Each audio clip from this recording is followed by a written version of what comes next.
You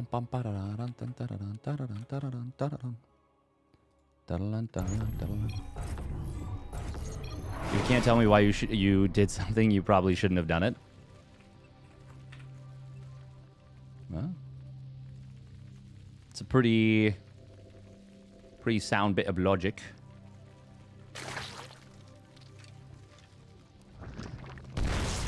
All right, here we go. Spawning down on the bottom right, it is Lorimbo in the purple. And his opponent spawning up the top left, it is Shameless in the blue. In the bleu.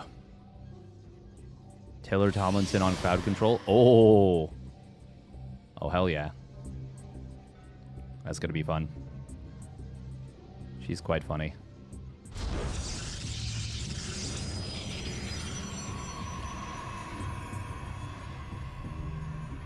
She had a Netflix special that dropped.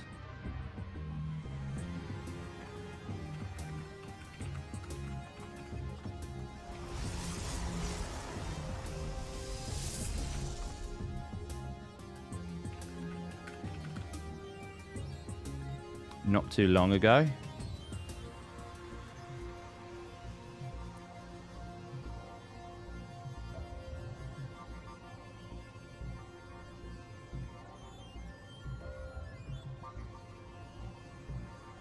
All right. It is going to be a pool first. Already Ling speed on the way, so very quick gas pool. And Lorimbo is going to pump out 6 Lings. Did Shameless check the main yet? Not yet. He is going to see a third base. We got a Roach Warren already on the way. Okay. Wasn't the Patches mod 8 workers for a while? I don't think so. Oh, this is... That probe is not getting in. That probe is absolutely not getting in. This was a Gate Cyber. Finished right at the 2-minute mark. Maybe that was another mod. Maybe. He might kill this probe, which is kind of nice. Oh, yeah, he's got it. Boom. Kaboom, baby. Ooh, Stargate in the wall. That's not ideal.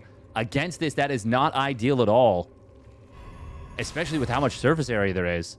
I think Lorimbo might just kill him here. Stalker, by the way, back up to 30 seconds build time. Patches says, no. 27 seconds is way too low, which I really genuinely agree with. I think that's a... the Stalker is so strong in the new patch. Actually, Lorimbo doesn't really do Baneling busts often. Not a fan of how he used this Overlord here, but it should still get back to safety before the Void Ray's out. Lorimbo needs to go, though. That is a lot of HP on the Stargate.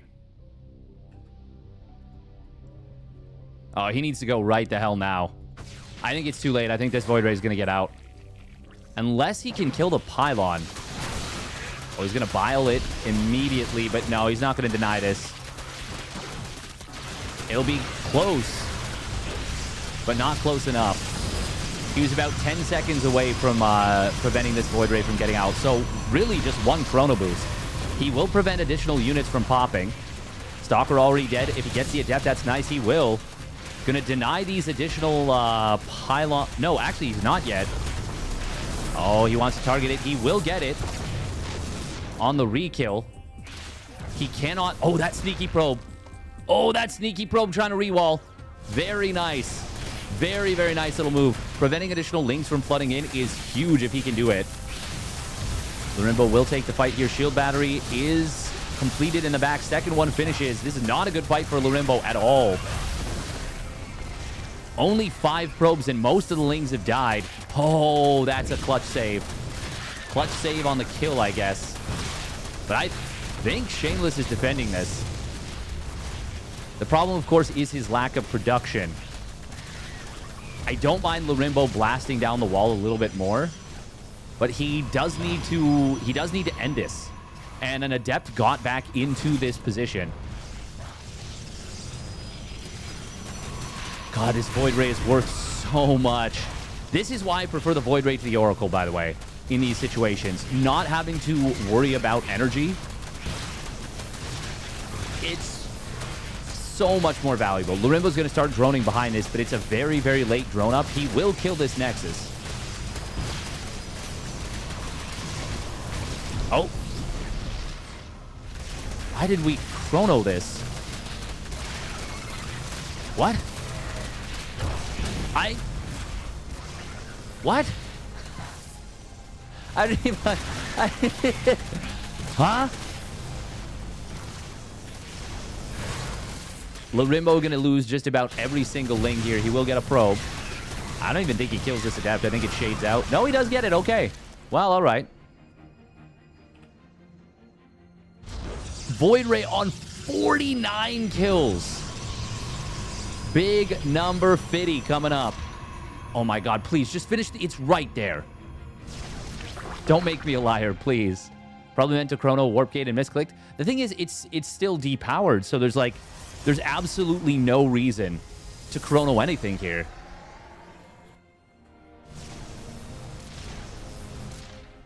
Obviously just a misclick, but pretty unpleasant one. Even with this, wow, Lorimbo's just not going to get the cancel here. Oh, 2 more Lings. That actually might tip the balance.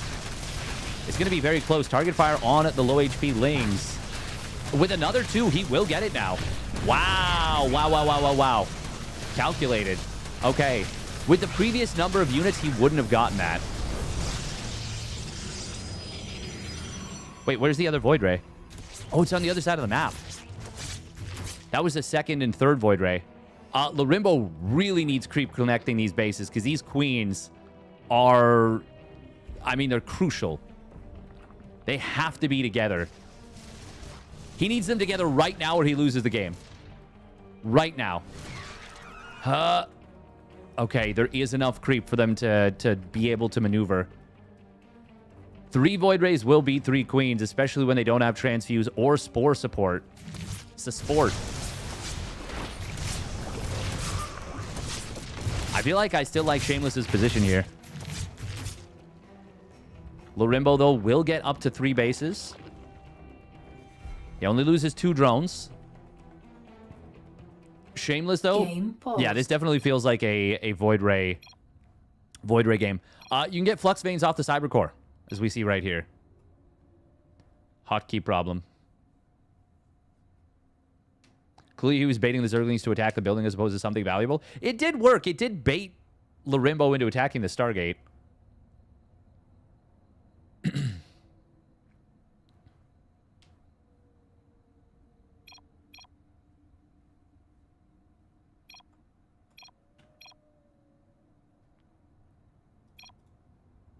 Game resumed.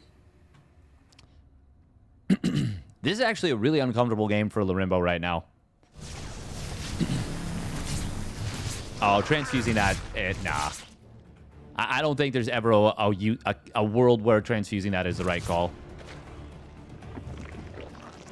You really do need the queen energy. I mean, 5 queens, is that a critical mass? Not really, not with 5 Void Rays already out. And a continuation into more. Lorimbo did see the No, he hasn't seen the second Stargate rebuild. Okay. Oh, wait, what am I talking about? He's not getting a second Stargate.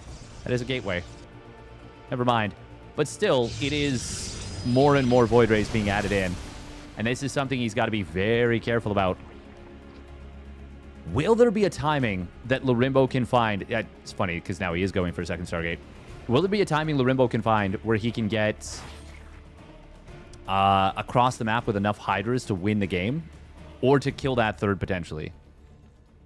I don't really think so.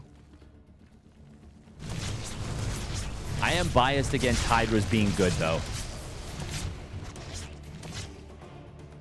Oh, they do benefit from, oh, yeah. On the Patches mode, when they get Carapace upgrade, they get a bonus armor versus air units. Oh, yeah, that is so big. That is actually so gigantic. A couple of Overlords have been picked off, by the way, and that's really unpleasant. Shameless is doing a good job of kind of clipping away at the creep. He does ignore this creep tumor. Uh-oh, these queens are off creep. He doesn't want to take the fight, Shameless. I mean, I guess every single queen had a transfuse. Queens are actually stronger on this Patches mod versus air units. It's very small. It's 1 extra damage. But that actually, like, that's a big deal. Instead of taking 11 shots and not actually breaking through the shields, for example, by 1 HP, now 10 shots knocks out the shields entirely. Oh, interesting. We've got a little fake out to the right side. Hydra speed is done. Hydra range on the way. These Hydras are zippy. Once they get their Carapace, they will be very, very strong against the Voids. He actually gets a big jump. He's going to be able to kill 2 of those Voids immediately. Okay, now I am starting to really like this for Lorimbo. I think he can. I think he can break through here. +1 air weapon's not yet done. Even if it completes, the Hydras gain 2 armor versus the 1 armor. And Queens can, I believe they can transfuse off creep again. I believe that's a change that's been made as a part of the Patches mod. I think this breaks through. If +1 air weapons doesn't complete, it 100% will win the game. But I think this +1 air is just going to finish in time, especially with this chrono boost. Although if Lorimbo darts for this, he could actually deny it right this moment. But no, that timing is pretty much past. The thing is, I don't even think that +1 area is going to be enough. I think the mothership has to get out in order for there to be a real shot. God, those Hydras do still die very quickly to the masked up Voids. But Ling's getting into the natural. This is going to be a lot of damage here. Does he have I'm pretty sure he can transfuse here off of creep. I might be making that up, but he's not trying if he can. But he may not even need to. Oh, he definitely doesn't need to. These Hydras are beefy. Beefy boys. Probe's going to pull Mothership. This could be the turnaround, though, with that cloaking field. Hydra's trying desperately to get out of here. Can someone confirm, looking at the Patches mod, whether you can transfuse off creep or not? Oh, gotta be careful getting away from that cloaking field. Immediately loses another Void Ray. And there's still a huge number of Hydras here. Time Warp is going to be really good, but I don't think it's going to be good enough. No, it will not. Lorimbo is going to be able to take this one down. GG. Well done. Queens can transfuse off creep. Okay. Would it be BM to message Lorimbo? Just saying you weren't lost. Okay, I was pretty sure they were able to transfuse off creep again. Howdy, howdy to the folks watching on YouTube. Hello, hello. No mid-set coaching. That is really interesting because that tells me you probably watch some FGC fighting games, because that is a rule. That is a rule that you're not allowed to do that. Feels so bad. Wardy's big 100 got ruined by ZVZ. Ah, that sucks. That sucks.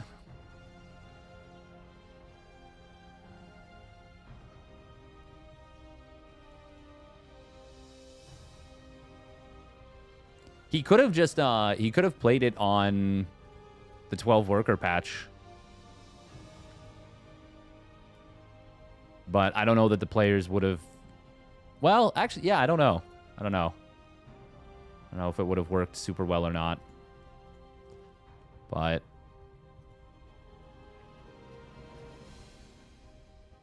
yeah, that does suck.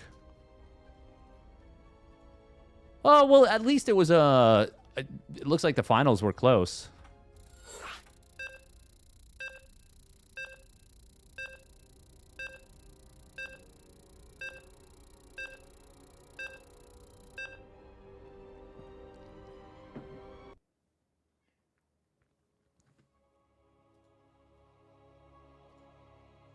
MaxBax did take a game off Shin, but yeah, seems like it's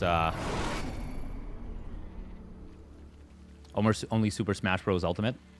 Did they? I guess they don't allow coaching in between on Smash Bros. Either. Oh, okay. We got to cancel on a larva, cancel on an egg. Oh, I didn't even realize. Yeah, you get extra larva, don't you? Spawning down on the bottom left, it is Lorimbo in the purple. And his opponent spawning up at the top right, it's Shameless in the blue. Honestly, I really don't think that ZVT or TVP feels particularly bad to watch or cast. I am sure that it probably feels pretty frustrating for Protoss players to be like, oh man, Terran just, you know, gets 300 mineral CCs, and yeah. But I'm sure also it's not super... It doesn't feel super good for the Terran players to be like, oh, there's a pylon on the right side. 8 Zealots just appeared and, you know, nothing to stop them. This could be nasty. Shameless. Checking into the Bane. Where does he put the hatchery? I think right here. Yeah. Oh, that's a really nasty spot. I think with this positioning, I think you need a Forge. I think this is too good to not use a Forge for the defense. Because you can get so many Zerglings on top of this gateway. He's going to try and cancel the hatchery instead. Pulls a 9th probe. It was 8 to start. Ah, he will be able to prevent this. He's going to burn this down pretty quick. Last second for Lorimbo. Honestly, very well done so far by Shameless. Oh no, Lorimbo, he wanted... Okay, well this is weird. Shameless chased that with everything. And it still gets up anyways. I think Shameless is defending this. Yeah, fighting the Zealot there is bait. It's turbo bait.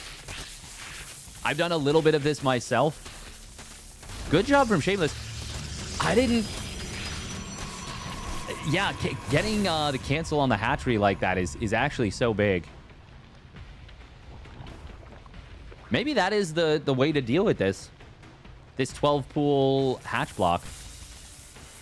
Because, like, this is probably the best defense I've seen against this.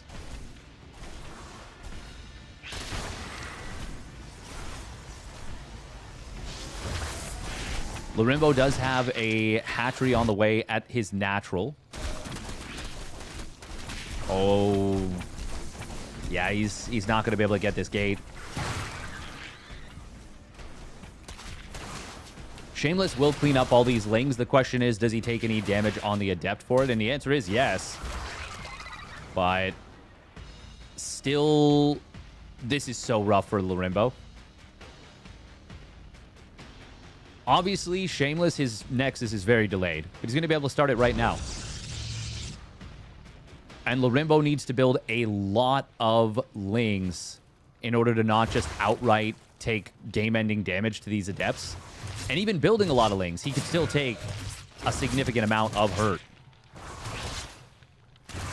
Already cleaning up a couple of these. Oh, man. And the Adepts get through. You need an extreme reaction to these Adepts. He does actually kill one of them. Honestly, that's so much lost mining time. And he still loses, I think, 1 drone. Actually, maybe he lost no drones. But that's still pretty painful.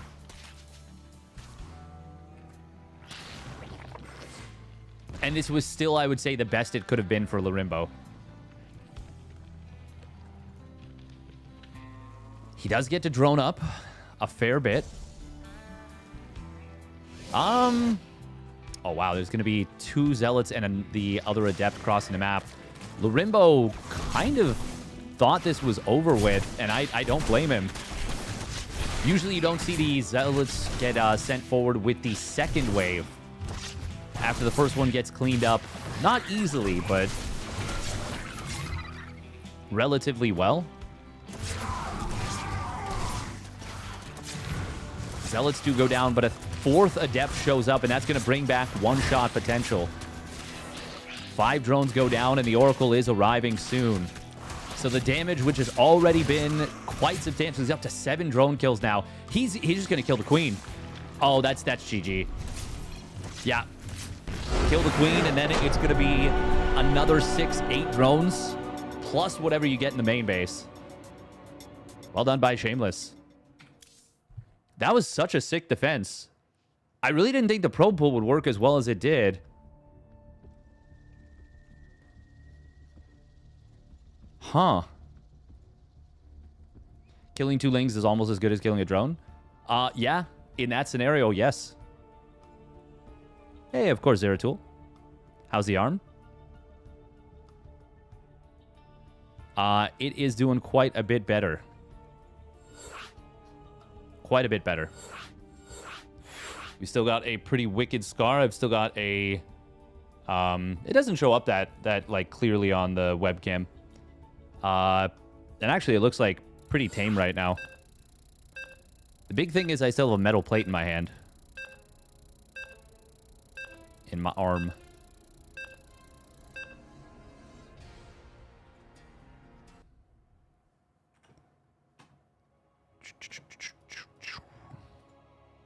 Skill check, GG. A little bit.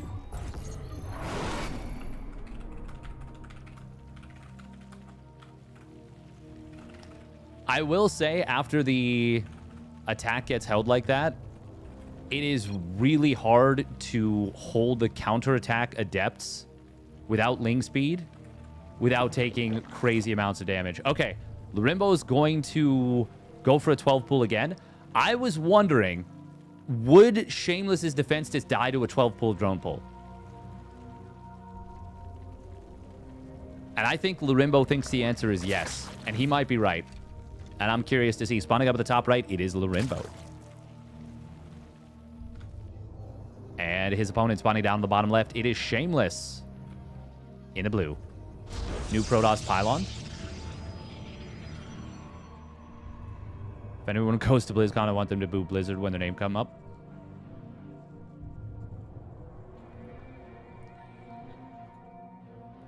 All right, we got another drone crossing the map. I wonder if that probe pull defense is illegal. Is Lorimbo a dedicated cheeser? Pretty much. Pretty much. Oh, it's 2 drones this time. Oh!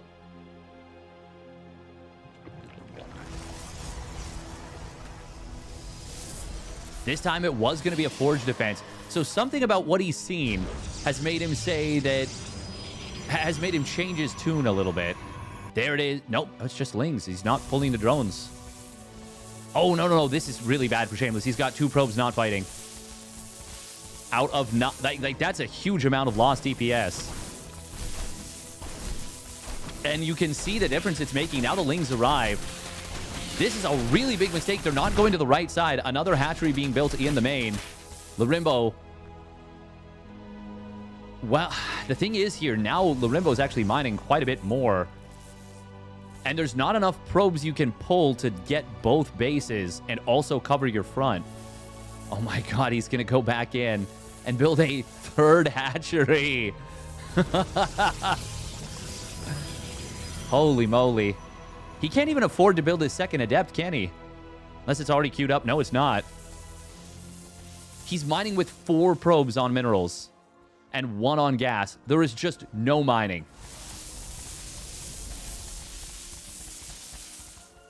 This feels like a cannon rush. Now the Overlord gets to see where the Adept Shade was being sent. If he loses that pylon, this could still just be game over. The Lings not doing the best right here. There we go. They finally kind of take down one of those Zealots. Oh, he needs to cancel this hatchery. Oh, it completes and instantly dies. Now the Broodlings are kind of just going off the wall a little bit. Well, I think Shameless is defended once again. I think the failure to cancel that hatch was a pretty big mistake.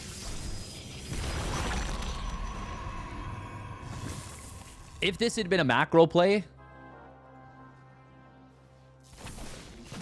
Well, I mean, you just got to tip your cap. This was a great defense from Shameless. Yeah, Larimbo's just going to tap out.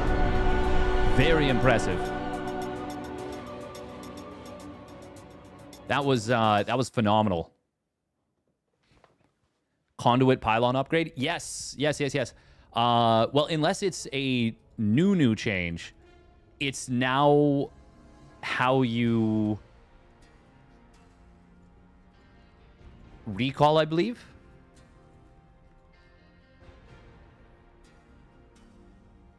Oh, ByuN, ByuN 2-0'd Gerald. That's pretty cool. Next up will be Lambo versus Shameless.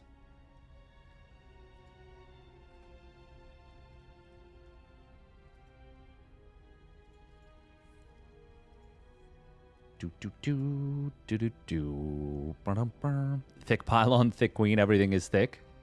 Honestly, we'll just call it the peanut butter patch. The PvP. Everybody's thick. Frickin' thick. That was great from Shameless. 5 probes is the magic number. Kind of similar to how 3 drones, or well, I guess 3 workers, is the magic number to cancel a cannon. If you get right on top of it right away. Obviously, with a cannon, it's a very different story because you can... One, they are a much lower commitment in terms of minerals.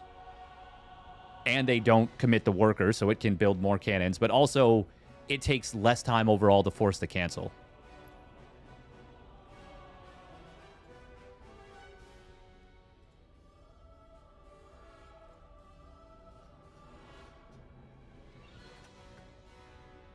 PPM jam it in. Oh my god. All right, so now we go from Larimbo to Lambo.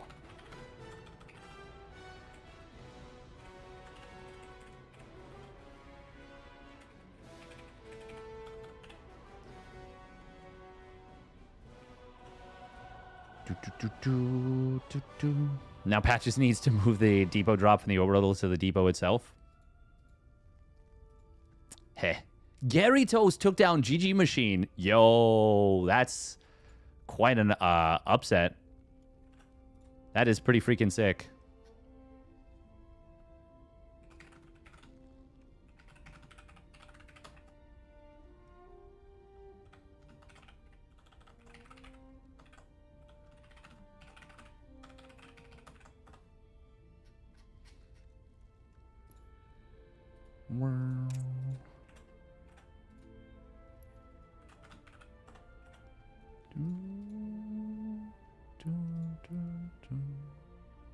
That was a pretty cool game. Pretty cool series. Larimbo is kind of one of a kind. And he's a fun player. Okay. Yeah, I want to take a look at the pylon change you're talking about. Conduit pylon new. Oh. Oh, this... Okay. Strategic recall and mass recall can no longer target fungal units. I kind of... I kind of like that. I kind of don't. All right, we're going to do 3 minutes of ads real quick on Twitch. To be fair, that machine was made to GG. It's in the name. True. But also, very well done from Geritos. Apparently, Rainer and Chovka are still battling it out. We will almost certainly, especially since it looks like this particular side of the bracket, unless Lambo and Shameless takes a really, really long time, which is possible.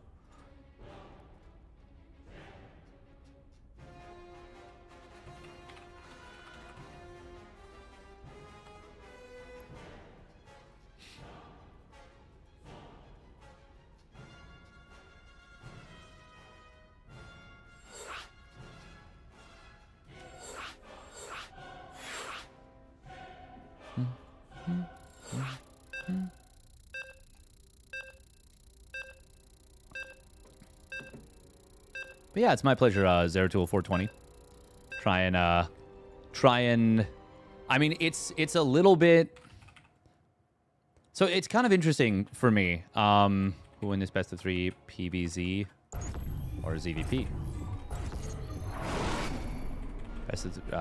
This best of 3 Patches Mod ZVP. Lambo or Shameless? Yeah, so it's a little bit funky because streaming on YouTube is good because, one, it gives me permanent VODs, basically, which is nice, which I don't get on Twitch. They delete them now after 100 gigabytes, I think, automatically. Well, that dot spawning up at the top left, it's Lambo for the Shopify Rebellion.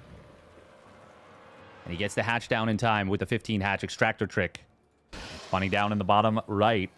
It is Shameless in the blue. Now, you want all workers to get their own special upgrade? Can the fungal unrecall a unit? No, I don't think so. I think if the recall goes off in time. So in theory, since it's a projectile, the projectile could be on the way, and if you were fast enough with the reaction time, it's similar to unsieging a tank before as an interference matrix flies out. The problem, of course, is you need to select a nexus and recall, which is a little bit different than seeing a Raven floating overhead. Like the Infestor is far more likely to get a jump on you. A Raven you kind of see coming. Still very impressive, but kind of similar, but a lot more difficult, I think, to get the recall off before the fungal would land. I think the fungal probably has a faster projectile as well than an interference matrix. I'm not 100% sure on that, but... Brood War 60 HP, SCV, twin drones, +1 res mining probes? +1... Oh, resource mining probes. Oh, wow. Oh, wow. That's just wild. That's just a wild change. This kind of stuff always throws me off because it looks like it could or could not be a wall, and I never know.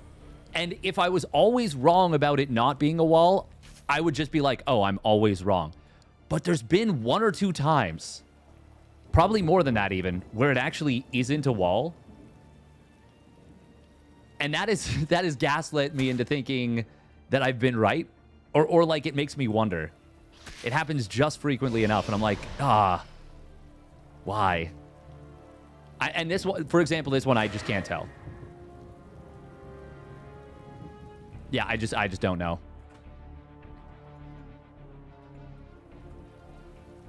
The Swarm Queen is so cool, though.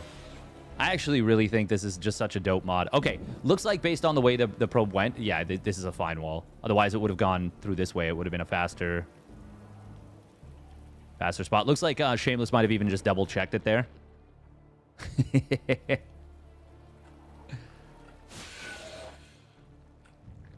Lambo already even in workers. Oh, Adept does shade forward. Gonna take a lot of damage here. Queens don't have the same oomph against ground. That's why you need the Swarm Queen. They only do 5 damage per shot, which against an Adept, once you get down to the armor, you're all of a sudden, you're basically losing 20% of your DPS. Granted, when it's 4 times 2, you go down to 3 times 2, which is only 6 damage. But 6 damage is a hell of a lot more than 4. Especially over the course of all the attacks. And I think the attack speed is the same. And a little bit supply blocked, but not the worst thing in the world. I think it's more frictional than anything. He did have an utterly outstanding showing in OSC Mid-Season Playoffs #1, where he really... I mean, he showed up big. I was watching Roddy stream not too long ago, and he was talking about how Lambo usually shows up in the big tournaments. And I was like, yeah, but, like, not always. And I was kind of looking out for that, and oh boy, did he ever look good in the OSC Mid-Season Playoffs #1. really, really impressed me quite a bit. Void Ray is going to pick off a drone at the natural. That's quite nice. Oh, Lambo. Okay, he's going for a queen walk. Oh, yeah, 3 gases. All right. Well, he knows the assignment. He understands it. Blink is in production. It just started. Oh, these Adepts will get surrounded. No shield battery here, and no air units overhead. He's going to be able to pick off 3 of them quite quickly. Oracle does get back home, but not in time to prevent too much. There's a 4th queen here. Queen walks are back on the menu. Oh, that's a big pick. He gets another Adept. There's now nothing actually protecting this middle line besides just the Oracle, and you don't want to have to use the juice right away. A lot of probes falling as kind of just a preliminary thing. This feels this feels terrible for Shameless right now. He's taking a lot of damage on the Void Ray. Blink is a ways away from completing. I think Lambo just runs him over here. He's already started a layer behind us. There's that first transfuse being used. Got to be careful with the queens, though. Adept did shade back home that was on the other side of the map. If he can kill the Cyber Core, that would be big, but I think you want to be careful about not getting baited into skirmishing the Stalkers when they have range advantage and a wall behind them. Good job from Lambo to switch to the 3rd Nexus until his opponent comes out to fight. Leaves enough Lings to finish this base off. And if Lambo... I mean, he's already droned behind this. He didn't kill a crazy number of probes, but he got a decent number at the beginning. Oh, he definitely wants to walk back home and save these units as best as possible. Corrosive Vials going to get avoided pretty easily. Lambo sending the queens back into the fight. You don't want to get baited into fighting here for a long time. Oh, but actually, he's going to kill both air units and keeps that 1 Ravager alive. Maybe not a bait after all. Maybe a little bit of a misstep from Shameless. Needed to save those air units for sure, but he will keep these units occupied, and Shameless is going to be able to run down most of this. Shameless should be thinking about a blink forward as aggressively as he can. If he wants to have any chance in this game, he needs to chase uber aggressively. But I think Lambo's already going to be able to get close enough to home. And with all the air units gone, and now a few lanes to reinforce, this is going to be a nice little turn from Lambo. Good micro from Shameless, though. Wow, really great skirmishing with these Stalkers. But even losing just 2 of them right there. That's such a shame, too, because that's right after he saved 2 Stalkers that were in severe jeopardy. There's an Oracle on the other side of the map. That was rebuilt. Shameless is adding a fleet beacon, as well as rebuilding his 3rd base, of course. Lambo is getting closer and closer to having roach speed. He also pops in a few more Lings once again. Kind of a pitched battle in the middle, but it is one that is going to get more difficult for Shameless once that roach speed completes. Lambo could drone up pretty hard right now, but he's electing not to. Oh, he kind of gets caught against the wall there. Even as roach speed completes, he loses 4 roaches for a Stalker. And, well, even from this position, I think Shameless is okay with that trade.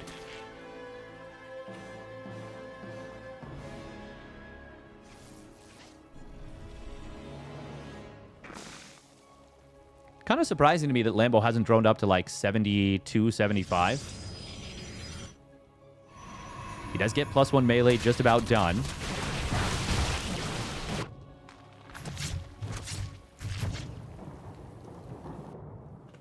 Oh, supply blocked at 150, but still cruising, still cooking. Still jumping and jiving. And it is going to be a big Bane bust on this 3rd base. The mothership being out, though, could change everything. This is going to be an insanely tough defense. But with Cloaking Field, with a really good Time Warp on the Banelings, there might be a chance still. But it needs to be a really good Time Warp. Oh, Cloaking Field is good, though. Oh, boy, that was a really good one. Lambo just didn't have detection and kind of went in anyways. Shameless, at a critical moment, pops that incredibly valuable ability. And his whole army goes whoosh. Everyone knows that's the sound you make when you cloak up. Whoosh. Shameless, by the way, he just is getting +1 weapons. Just now. But that mothership was as clutch as it gets.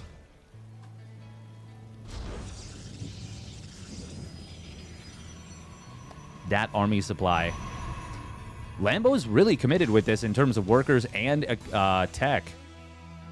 It's a giga-massive army, though. 130 army supply. Funny enough, Lambo is actually supply blocked. Well, technically not. He's 1 supply under. But 3 supply under the max. Storm not yet done. There's the Time Warp. It's a surround coming in from Lambo.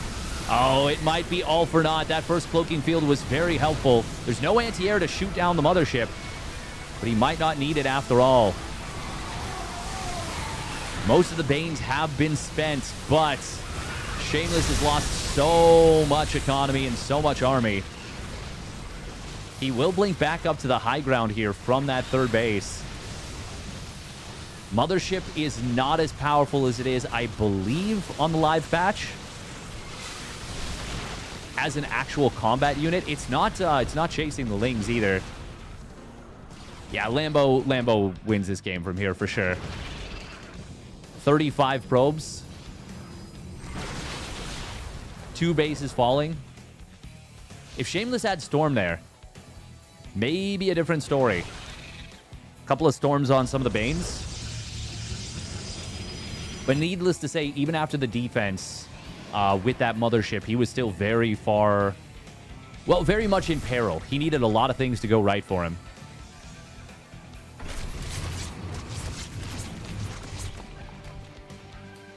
I mean, I will say, Psycho, without that mothership, he probably loses the 3rd base. And mothership against Layer Tech Zerg is, generally speaking, very good.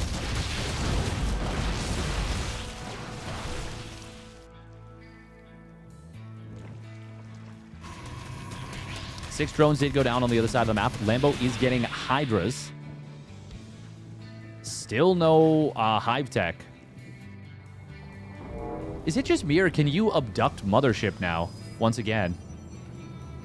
Wait, maybe this is the full power mothership. The Patches mod has been so many changes constantly that I legitimately can't remember. Feels like Dota 2 patching. Oh wow, that's Storm animation. Yo, that's cool. Lambo getting into the main base here. God, those are some wild-looking storms. They look so big for how not big they actually are. Shameless is going to be forced to tap out here. He's losing probes in the natural, probes in the main. GG. I like that Firefly Grave. That was a tidal wave attack. Hey, welcome, Michael Voller.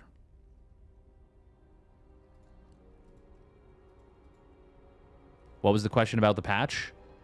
Did they change the damage value of the mothership, the fighting ability?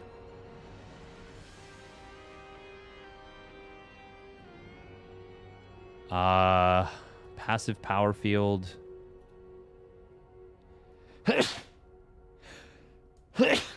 Oh my goodness, I'm so sorry. No, I don't think it was changed. I think it's the same. No, the attack speed is slowed down. No, it is. Yeah. It is.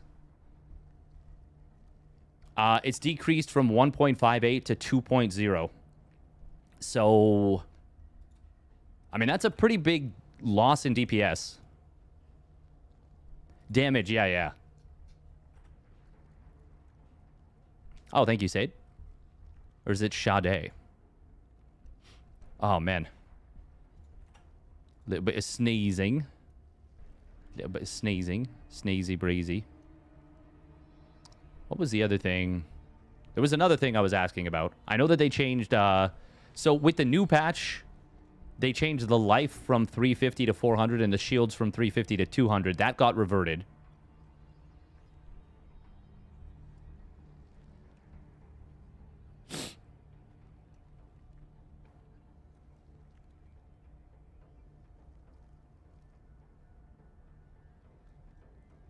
Ah, okay.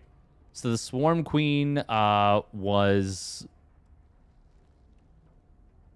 buffed.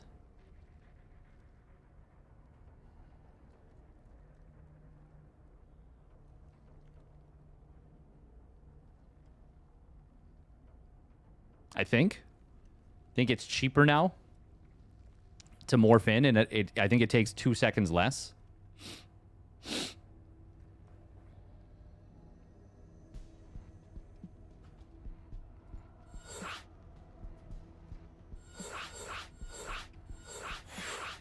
Oh, wow. I didn't even realize the Swarm Queen has the ability to consume a drone to gain 50 energy. Wow, so you can... What?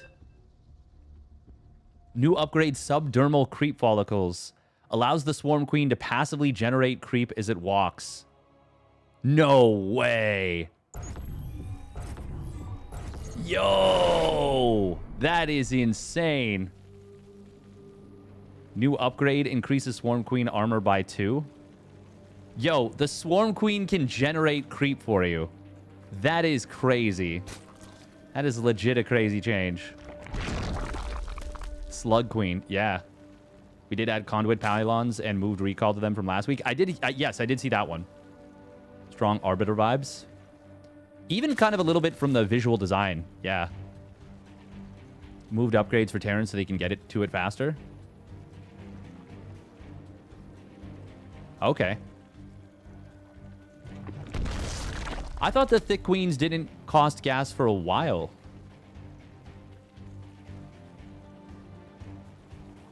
I could be wrong about that.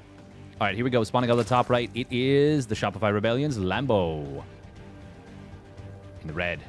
And his opponent spawning down on the bottom left, it's Shameless. In the blue. And Lambo able to get away with the... Wait, what was... This was a 14 hatch. But he still got the Overlord early. Interesting. Am I crazy? 14... Huh? Wait, no. What? Was this an Extractor Trick 15 hatch and I just was absolutely not paying attention? Yeah, it totally was. Yeah, no. Ignore me. What am I on? This is such an early hatchery. 145 it finishes. That's insanely fast. Ignore my crackhead behavior here on this morning. This afternoon, it's 1:15. Good morning, everyone. It's 1:15 in the afternoon. Yeah. Still morning Pacific time.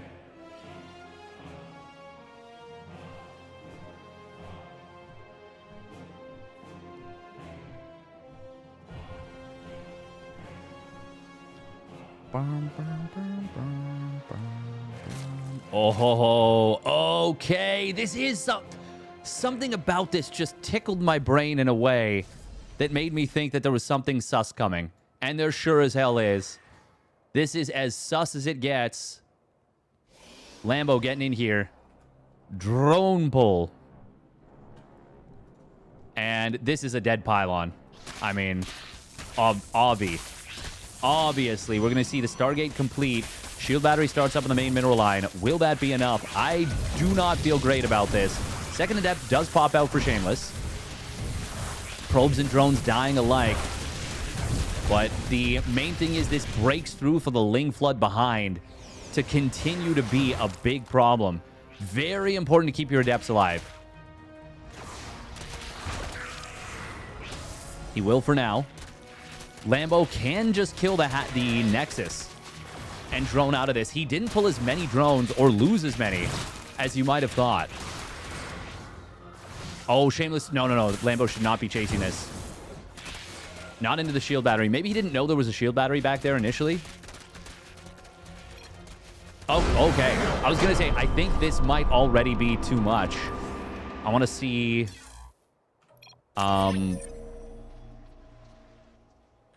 how many drones were mining right there. Because there was some that were sent back home.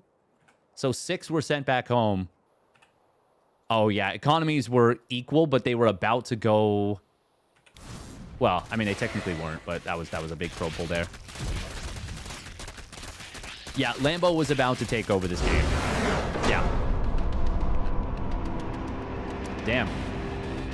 Sneaky play out of Lambo gets the job done.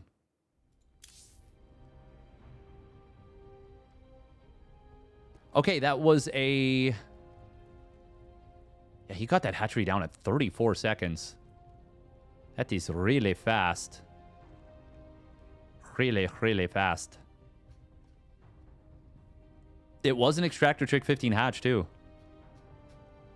Damn.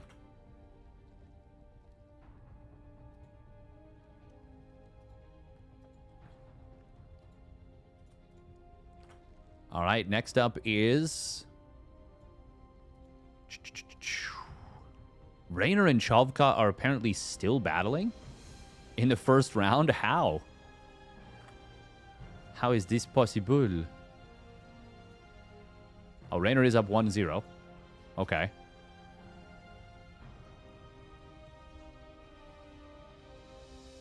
Oh, did he just win? Oh, Raynor's playing Protoss.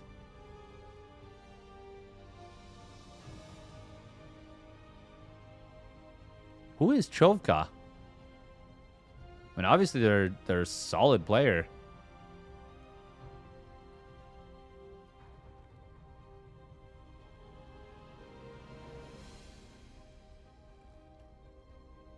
Raynor, though, is cooking with Mass Phoenix. Oh, my God. This is a really neat little game. Raynor playing off-race is so fun.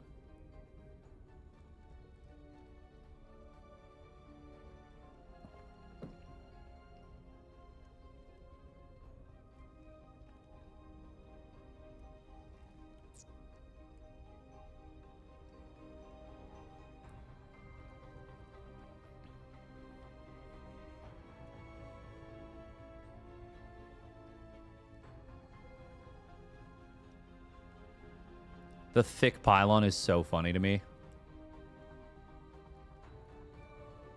Chavka's gonna force a game 3. Damn. I think we go for that, yeah? Well, what else could we even get? I don't really see much. Chavka's a 5.5k Terran. Yeah, that's very impressive. Very bloody impressive.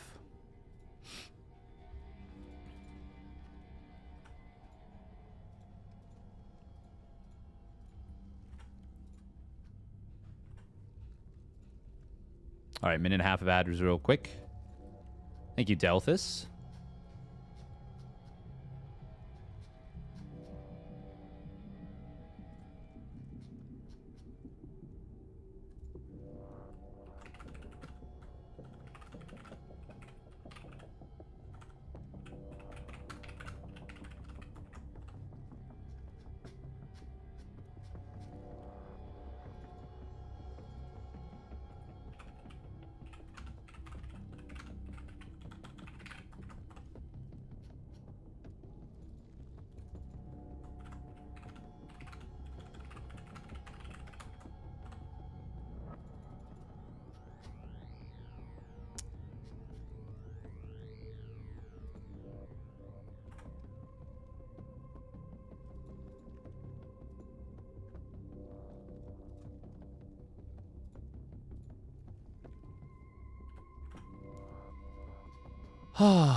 Well, they just went straight away.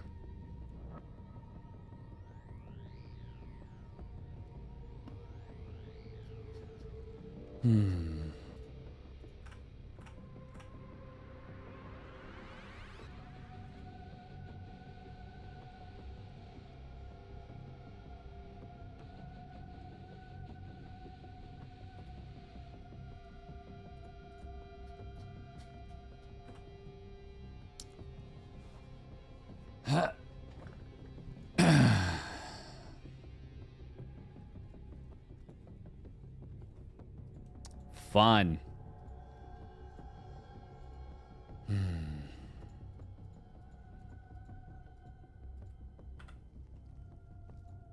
Don't mind me just trying not to freak it.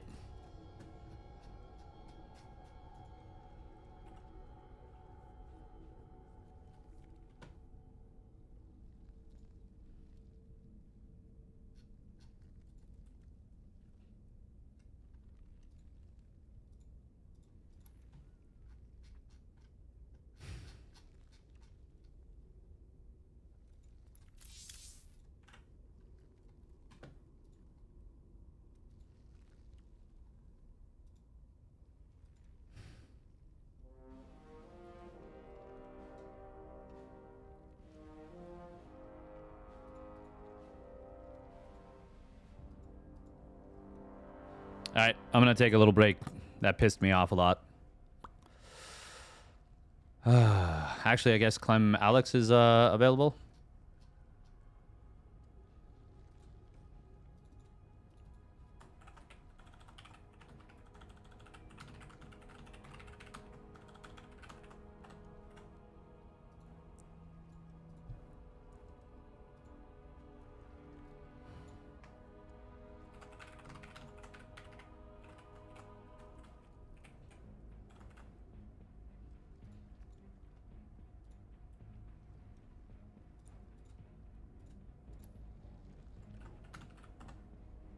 I'm gonna step away for a sec. Punch a pillow or something. Not with this wrist, though. Heh.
Hey, thank you, Some Drunk Canadian, for the 2-1 resub at 66 months. Donka Donka. Welcome, welcome.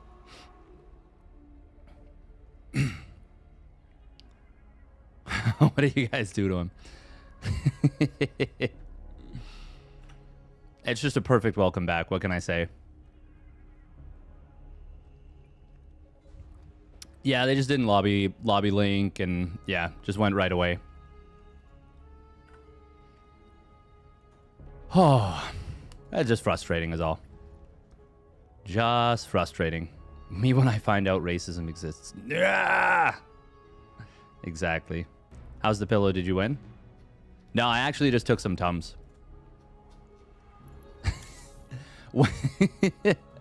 I wouldn't even say like my stomach hurts or anything. I just like take Tums now. I just take Tums. Just cause, you know? I'm just like, oh. Could use some Tums.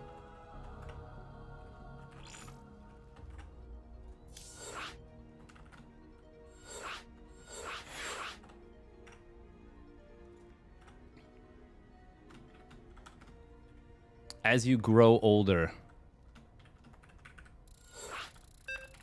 you start to appreciate that Tums are pretty useful. Tummy Medi. Vitamin E drops. What are Tums? Tums are, I mean, they're basically just like chalk. Yeah, they kind of just like help settle your stomach. Natural preemptive reflex for all the stomach churning and yeah, exactly. On the SC2 ladder. I'm just catching up on all the indigestion. Calcium carbonate. That's the one. Yes. The actual correct answer. Antacid chewables. Pretty much. Yeah. Do they contain alcohol? No. No, they're actually like the least offensive thing to your body that you can do. They just help. They're just little helpers. Spawning up at the top left. Spawning up in the top left. Here he is. It's Liquid Clem. My lamb. And his opponent spawning down in the bottom right. It's the Platinum Heroes, Alex. Oh, aye.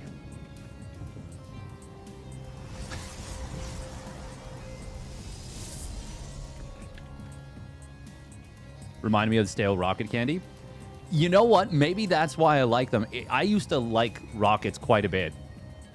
And I don't like eat sugar or candy really anymore. The closest I come is like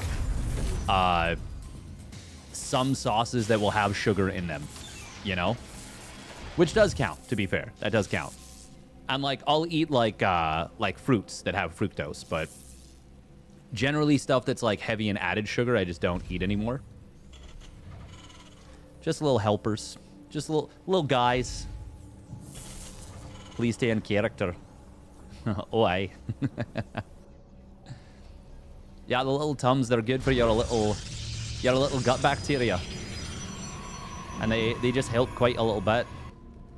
When your tummy's in a tizzy, you pop some Tums, and suddenly everything's just a little bit better.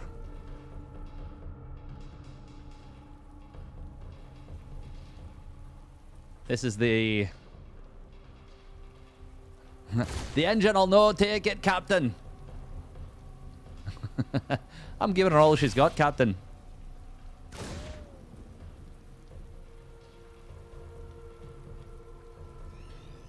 Welcome, AOD. Good to see ya. You drink more liters than me. Oh, aye, the maple syrup goes down nice and smooth when you've had your daily Tums. Nice little pick off with the Reaper here, taking down the probe. That Reaper will just take a little bit of Tums and he'll be feeling better in no time. Look at that. That's the power of Tums right there. Funnily enough, I actually took the off-brand Tums. But it's just calcium carbonate with a little bit of flavouring. Quite nice. Alex going to be going for a prox gate, putting it on the other side of the map.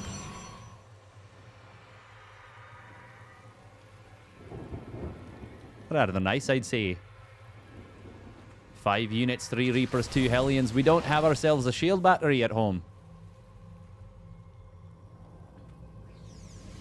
Ah, but maybe doesn't need it.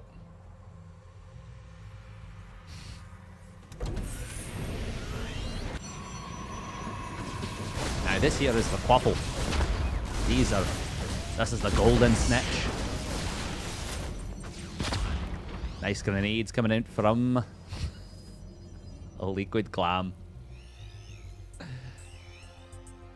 It's the man everyone's talking about. Liquid Clam. Oh, he's recalling aggressively to the super pylon. Look at that, laddie. Like a spear into the ground.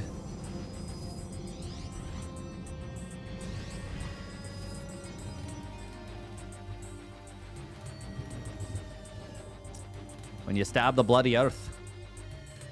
Look, it's pissed itself right there underneath. So many stalkers. Clem's got nothing at home. I think he might just be dead. Oh my goodness.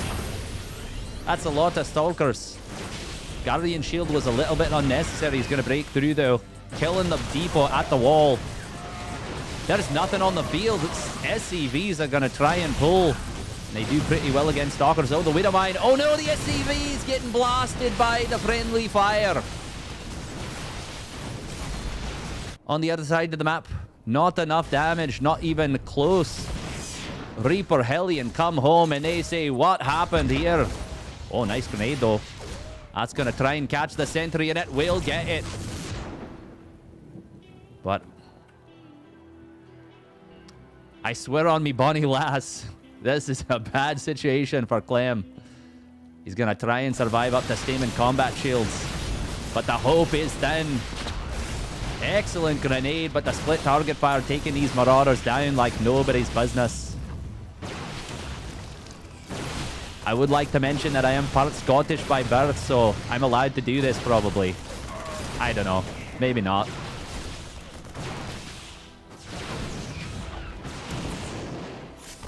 Alex has done it.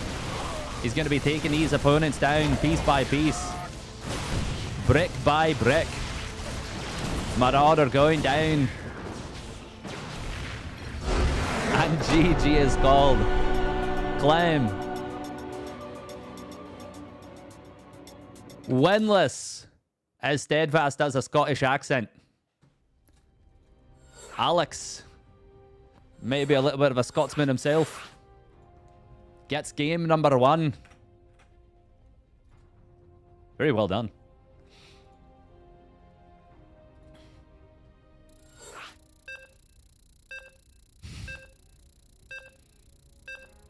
It's important to have a little bit of fun.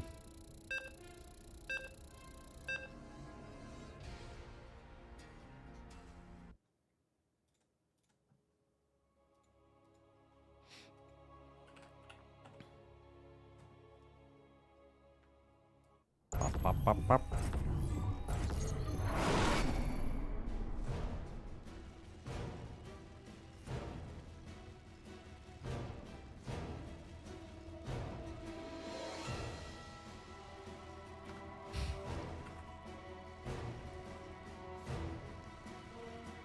All right, here we go. How many points was switching accents? We just did it for a little bit of fun.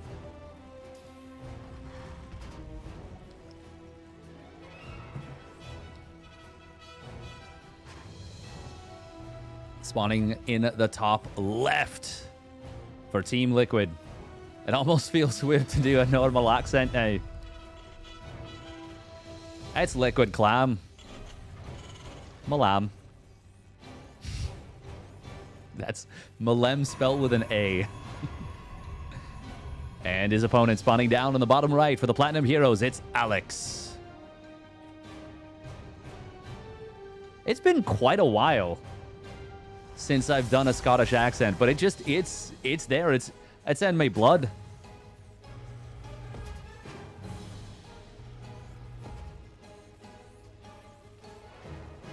Bum, bum, bum, bum, bum, bum, bum, bum. Groundskeeper Willie. Willie hears ya. Willie don't care. Has Groundskeeper Willie been in the show in a while? Hey, welcome, CEJ. Who's this with 1 win over Malem? This is Alex, the Italian Wunderkind. Caught Clem off guard with a proxy gateway and a recall to the conduit pylon, the thick pylon. Clem thought he had his opponent contained. And all of a sudden, quite a few units showed up in his natural. No bunker, no siege tank, no nada. Clem got caught playing a little greedy and wasn't able to get anything done on the other side. Thank you very much, CJ, for the prime resub at 32 months. Donka donka. 2 2/3 years. All right.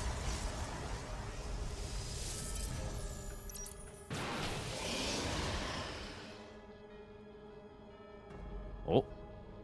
Yep. Oh. Oppa Gangnam Style. Letail X instead of Let Alex because the capital X? Yes. Letail X. The Tail X. Ooh, double Reaper. Nice grenade. Alex will not be able to chase down either of these Reapers. Clem was thinking about an immediate jump back in, and he will jump back in as the Hellion distracts. That's going to net him another kill, but Alex with some nice target fire takes down one of those Reapers. A little unfortunate for Clem to lose that.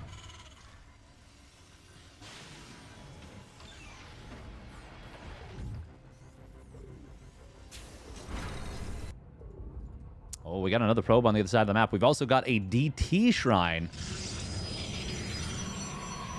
So the conduit pylon allows you to warp in with shields. Oh, look at that. We got chrono boost on the sentry. Look at it trailing a little. Hee. Look at it. It's like a steamboat. Steamboat Willie.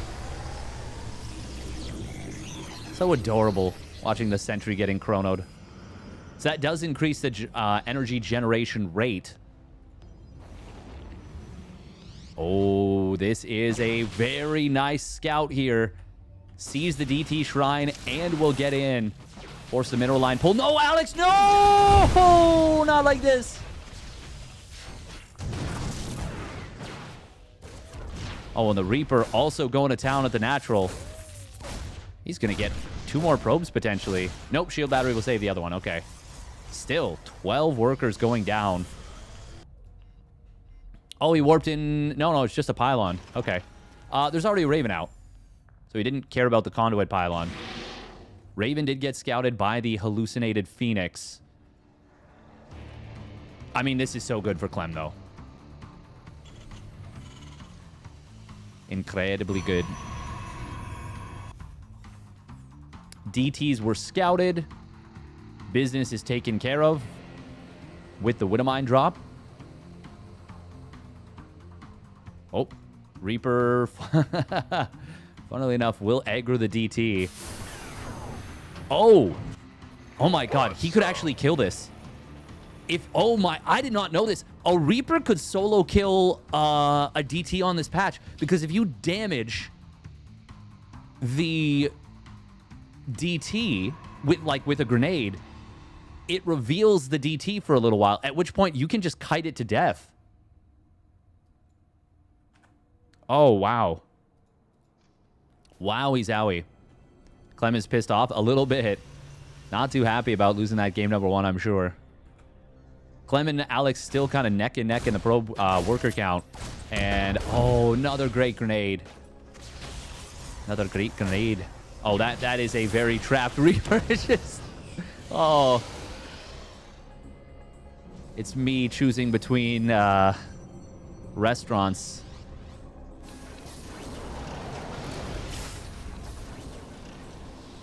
Oh, well, I like this restaurant. Oh, but it's closed. Oh, but I like this restaurant. Oh, but they're out of my favorite dish. Okay, we'll go back to this one. Oh, no, it's still closed. Oh, they're still out of my favorite dish. Am I right, fellas? Anyone else like favorite dish? God, this is a fearsome looking army. Double medevac, combat shields, concussive finishing up. Raven's got a ton of energy. There's a decent number of DTs, but... Or sorry, charge lots. Not a decent number of DTs. There's 2.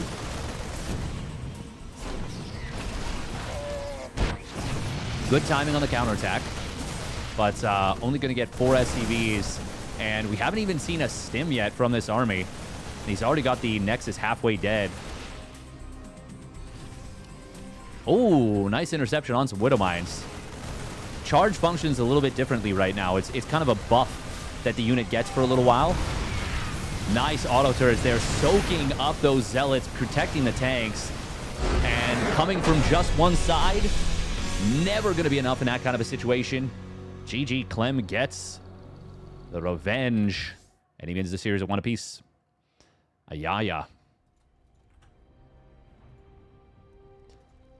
Ayaya.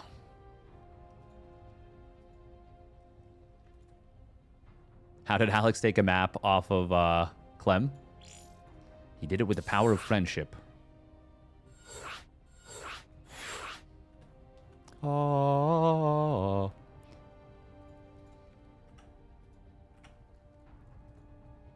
All right. Minute and a half of ads and we'll get into game 3. You know what? I was definitely before like, ah, man, it's not that big of a deal having that extra minute or whatever at the start of games. But I'm definitely okay with having less dead time at the beginning of games again. Definitely okay with that. Bop, bop, bop, bop, bop. Bop, bop, bop, bop, bop.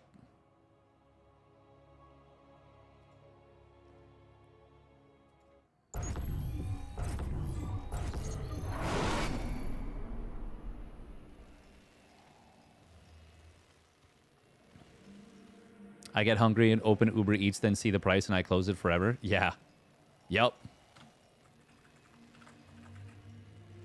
Yeah, man. And like they increase the prices because the restaurant loses a bunch of money on the stuff. So they have to increase the prices of their items. Usually it's generally better to just order regularly through whatever app. Or sorry, through the like restaurant's app or call in. All right, here we go. Spawning up at the top right. Team Liquid, it's Clem. Malem. And his opponent spawning down on the bottom left. It is Alex for the Platinum Heroes. Once again, taking a game off of Clem. What's wild is that delivery drivers don't even see most of that. Exactly, it sucks. It sucks. Uber Eats is the sponsor of your lean figure. Feels like I'm wearing nothing at all. Nothing at all. Nothing at all.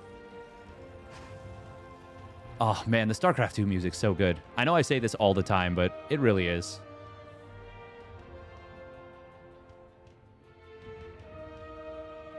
We're almost finished our XCOM 2 campaign, I think, by the way.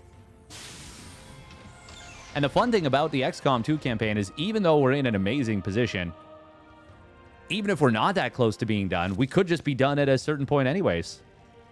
I still haven't actually finished a campaign of XCOM 2.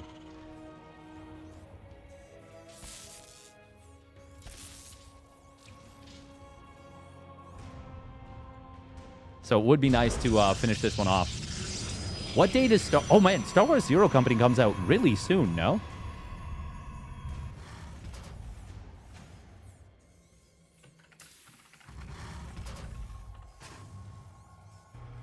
August 27th. Okay. Ooh, cheeky little bunker. The bunker build time, it was a meme, but it was actually buffed by a tiny little bit. I want to say it's like 2 or 3 seconds faster to build. Alex with another proxy here. It is going to be a second, probably a third barracks behind this, but Alex doesn't know about this bunker. And, I mean, the Stalker getting 3 extra seconds added to its build time, that's the difference between that probe going down and being saved. Now Alex sees this, and this cannot spark a ton of joy. Oh, he wants that kill, but he would have lost the Reaper to get it. I like the decision to not go for that. Second Reaper has been brought in. Wait, did he just killed another probe? The fuck? Meanwhile, second Reaper in the main. Kind of cooking. Could get like 3 probes, actually, if Alex is not careful. Gets 1. He does pull the other 2 back, though. Honestly, a lot of damage on this one Stalker. SCV did go down. But this is forcing a ton of lost mining time. That's 6 probes that would rather be mining at the natural. Shield battery is out of juice. And it can't just be energy recharged. It has to be chrono boosted. Energy recharge no longer exists. But Clem will back away. Can I help spread the word of the patches ladder at Vespine.gg? Wait, there's a ladder on Vespine.gg? Like there's a patches ladder? Oh, damn. Is this where we actually take over the game and save it ourselves? Is this our W3 champions?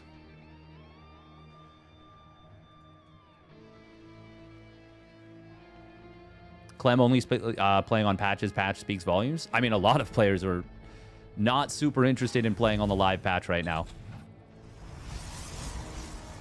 And I would agree that that does speak volumes, for sure.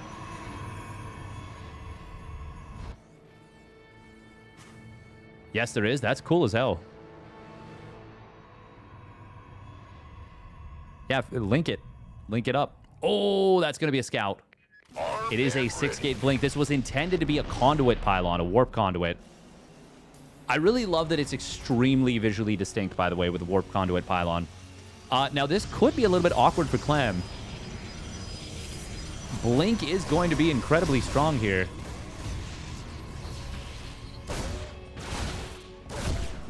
Oh, but look at this. Clem's getting so many probes. Sheesh. 4 more probes. Alex is already pretty all in with this. Like, just by virtue of, I mean, going for 6 gates and Blink. Well, Blink is not all in, but the 6 gates and the lack of a third Nexus certainly are. Clem, fortunate for him, does just pull back. He's a ways away from having a set of medevacs. Why I say a ways, it's actually not that. Maybe like 40 seconds. A little bit more than that.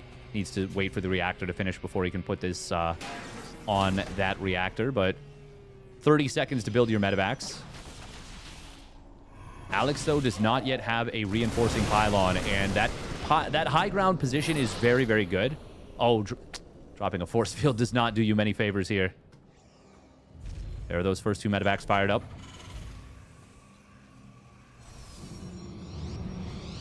Oh, he warps in slow zealots. Oh, God, that's cool. Wow. At the very least, he needs to wait for the shields to pretty much generate on these units. Stalkers, by the way, do have 70 shields, 90 HP. And Zealots have 10 more HP as well. Oh, force fields could be devastating here. They're pretty good. You don't want to fight with the Zealots at this moment, though. God, that was a big stim out of Clem. That is going to fully drain all of these medevacs, basically. Really nice positioning from Alex. Clem might want to just send his 3rd and 4th medevacs across the map. Oh, Alex is pushing. He is all in. Like, all in. Nice hold position on these SCVs. There's so many Marines, and the high ground advantage is big. Okay, yeah. Clem is totally fine. He's going to boil down the ramp. A lot of the Marines do fall, but the Zealots have mostly been cleared up. It's just that new warp-in round. And there it is. Clem holds. I mean, Bio is just so much stronger than unupgraded gateway units. Especially with +1 weapons on the Bio. A couple of medevacs. Yeah, that's... He's chilling. He's chilling.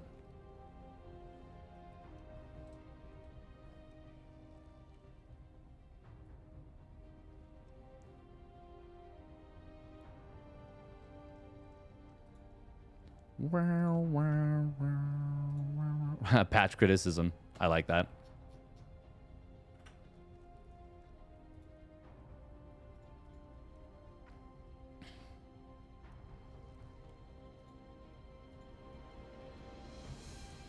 Dread it, run from it. Clem Lambo arrives all the same. Wow, wow, wow, wow.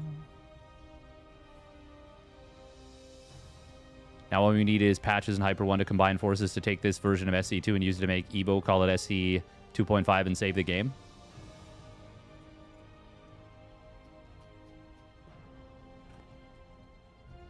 No, I don't think so. A little bit dicey. I don't think so. I think he was more... Lambo was more really frustrated with ZVT in just a general sense. And, like, Percival does play in a way that is pretty, I would assume, pretty frustrating to go up against.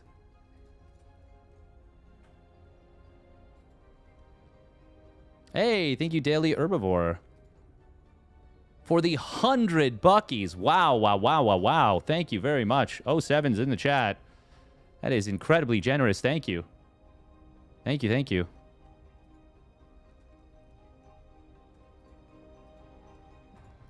That is incredibly generous. Thank you. This kind of stuff really helps the stream keep ticking along.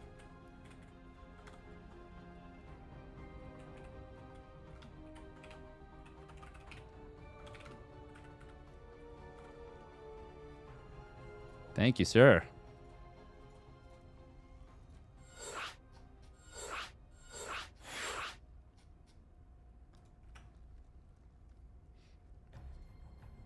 It is pretty telling in particular, I would say, with this patch that we specifically have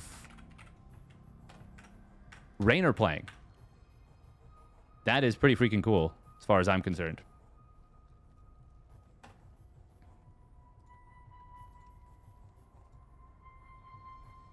Yeah, that support means a lot and really, really helps.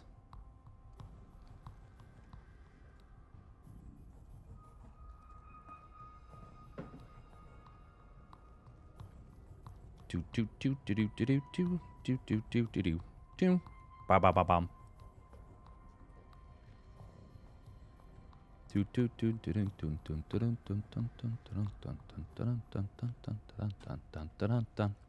Thanks for casting. It is my pleasure. It is my pleasure. Yeah, I'm gonna see if I can get into a little bit more. Like, I know I've been doing a lot of XCOM 2 stuff, but once again, that is courtesy of, you know, recovery mode.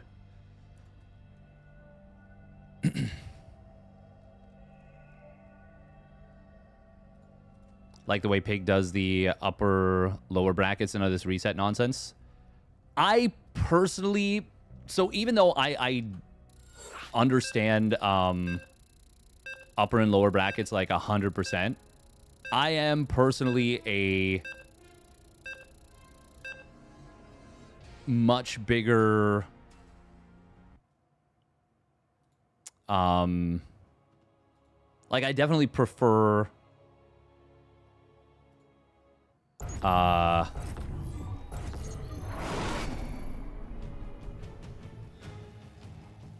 what am I trying to say here? I definitely prefer, like, just an advantage in the first series.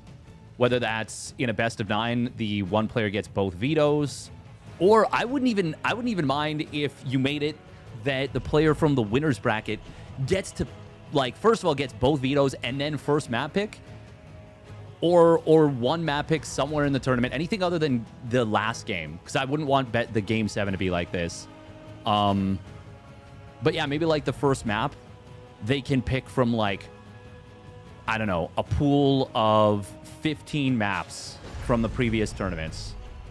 Like, just like pick, like, specific ones. Because that means you get to think of that beforehand. You could have your map already mapped out and pick a specific build on it.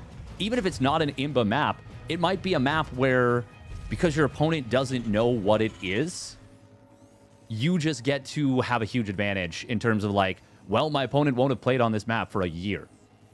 And I got to spend a day prepping, like, a build or something. I think that, oh, that's actually a really great idea. Upper bracket picks all maps. That would be kind of crazy. All right, here we go. Spawning up at the top right, it is Team Liquid's Clem. Malem with a 2 racks. In base, 2 racks at least. Maybe even a 3 racks Reaper spawning down on the bottom left for the Shopify Rebellion. It's Lambo in the blue. Swarm Queens are a little bit buffed. So I actually didn't get a chance to see those games yet, Daily Herbivore. I had a pretty busy weekend, but I wanna check them out. I wanna take a look. I honestly did think that the 300 mineral CC was gonna be more brutal of an impact in TVZ. But I think the thing is, I think Zerg got a good number of buffs in this patch too. I think generally the player that plays better in TVZ is probably going to win most of the time. The 300 mineral CC, I think, just makes...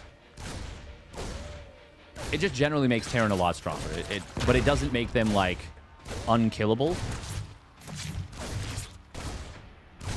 And obviously the cheaper upgrades for Zerg, the larva buff, even though it's been scaled back multiple times.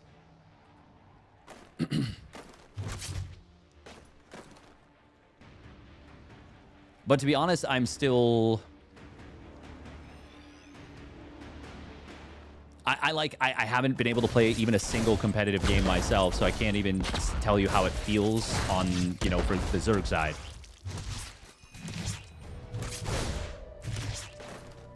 Like, for the good parts and the bad, you know? But I will say Zerg has seemed quite successful so far. Even versus Terran. Even versus Terran. Ooh, nice defense here. No, that didn't actually block this position off. It was on a corner position. Oh. Lambo, though, is going to still put the Evo in the wall. That's what I've been thinking would be... Oh, hold that thought. Link speed does complete. He's fine. Queen was in a little bit of danger. I think you want to morph this one into a Swarm Queen just right now. Oh, Clem's going to deny this creep tumor. That's so annoying. Super, super frustrating. I will say I love that there's an ability now that allows you to consume drones with the Swarm Queen and give you an extra transfuse. I think that's a really cool, like, potential... I think I might die here. Oh, wow, he knocked the Queen's cocoon away. That's incredible. That's so cool. The Swarm Queens, by the way, are, of course, your battle units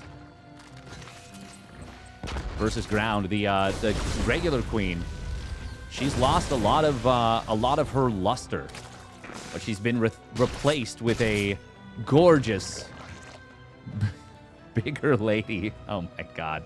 Oh, he actually morphed a third one, a third Swarm Queen. They're so huge. It's actually crazy to me how big they are. I really like the visual impact as well of the Swarm Queen's attack.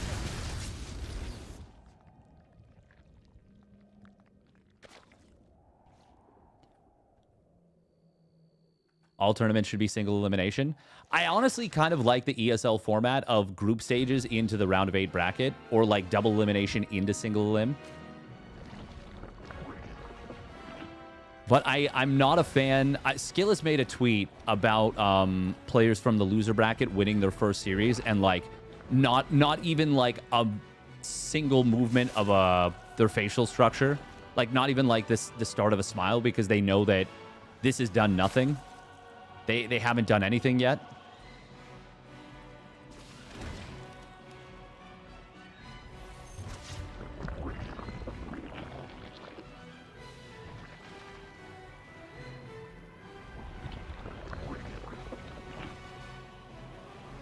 The GOAT and Artosis is GOAT. Nice. We do have 1-1 on the way.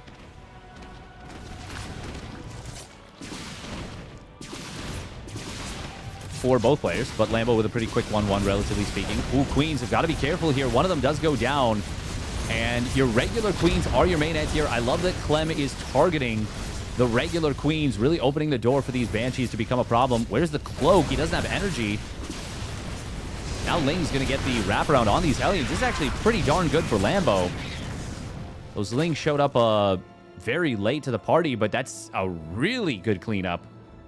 Lambo fires up 11 drones after that. He's already got the 4th base on the way. Clem is landed at his 3rd, and it's already fully saturated. Sheesh. The macro. Oh, that's not tight against the command center. That's a little awkward. Wait, he didn't lose a Banshee, did he? Oh, he did. Oh, wow, that is brutal. Swarm Queens can still wait, they can inject, right? Wait, do they lose the ability to inject? Do they? Maybe they do. I need to actually pop into the Patches mod and check some stuff out. This is a scary-looking push. A lot of Terrans have experienced a lot of success against Lambo in particular on the this push position. Lings coming in from the back, going to try and wrap around. Banelings will try and split. Honestly, not bad for Lambo to start, even without Bane speed. Gets both tanks.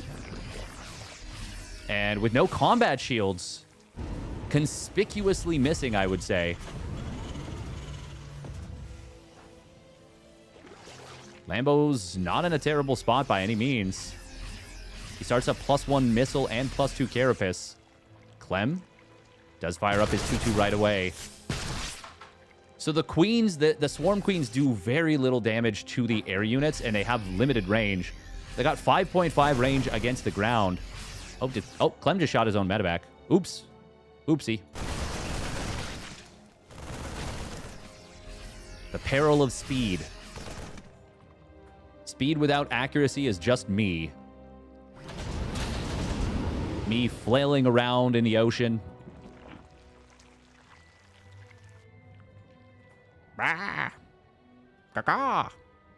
Everybody knows that's what speed sounds like in the middle of the ocean. We are going to be seeing the Hydra speed upgrade first. He's already got range queued up. Clem doing a great job of clearing this creep up. Oh, that's a lot of creep pushback. No drilling claws just yet.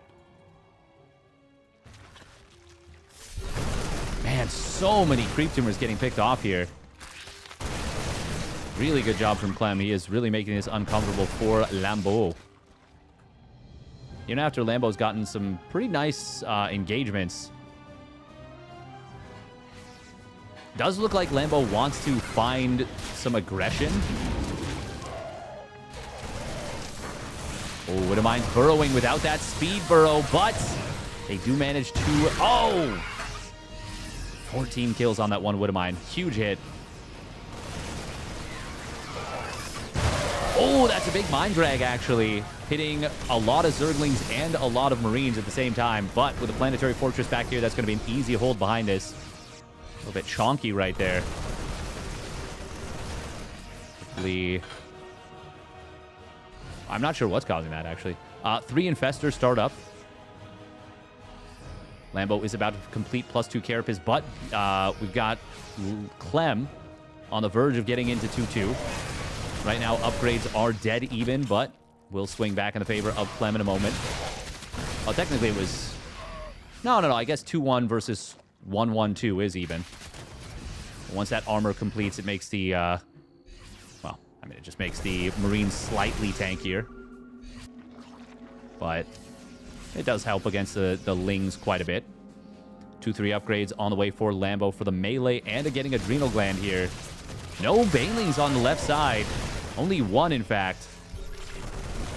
The Infestor does pop out. If he can get a good fungal, that would be really nice. But the scan sees this far away. Thank you, Critical FPS, for the tier 1 resub at 4 months. Thank you. Danke. That is a really late Drilling Claws. Oh, it's on the armory now. I forgot. There are 2 Infestors here. Widowmine's trying to burrow. They don't burrow in time. I actually kind of like that because it means you have to choose between an armory upgrade. It makes it a more impactful choice. Nice little splits here against these mines. Lambeau obviously had a bit of time to do that, but it's still nice. Overlord's kind of rallying forward in a funny way. Oh, Gigafungal! That's going to enable a huge Baneling hit from Lambeau. There are a couple of fungals on the left side. Clem's playing with fire a little bit here, being on the map like this against Infestors in both armies. Ooh. Lambeau starting to reestablish quite a bit of map control here. Oh, 5 kills. Some terrible observing from us right there. That was my bad. Oh, yeah, the instead of Hydra Lunge, you get 10 extra HP on the Hydras. I prefer Lunge. I think it's so much cooler. I think Patches just didn't like his medevacs getting lunged on. But we do have Infested Terrans now, which is a very good anti-air option.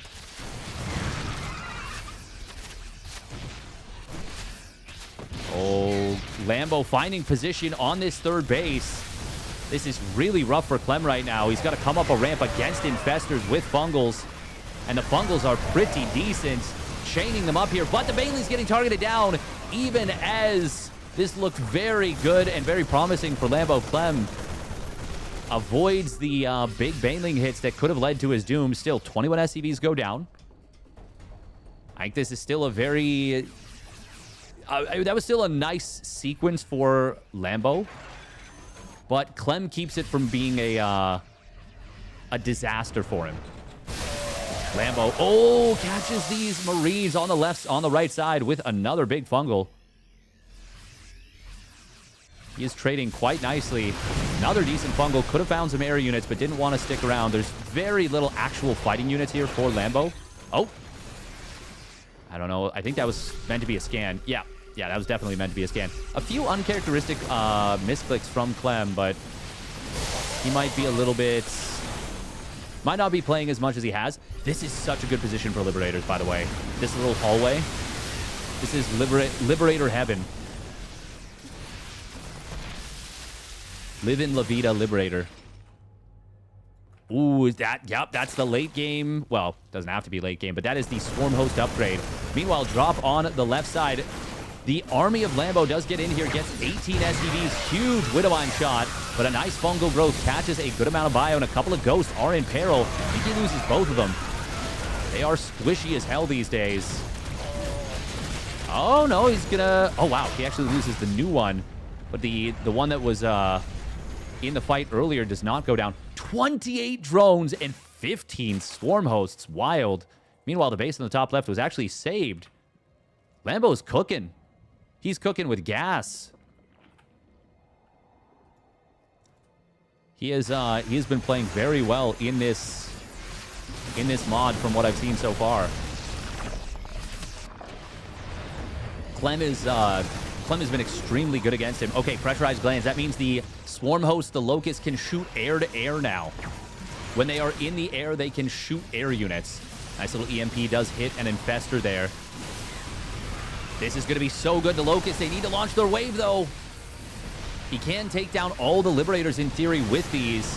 Baneling's coming from the back, going to force the lift up. Oh, you got to be careful with the medevacs. They could get shot down by these air-to-air Locusts. Look at that. Holy Widowmine, though.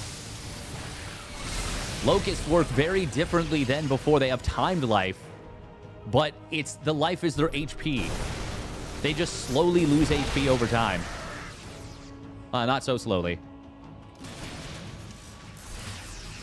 Lambo in very much the driver's seat right now, but he's still got to be careful. Oh, God, these swarm hosts are really in an uncomfortable spot. They do have their locusts available once again. Clem, I don't think he can keep pushing right here with what he's got. But currently, there are not a lot of Banes in this army. Infestors, I think there's 2 fungal growths available. A fungal could be huge. It is from the high ground. Swarm hosts. Wait, where'd the Locust just go? Oh, my God. They went completely the wrong direction somehow. Hello? So he does get the tank in the back. But now there's not a whole lot to deal with the Liberators. Meanwhile, we've got a Liberator on the top left. That is actually... It's going to be a scan to provide vision. Lambo will lose this pocket hatchery. That looks so good for Lambo there.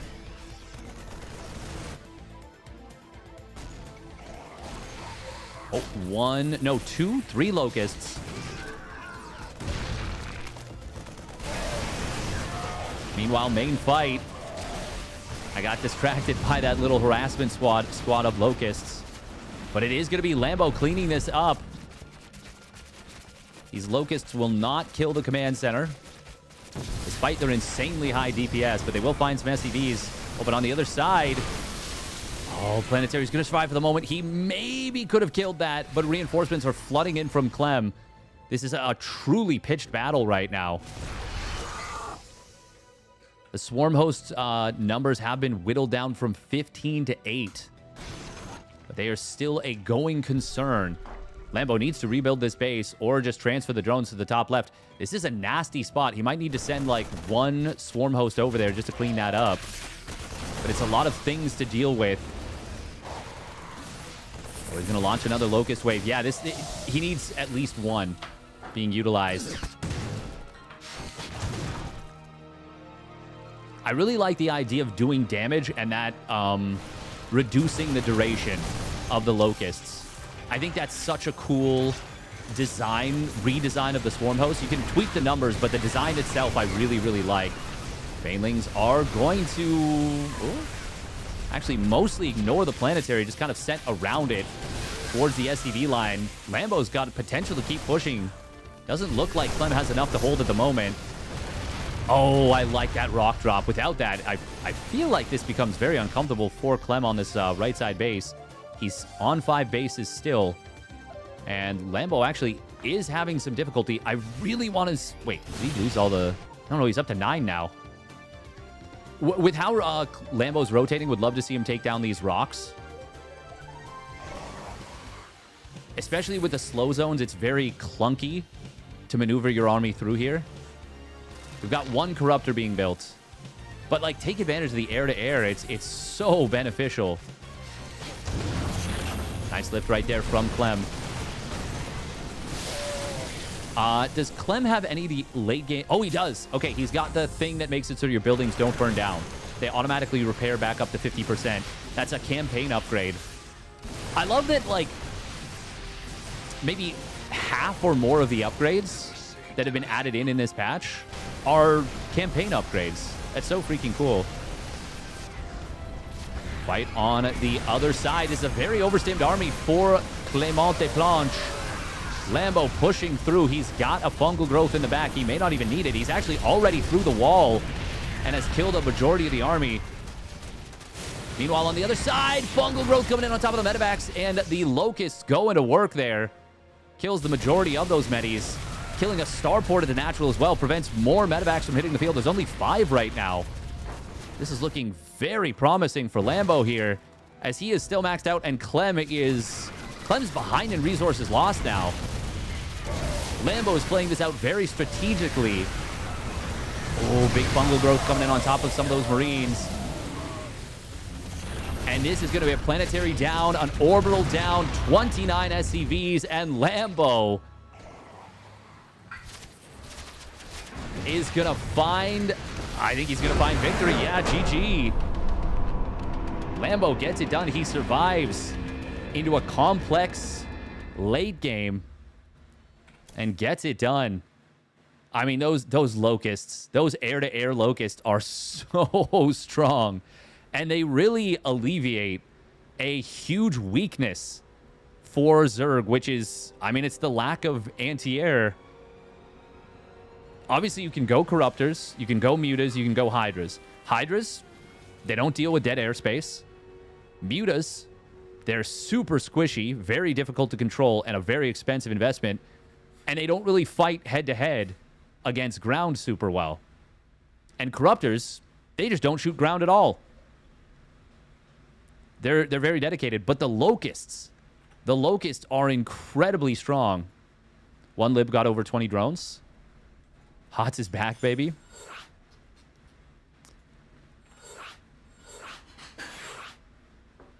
Clem forgot the super medevac upgrade. Is there one that's not just the... What do you call it? Not just Caduceus Reactor?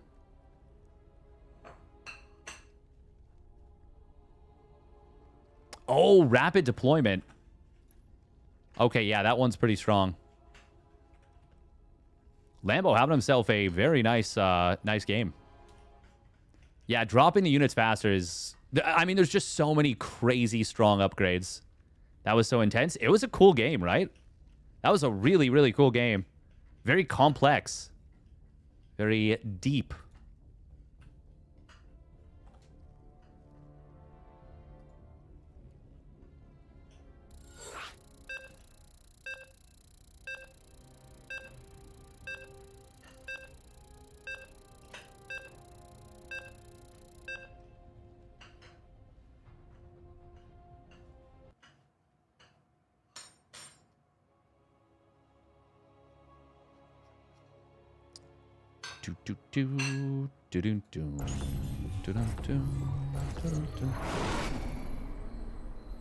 Looks like people are enjoying this one so far, and I know that I am for sure. And I'm sure Lambo is very happy under any circumstance to take a game off of Clem like this. All right, here we go. Spawning down on the bottom left for the Shopify Rebellion. It's Lambo. And his opponent spawning down on the bottom right for Team Liquid. It's Clem. Belem. I gotta say, as far as luck goes, this is a little bit unlucky for Lambo. A little fortunate for Clem. I mean, Old Sun Temple, cross map. Oh, baby. That is very good for Zerg. Close by ground, though, not so much. It's not terrible, but it is far, far better for the Terran than having to deal with cross map. Now, granted, I don't think of Lambo as a player that is as good with counterattacks as, you know, some of the others. You know, somebody like Raynor or Serral. But if you look back at the OSC midseason playoffs, the finals day, which is up on YouTube and is available also on Twitch, the VOD. By the way, that whole day was fantastic. Almost every series went as long as it possibly could have. And that was awesome to see. That was just awesome to see.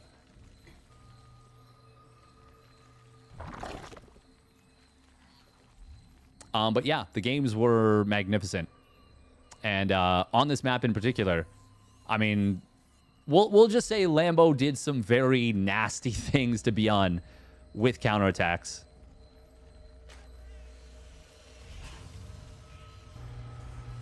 Mliam. So chat, what is your favorite salad dressing?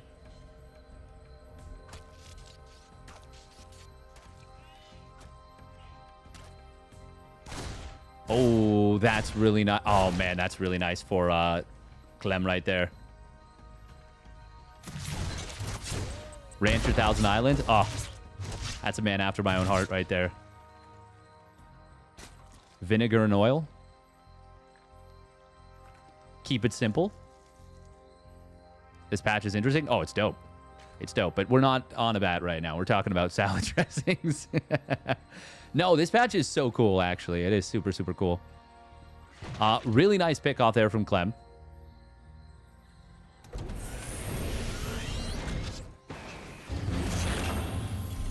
Oh, sesame. I think it depends for me on the salad. Like, a nice vinaigrette can be really good. I have a bad habit, though, of, like, with a vinaigrette, just putting way too much. And, like, just ending up, like, poisoning myself. For me, kale. Kale has supplanted romaine lettuce as my go-to for Caesar salad. Because the kale, the shape of the leaves, the way that the dressing goes into it, oh, it's perfect. It just gets trapped in the little pockets, the little shapes of the leaves. Oh, look at this. We've got battle mech. Or, well, mech of some kind. Oh, it's going to be a Tempter drive-by? No. Double upgrades? Not good against battle mech. Funnily enough, there is a kind of weird situation where you can get into... I don't know if it would work on this patch, but you can go into 1-1 Lings into Mutiling Bane versus battle mech. But it's tough. It is not easy to make it work. Clem, of course, is playing 3CC with this. He has gone for the Mag Field Accelerator, and I'm sure we're going to see Blue Flame shortly behind that. Could go for Hurricane Engines, actually. The speed upgrade on those Cyclones. But it does mean that Lings are more difficult to deal with, and I think you want the Blue Flame in this situation. Although, we'll see. Oh, yeah, I was going to say you don't want to build a Hellion here. You want to build that Cyclone. Thank you, Yammers, for the tier 1 reset at 23 months, by the way. Kale and Arugula is pretty good. Yeah. Clem is playing from vacation. Scrunch the kale. Oh, yeah. There's so much you can do. What is wrong with society? Were men talking about salad? Don't you know that you have to eat only red meat?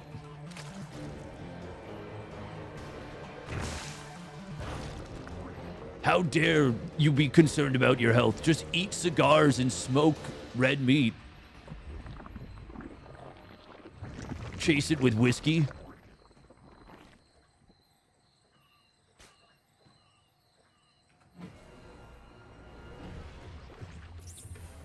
Actually, a good steak salad can go pretty hard. It can be pretty nice.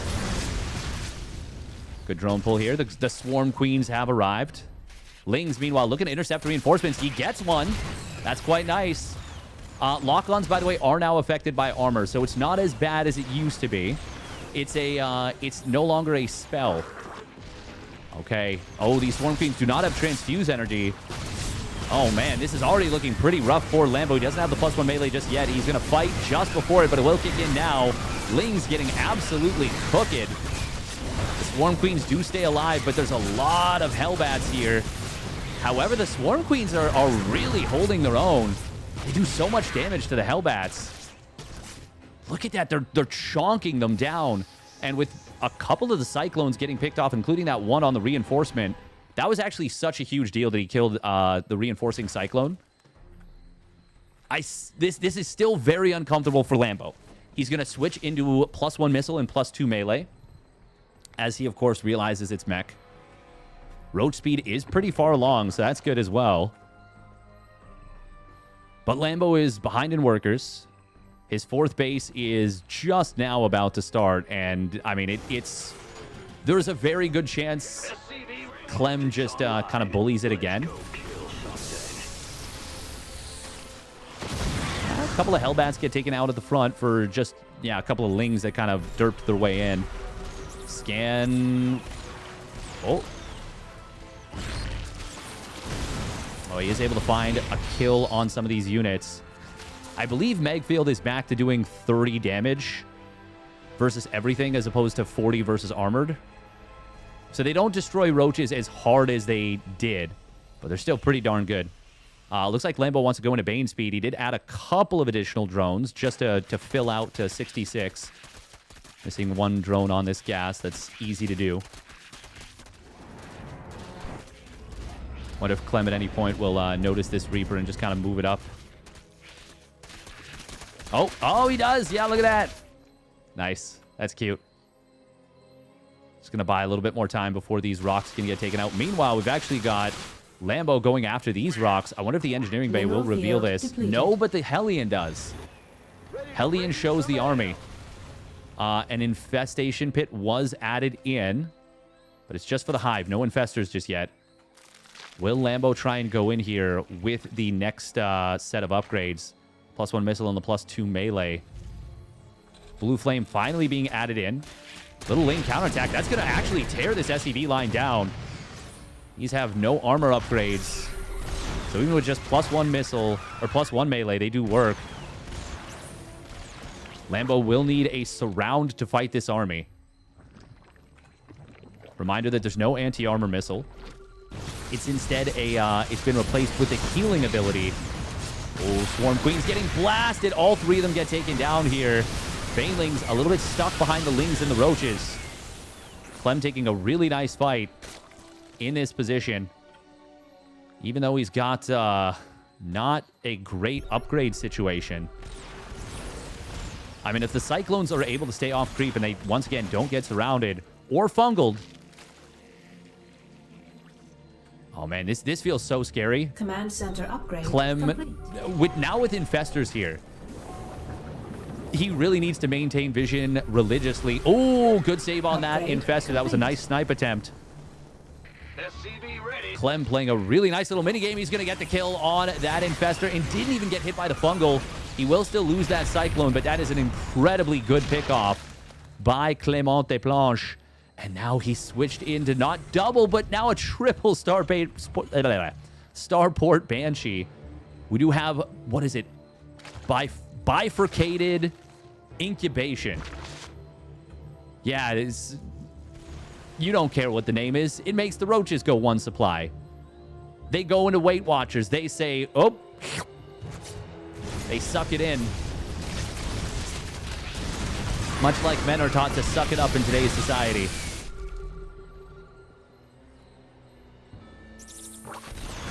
Oh, nice little fungal does catch 3 of the Cyclones, but still could have been better. Or worse if you're Clem. 1 soup roaches. Meanwhile, we've got... Ooh, this is... Okay, this is fire missiles in a line dealing splash damage. The Banshee Shockwave missile upgrade. We've also got air upgrades coming in. Look at these... Oh my god, the Banshees. They come in from the side. But we've got the Smash, the hammer from Lambo. Is it a big enough hammer? He will break through initially.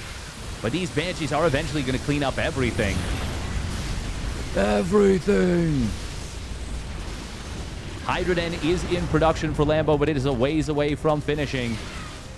And, well, being able to add into the fight, Lambo does need to just kind of back away, I think. He's found some decent value. Honestly, pretty good trades.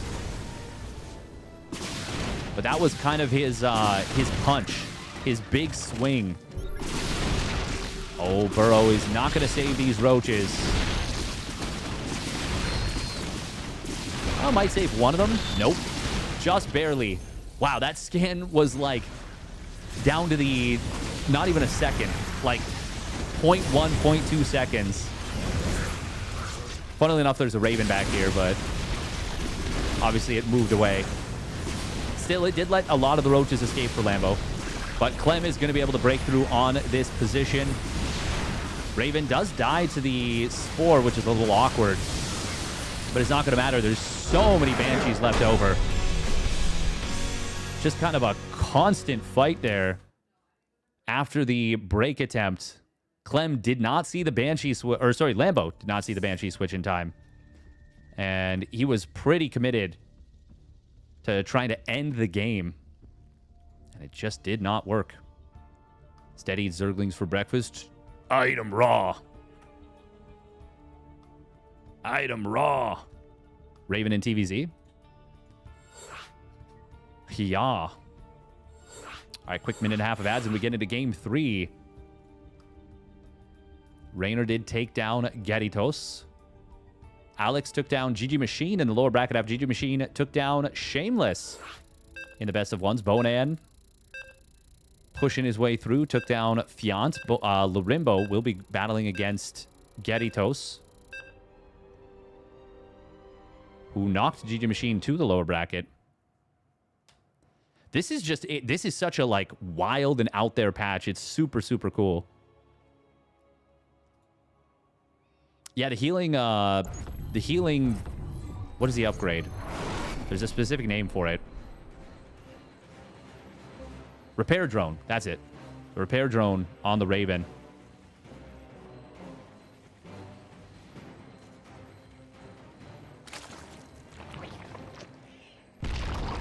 Oh! Interference matrix research also increased from 50-50 to 100-100. It takes an extra 22 seconds up from 57 seconds to 79. And the cost of casting it is increased by 25. So that's going to mean that defensive tanks are way stronger in TVT, no? All right, here we go. Spawning down the bottom right. It is the Shopify Rebellion's Lambo. With an Extractor Trick 15 hatch. And his opponent spawning down on the bottom left for Team Liquid is Clem. Malem.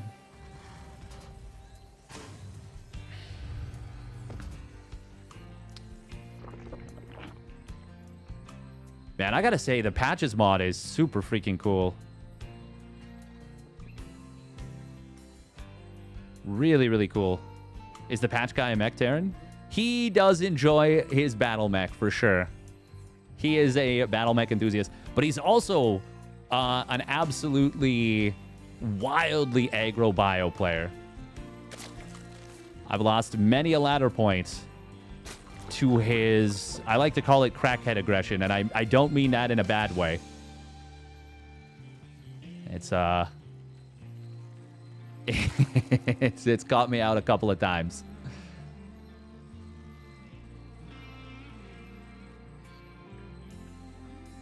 Very fast third hatch coming in from Lambo. He's going to play gasless 3 hatch. Hatch, pool, hatch. Is something Dark liked to do on... What was the name of that map? It was Omni Skeptics map. And I hated it. Neo-Humanity. There was a mineral-only path, a worker-only path. Not mineral-only, but it was a worker-only path towards your third base. And it was a really tight hallway. And Dark recognized that you could go gasless 3 hatch on that map, and it was pretty neat. God, I miss Dark. I want him back. Where are you, baby? Save us. Good micro so far on the drones. But that Reaper did force a pretty big response despite not getting any kills. Really good defensive micro there from Lambo. Oh, but he might still lose a drone. He might lose 2. Oh, he does lose 1. Did he? He did. I think it died to the grenade. Because there's, like, no blood on the ground. Which is only what happens when it, like, skips the animation, I think. Man, this is a really successful Reaper. Oh my God. He killed that with minerals in hand, too. Oh, Clem's Reaper. It's the sexiest unit in the game. God, he's so good with the Reapers, man. The North remembers. Yep.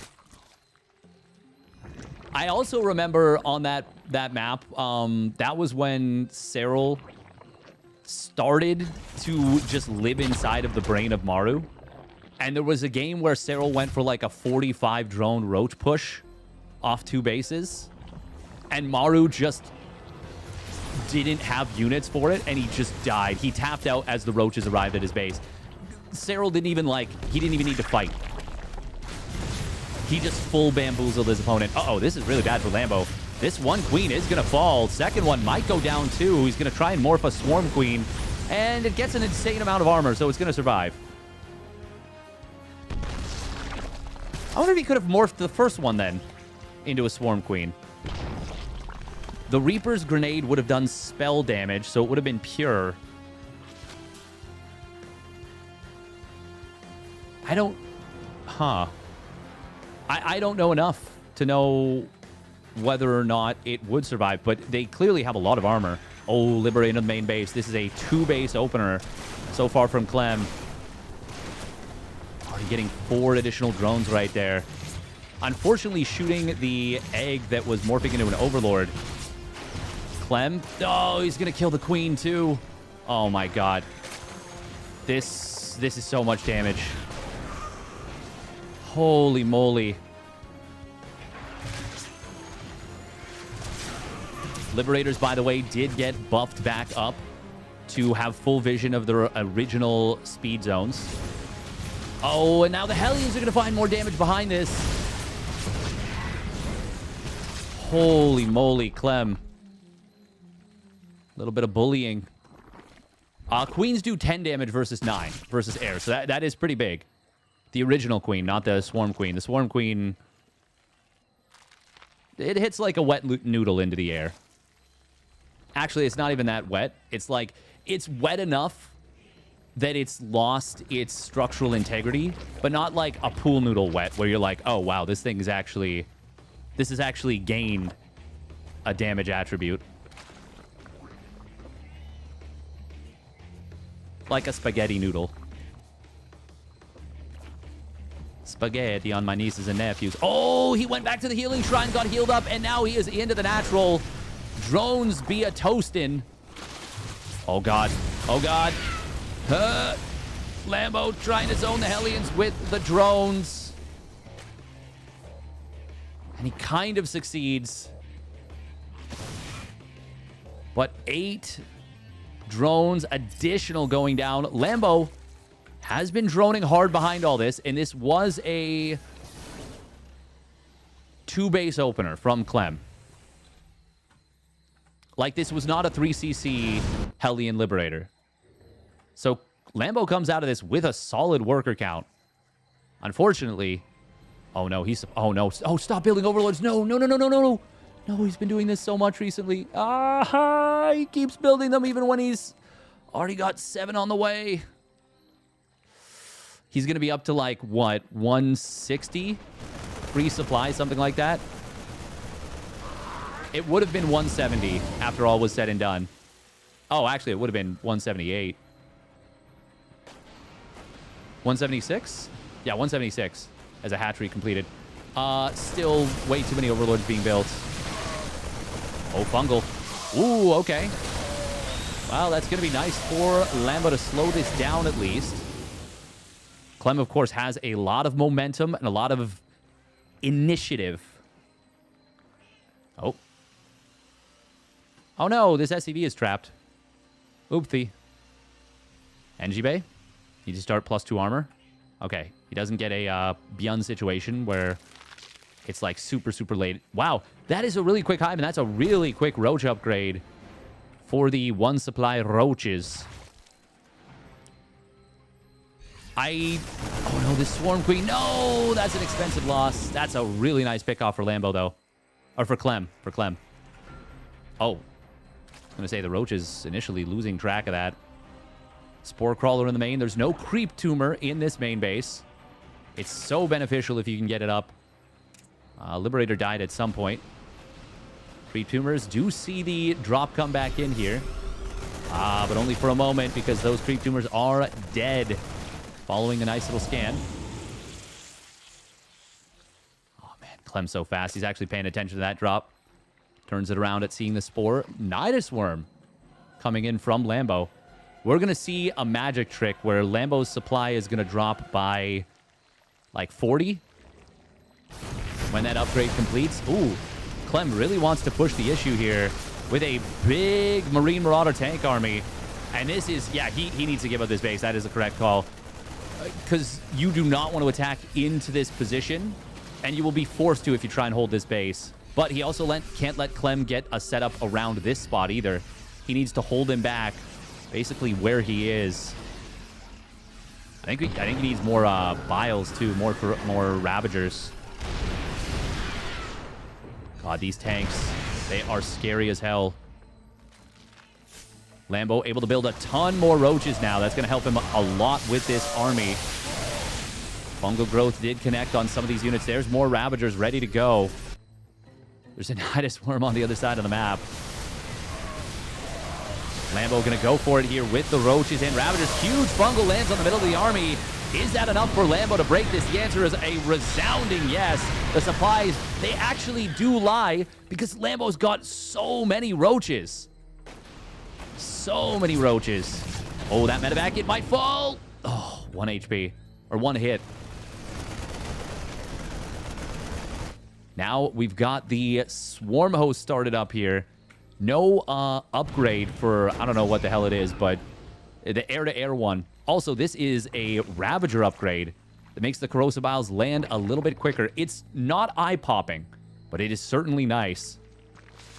Did the Nidus network die? Oh, it did. Oh, that's awkward. Lambo is about to get +2 missile, but he is about to get surprised by a way bigger army than he thought was here. Clem just now landing and turning into a planetary fortress, his 4th base. He was pretty committed off 3 bases there. The fact that Lambo held was nice, but this, I don't know about this. He's trying to come up the ramp. He does have 2-2 done. He lands some Biles on 2 of the tanks, but only takes out 1 of them initially. There's so many siege tanks for Clem, and that is going to blast this army into oblivion. And now the supplies do not lie at all. And they tell a very grim tale for the German Zerg. Clem doing his best Raynor impression of losing the first game in the series and coming back furiously in games 2 and 3. There's that Locust air-to-air upgrade, but the bleeding is too much at this point. Lambo's going to lose his 4th base, and he's going to try and hold it, but he will not succeed. Not that it would make a difference if he doesn't hold this like he needs to hold this base, I don't blame him for going all in for it. But, well, actually, this Locust Wave, will that be enough? I mean, it'll be enough to clean up the army, kind of. But it's not actually enough to even... Actually, it's not even enough to do that. And it's definitely not enough to hold the base. Liquid Clem is pretty good. He sure is.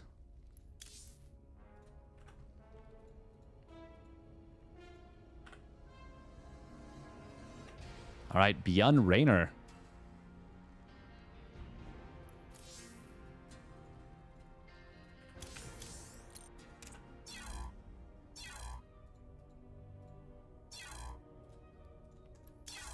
Man, some really entertaining games here.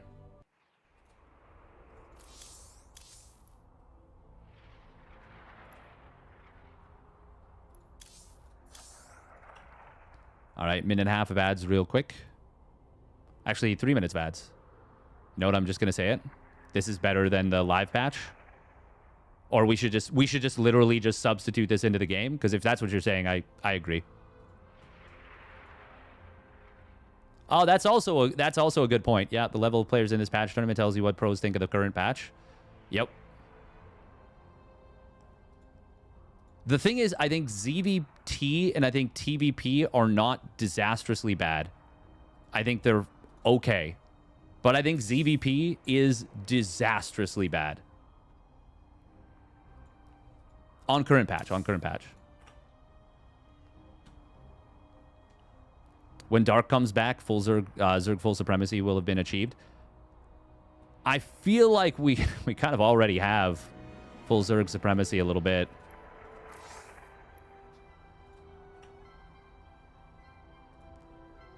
But is it well-balanced patch? This one?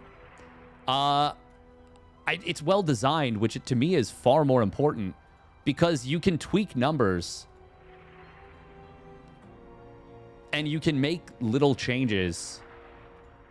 But if a patch is poorly designed, no amount of like balancing it is going to make it feel good or fun. It's still just going to feel like doggy doo-doo, you know? And that just kind of sucks.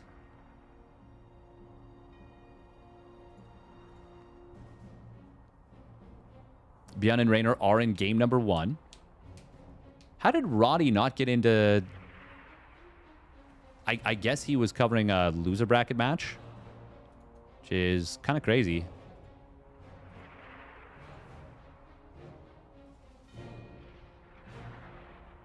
Like the current live patch? Yep. Yep.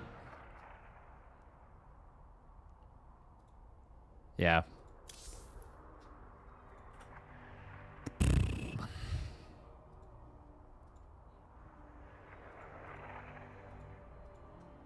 It just honestly is like a little bit sad. A little bit sad.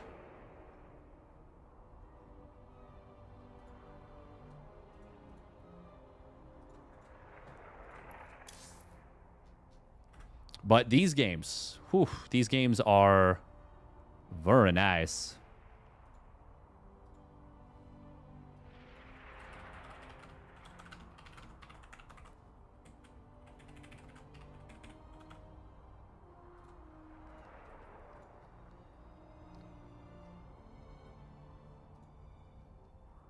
It is too bad we don't have like Hero or Classic or any of the big Protoss players playing in this one. Because that could be pretty awesome.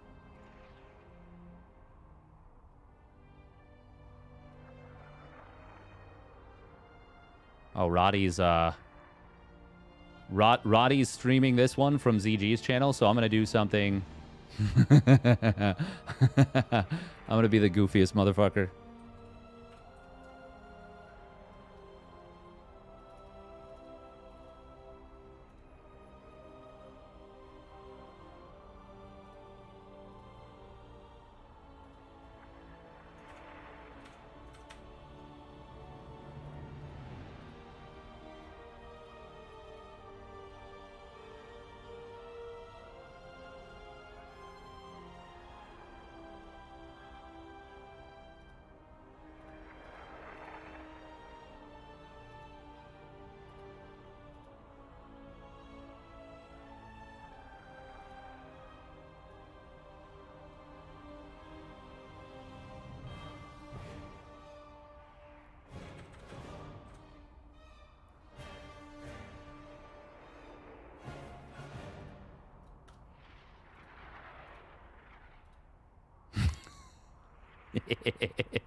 ESL is back. Nice. Exactly.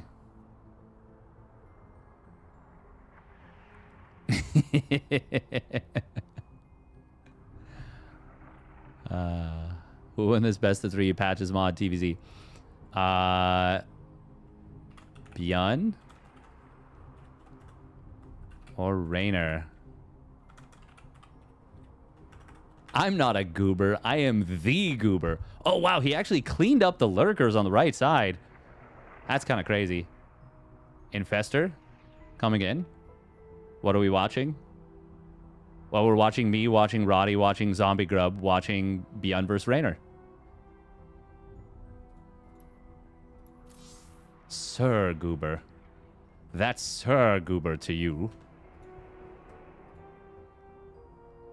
Watching a dude, watching another dude, watching another dude, watching another dude. Watching 2 dudes.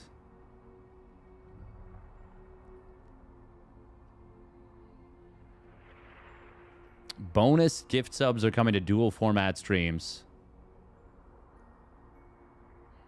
Neat. This is looking pretty good here for Rainer.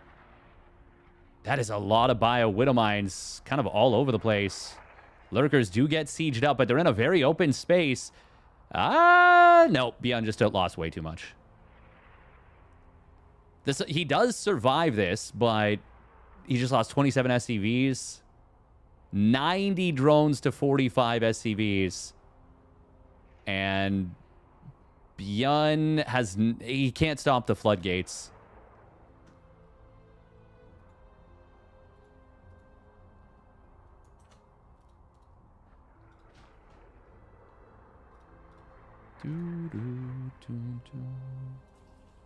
I am the biggest goober. It is true.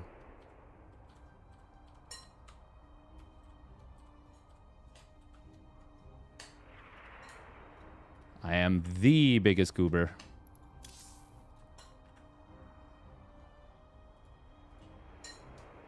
I'm guessing not many signed up because they're in 16 hours there's GSTL. I really wish that I could cover that. I really wish that I could find a way to cover GSTL.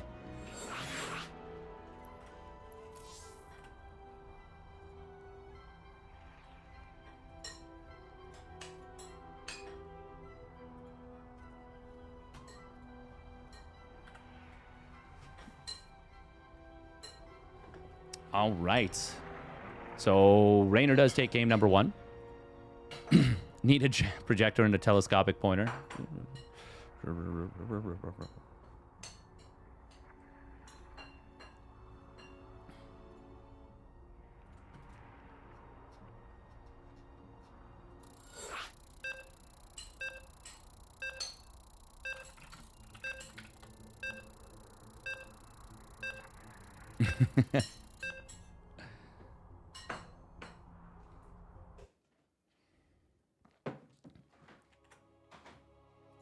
ByuN wants to play Steadfast. It's true.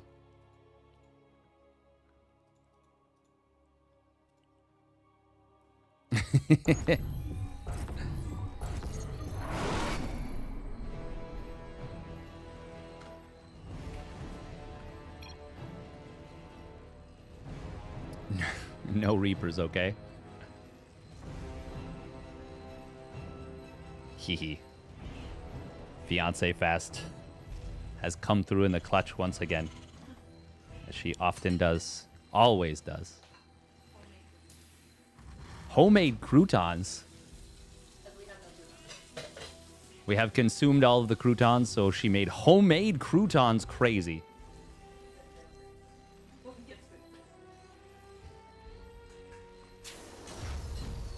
All right, here we go. Spawning down on the bottom left for the Shopify Rebellion, it's ByuN. And his opponent is bunny down to the bottom right for the Basilisk. The Basilisk. For Basilisk, it's Raynor.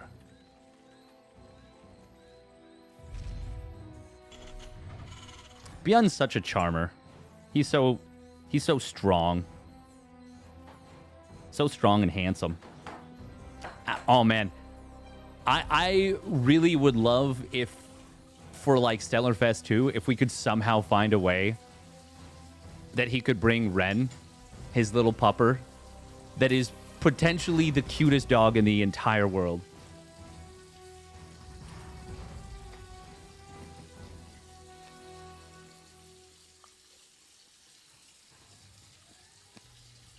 That's very funny, Thendarian. I made croutons by not eating homemade bread fast enough. That's, yeah. Fiance Fast accidentally had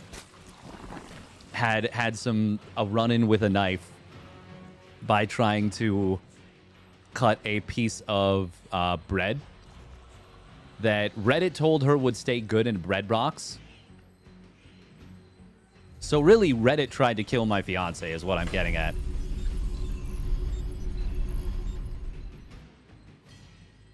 You prefer cats?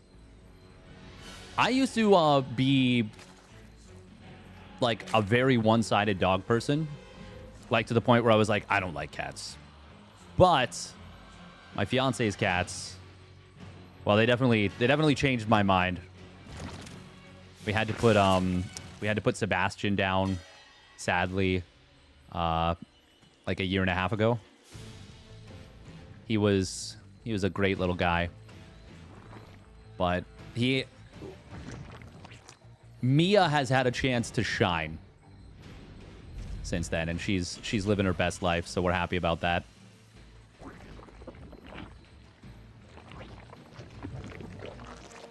I like both, but dogs are too much work if you don't have a house and a yard. Yeah, we live in a condo, and I can definitely say it's very nice that Mia has a litter box in terms of not having to take her outside all the time. Raynor gonna go for two very fast Swarm Queens. Very, very interesting. Very, very interesting. Oh, look at that. He consumes a drone. Wow, taking advantage of the new Thick Queen's ability. Drone consume to gain 50 energy. Yo, that's so cool. That is so freaking cool. People have dogs here in New York City, and I don't get it. What are those queens? These are the... So if the original queen is Brenda... These are Branda. These are thick queens. These are the Swarm Queens. They are much better at fighting ground to ground. Much worse at fighting ground to air. And, you know, if you got some feelings about the thick queen, no one's gonna judge you. She big, you know? Look at how thick the shots are, too.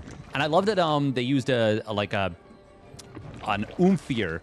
Oomphier? No, like more oomph. With the audio file. Super freaking cool. Rhodesian Ridgeback Puppy. Those things are huge, no? Damn, they do so much damage. Oh, these Swarm Queens in the main, though, they're not going to be great in terms of the anti-air, but they will fight those Marines harshly. Look at this, 65 drones. Raynor got away with building 0 units until just now. The Swarm Queens are not free, but they're not crazy expensive either. What's the total cost of this? It's a lot, but it's not... It's just basically one extra queen, I believe. God, look at that. Where's the drone damage? Was that a Liberator? What was... I mean, the queens just won the fight there. They just... They just went GgMaChine. What? Okay, it was a Liberator. I was so sure there was a Liberator somewhere. Raynor is in a very good position right now. ByuN is in a lot of trouble in this game. Look at this, 82 drones to 53 SCVs.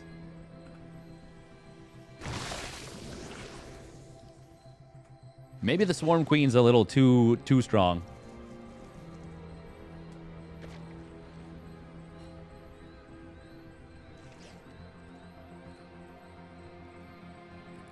In current mode, at least. Wow. Ton of spores being made in the main base, and Raynor can afford it. He's made 5 spores for the main base. Where's the... Oh, 6th spore back here. Infestation Pit on the way. 1-1 on the way for the Roaches as well. But obviously it's Carapace much quicker. ByuN... Oh, he is pretty late on his combat shields timing. I mean, Raynor's just off to such a flying start in this game after defending the aggression.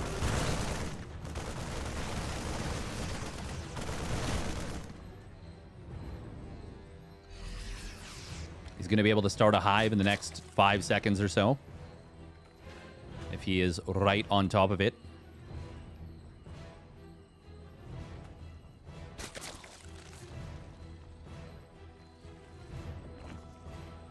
Follow his camera a little bit. Oh, oh, there we go. Fires it up. Is it already 3 o'clock? It is. My alarm is going off on the couch. I've positioned it poorly. My phone, that is. Fiance fast to the rescue again.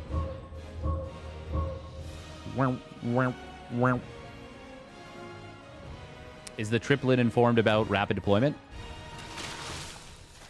I would hope so. I mean, for a player like ByuN, he loves his drops.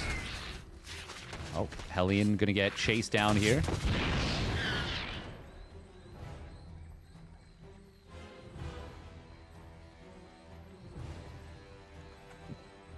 Hive is, yeah, very fast here. Just 20 seconds away from being finished.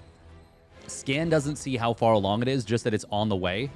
And that it didn't start when he scanned and didn't finish before the end of the scan. So it could be anywhere between, you know, like started 25 seconds ago or started 50 seconds ago type of thing.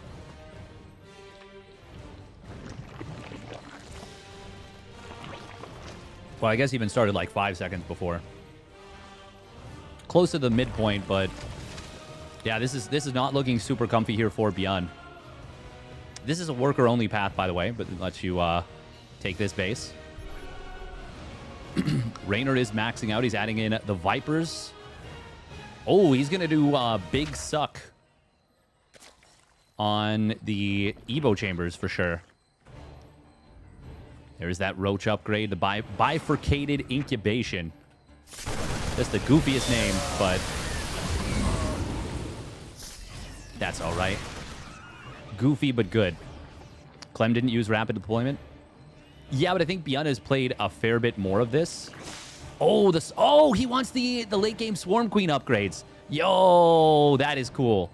That is cool. I didn't realize they were engineering bay upgrades. This is the don't take bonus damage. Or sorry, you take a quarter of the damage from siege tank shots. Yeah, reduce the friendly fire damage to biological and light units by 75%. Oh, I didn't realize it's only biological and light. So it still does full friendly fire damage to tanks. Is that an upgrade? Is that changed from the previous version of the game? I feel like it might be. Drop did get caught on the bottom side. ByuN sees this base, and he is going to be able to just cancel it immediately. Oh, he kills it. Nice. Well, that's a pretty nice find. But, I mean, so much of this game has gone so far in favor of Raynor already. We're going to see a bunch of lurkers morphing in. We've also got Nidus Worms on the way, or Nidus Networks. Triple Evo.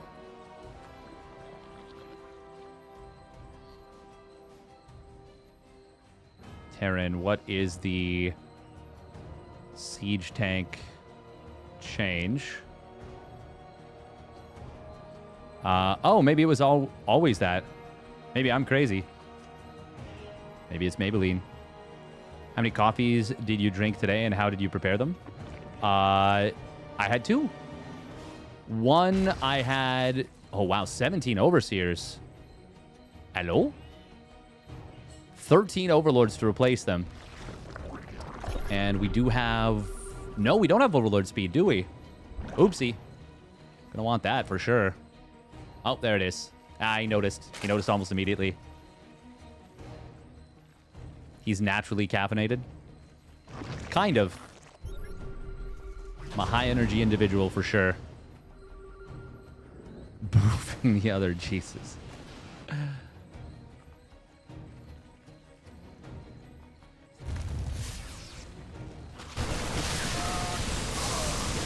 This base is going to get saved. It will not have a chance of getting taken out. God, the Swarm Queens do so little damage to medevacs. I really like that, though. I really like the idea of Swarm Queens being, like, very good at fighting ground, but the regular Queen being much better at anti-air. I think that's such a good design change. I think that's super freaking cool. +3 Carapace has completed for Raynor. He doesn't have Adrenal Glands. What he does have is an incredible amount of map control. He's also got the... Look at this. The Swarm Queens are generating their own creep. Oh, man, that's so freaking cool. That's such a strong ability.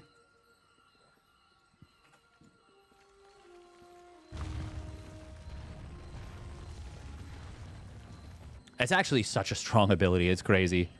Because now you can spread creep. Basically, like, look at this. They can spread creep wherever they want. And in the late game, you can use drones by sacrificing them to just keep the energy high. I think he just blasts this base, maybe? How many lurkers are there on top of it? 5 lurkers. Abducts a siege tank. Ah, the repair is not enough. Too much damage from the Roach Hydra lurker. There's a planetary fortress behind us, and that's going to kind of stiffen the position. Meanwhile, planetary on the top right, that's going to get taken out as well. I have no idea what this is. Is that rapid deployment? No, this is accelerated training. Ooh. Oh, wow. Right, with an attached tech lab on your barracks, you build units faster. Also, you can salvage add-ons. This is also the you don't need to repair upgrade anymore.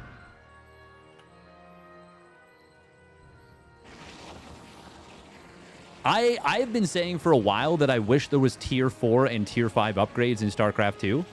Kind of similar to how in Age of Empires, I think Age of Empires 2, there's some crazy strong upgrades in like the late game, but they cost like incredible amounts of resources. And this is actually kind of what I'm talking about without being Tier 4, Tier 5. This is just, you get your super powerful tech, and you start spending money to make yourself scale at a crazy degree.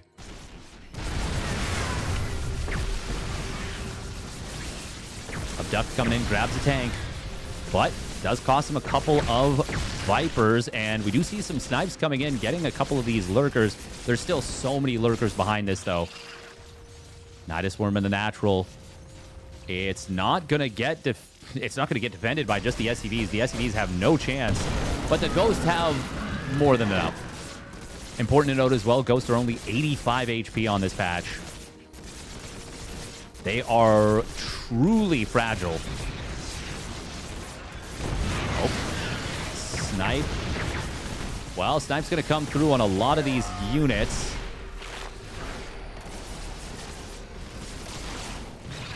Lurkers on the bottom right going to get defended against. Both players with an incredibly large bank, but it is Raynor who is now taking the top left position.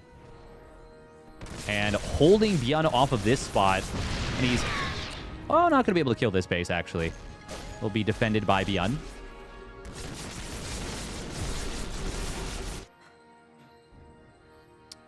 Reduces... Oh, wow. reduces the Baneling morph time by 50% and increases life regeneration by 500%. What? Oh, Patches, that is crazy. Raynor just clicking all the upgrades. That's an insane... The thing is, it sounds a lot more insane than it is, but that's still pretty insane. Plus 500% regeneration. The thing is, the Baneling doesn't regenerate at a super fast rate, so 5xing that is fast, but it's not going to be as eye-popping as I think you... Well, we'll see, because I actually don't know what the regeneration is rate. Like, it's just the regular regeneration rate. Either way, I want to see what it does, and I'm excited about it. I've already forgotten the name completely. Proper ADHD brain kicking in again. We do have the... Yeah, pressurized glands, the air-to-air attack. Locusts cannot use it once they're on the ground, but before that point, they are Giga Strong, air-to-air. And then they become Giga Strong ground-to-ground.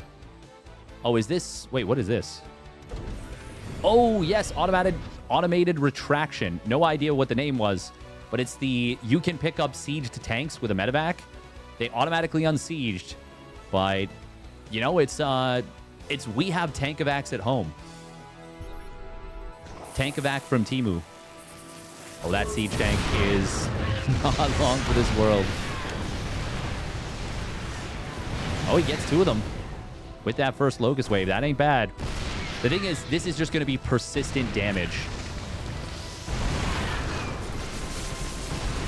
Oh, God, the ghosts! Oh, they're so soft. They are so squishy. But they managed to get their snipes and survive. What is this? Oh, yeah, Infested Terrans. Yeah, he really... Raynor is just filling out his entire upgrade tree. What is he still missing? Well, I mean, he's missing all of his air upgrades. But he is getting them slowly. Slowly but surely. Okay, let's see the Baneling regeneration. If it even comes into play here. Parasitic Bomb on those medevacs. ByuN does split away, but he will lose that first medevac. What the? Oh, that's rapid deployment, right? Nope. Oh, it is. It's from the Ghost Academy. Wild. He's also building a nuke behind it. Meanwhile, we've got a little push through the middle. God, the names of some of these upgrades are nutty. We do see the Locust Waves getting cleaned up very quickly. This siege tank. Look, it's doing the move and shoot. Scoot and shoot siege tank. You've heard of me from the movies. What the fuck am I doing here? God, look at these upgrade tabs. They're nutty. They're so long.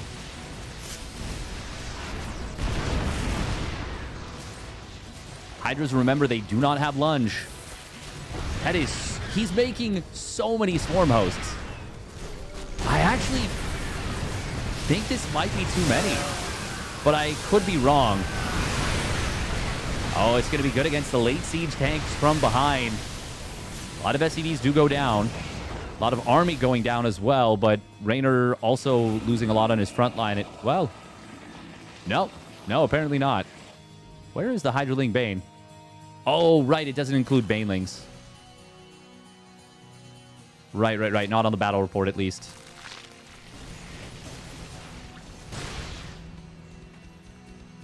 We've got ByuN going back to the mech. You switch into mech, basically, in the late game. Hellbat, Siege Tank, Ghost. God, that is so many swarm hosts. And they will find 3 medevacs, and that's about it. But, I mean, if ByuN can't find anything on the counterpunch, that's minus 600 resources. And he's not going to try, not initially. These siege tanks sieging up very far forward. Scan comes in from ByuN. These Marauders are pretty far forward.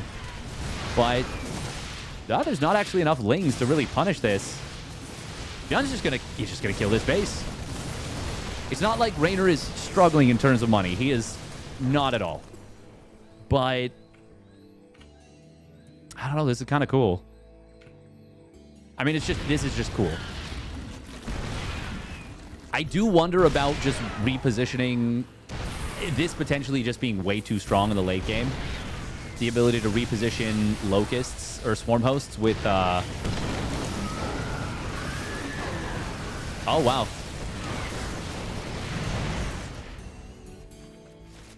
You can see that the HP ticks down over time.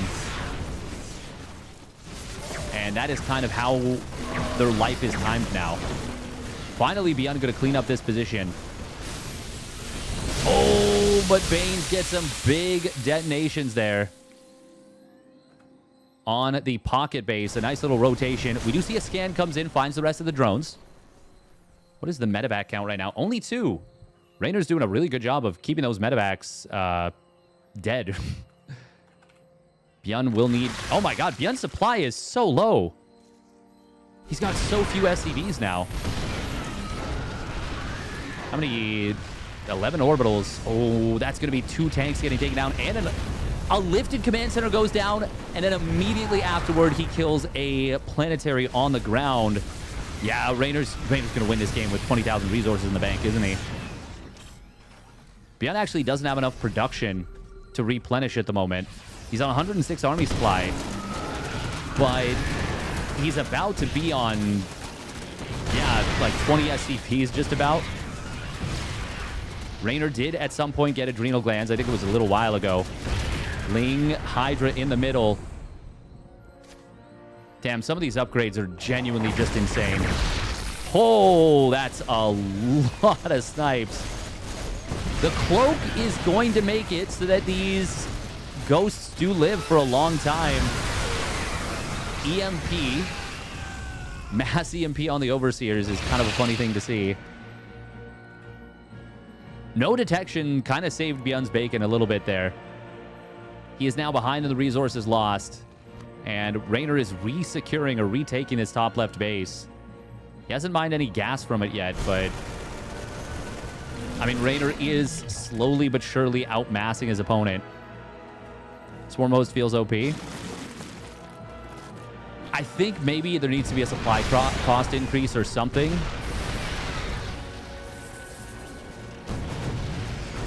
Or they lose HP at twice the rate when they're in the air. That's actually a pretty good solution.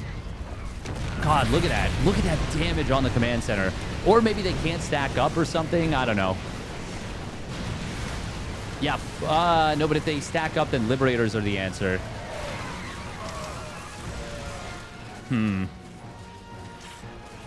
Maybe shorten the air-to-air range so that Liberators are a better counter.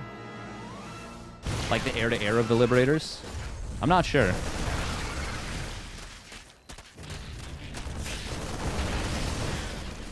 Rainer is having a good time here, that's for sure. ByuN going to try and defend. He's going to try and clean up this Locust wave. ByuN doing a good job of really trying to avoid letting these siege tanks friendly fire. Making sure as much as possible they were shooting at the Hydras, Lings, and Banes on the top left. And all of a sudden, now ByuN's push kind of looks scary.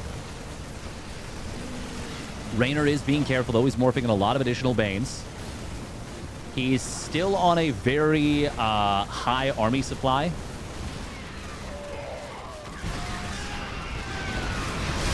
Ooh, and as the Bio gets forced to retreat, a couple of tanks getting taken out.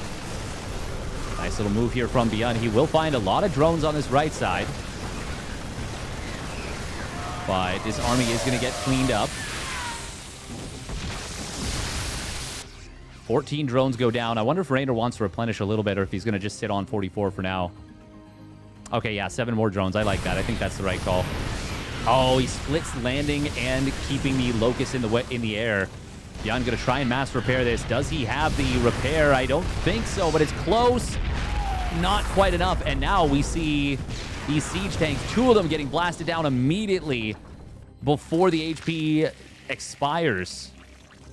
Before those Locusts run out of HP. Even when they're deep in the red, they might still be on 9 HP, which is a few seconds, and that can make all the difference with Locust waves. Oh, the blinding cloud coming in on top of these tanks. They are super clumped up. Ling's Banes blasting through the front line of ByuN, and now he falls below 100 army supply and down to just 5,000 resources in the bank. But more importantly,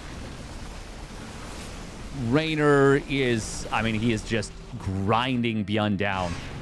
Oh, and another Locust Wave available once again. The hot pickup saving a lot of these tanks. Very well done right there from ByuN. Medevacs. Oh, good job from Raynor to keep these in the air. They are finding a lot of value. He almost gets 2 tanks in that 1 medevac. But the units do survive.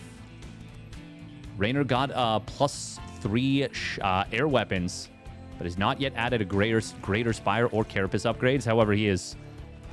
I mean, he is probably going to win the game comfortably without any air transition.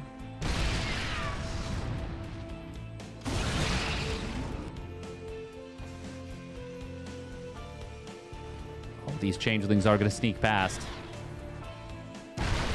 God, that tank is very brave and very dead.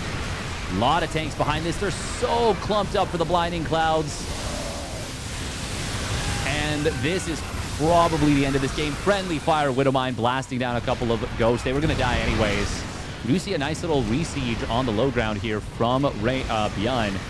But I don't think he climbs back above 100 supply, or if he does, it's not going to be by much.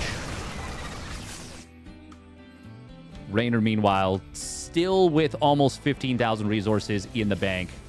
And very well balanced, I might add. Not an easy thing to do during these games, even when you're super familiar with the patch. Granted, I think the spending, because the Swarm hosts are just sending out constant Locust waves, the spending is pretty similar, almost the same, in fact, to Lingbane Hydra Viper, because, I mean, he's already got all the Swarm hosts. GG, well done from Raynor. And now it is going to be Clem versus Raynor in the winners finals.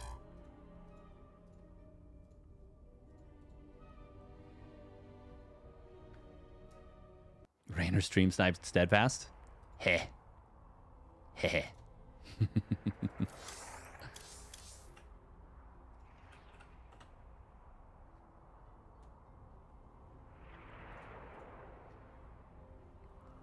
Cheeky, cheeky.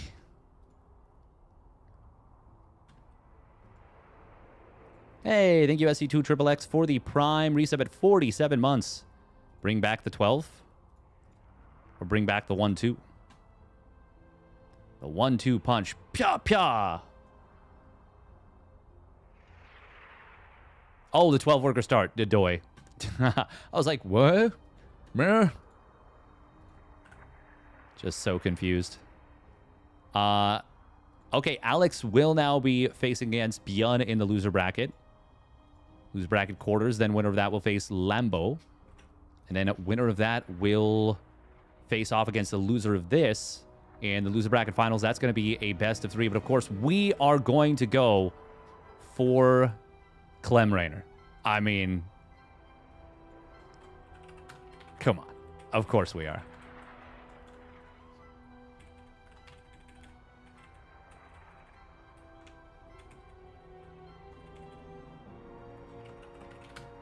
All right, this is the winners finals. Winner of this gets a series advantage.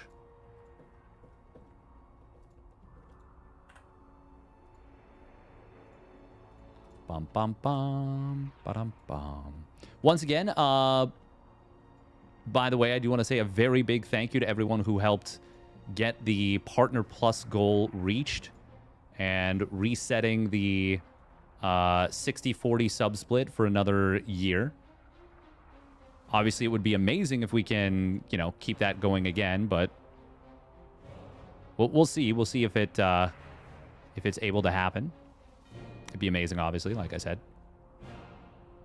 What is starting on the supply was 12 and a 9, so you start in the red. Oh, that would be pretty cheeky. That would be pretty cheeky.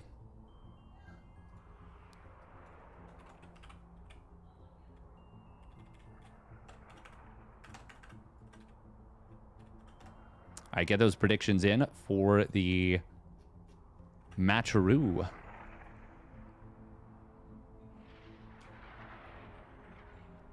Anything over 200 supply dies when casted.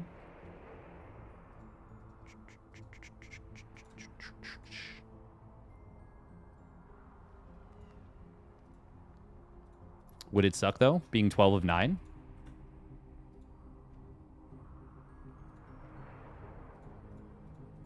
Will it blend?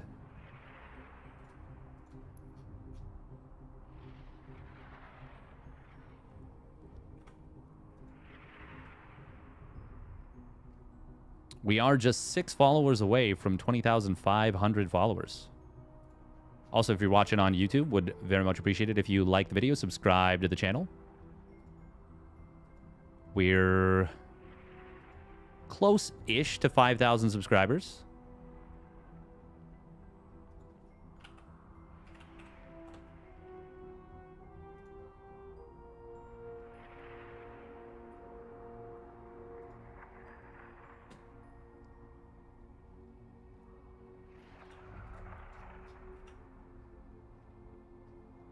Ooh, GSTL starts off tomorrow. 7 a.m. EDT, 10 a.m. EDT.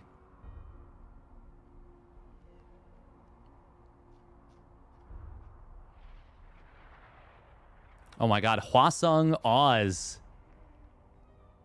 Well, not Hwasong Oz, but Hwasong Oz. Cure, SOS, and Rogue forming a team. I personally am really a big fan of Team League, so I think this is pretty cool.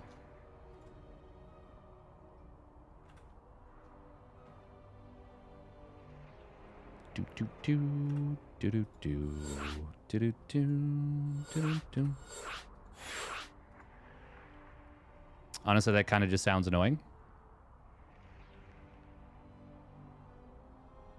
Oh, 12 out of 9?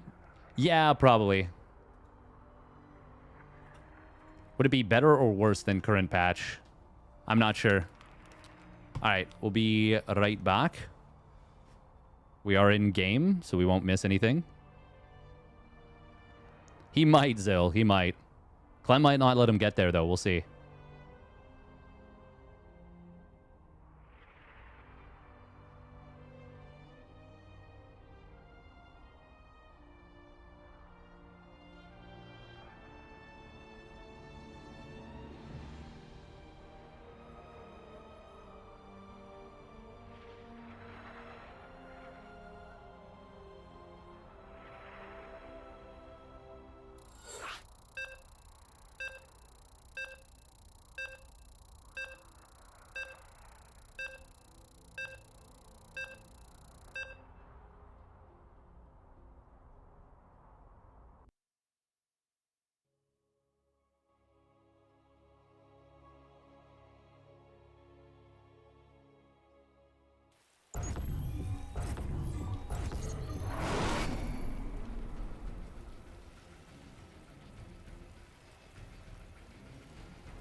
All right, sorry about that, folks. Oh my god, we've missed so much. It's almost a minute. Anyway, spawning up in the top left, it is Team Liquid's Clem. Malam. And his opponent spawning down on the bottom right. For Basilisk, it's Raynor. And this one is a classic. Clem versus Raynor on just about any patch. It doesn't get a whole lot better than this.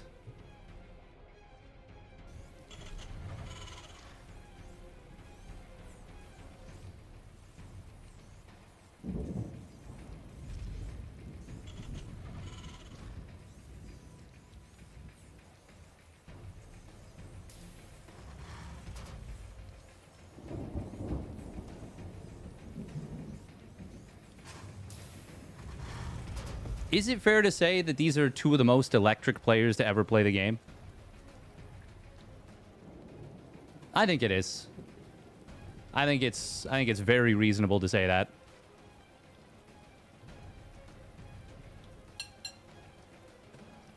Oh, sneaky, sneaky. But it's not sneaky enough. Raynor is taking a very long route around. He gets the kill, does Clem.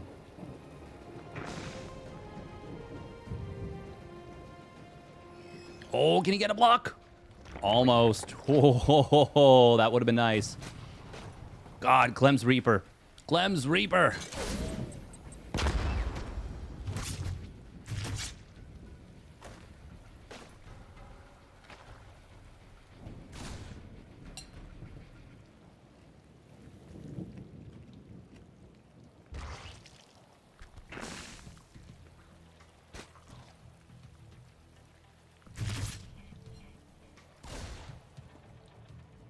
Give Terran free units and enjoy with wine. Nice. Oh. That was the funniest little Reaper.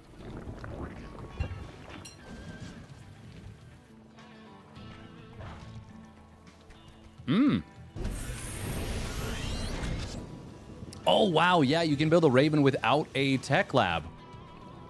I keep forgetting that it was changed significantly.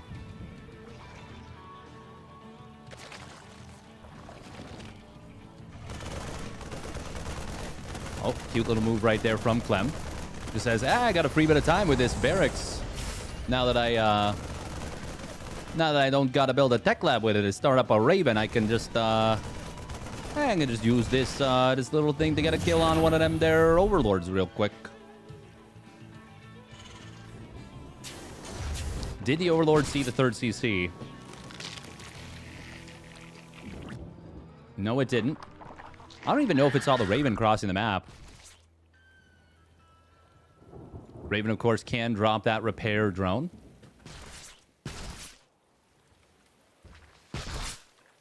God, the Swarm Queens are so freaking strong.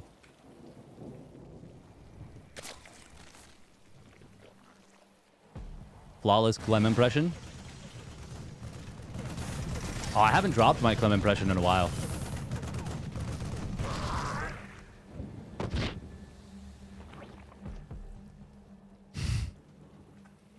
We'll hold on to that one for now.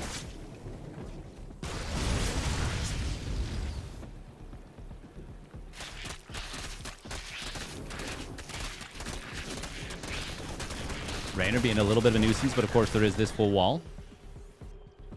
Always precarious to move out before a wall is completed. Auto turret gonna find, I believe that's its second kill. The Raven, yeah, 2 OBs.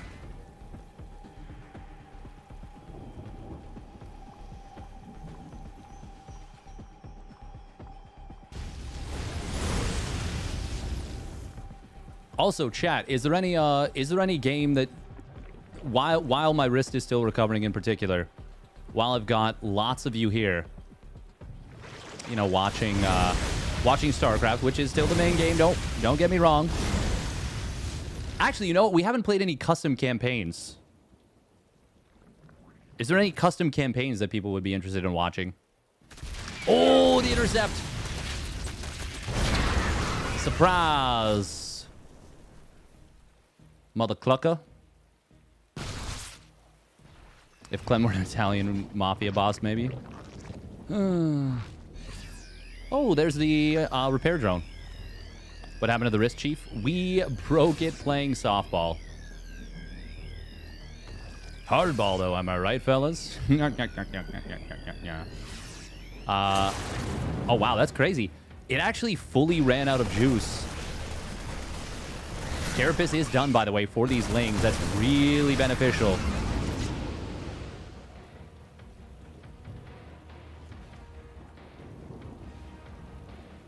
Get well soon. Thank you. Custom campaign, you said? Yeah, I was... Because I haven't played any custom campaigns yet. I feel like Raynor does have a pretty nice start here.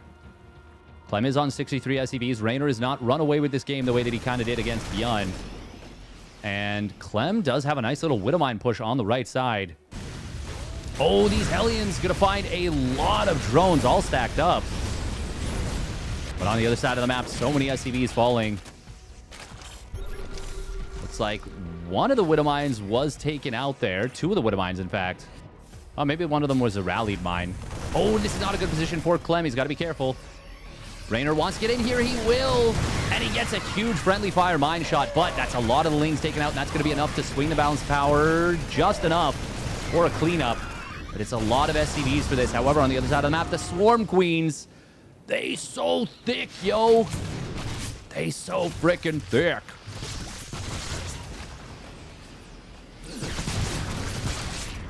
Reminder, you can transfuse off creep again. Ooh, Ling counterattack coming in, getting another little bit of a mine bait. Oh, that's not a mine bait. That's just a big mine shot. 21 SCVs have gone down. Clem's still rebuilding. He never lost this 4th CC, which is a pretty important thing. Ooh, that's a big miss rally on these lings. It's going to be costly. There's no Baneling Nest, by the way. Raynor got away without building a Baneling Nest, getting this done with all Swarm Queens and...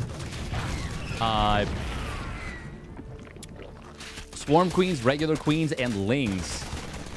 And even going straight into the 2-2 and the Hive just now was added a couple Infestors. Actually, no, that's not true. He already had 4, but I think they just popped out a little while ago.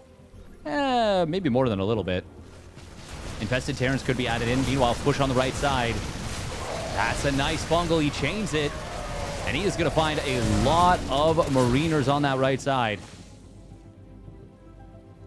Clem has lost a lot of momentum and a lot of SCVs.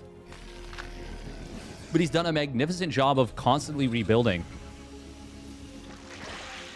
Raynor going up to 77 drones now. He's lost a few to the initial Hellion drive-by. This does not look like a very promising drop right now. With an Infestor, with this number of Lings here. And at this point, with an upgrade lead for Raynor, he's got the +2 Carapace. This Queen's going to find some good shots on those Medivacs. We don't have any Spores. Oh, Fungals could be massive. He hits the Medivacs. That's almost as bad. He gets the Marines behind it. No escape for these Marines. Every single one of them goes down, and even the Medivacs are very low on juice. I wouldn't hate a chain fungal. But he would only get... Well, I mean, he'd get 3 of them for 3 fungals. That's not bad. Widowmines don't have Drilling Claws yet.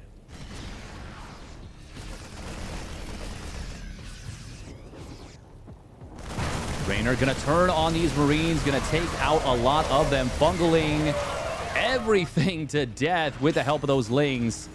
Big upgrade advantage, 2-2 versus 1-1 for a while. Just now, the upgrades even back out.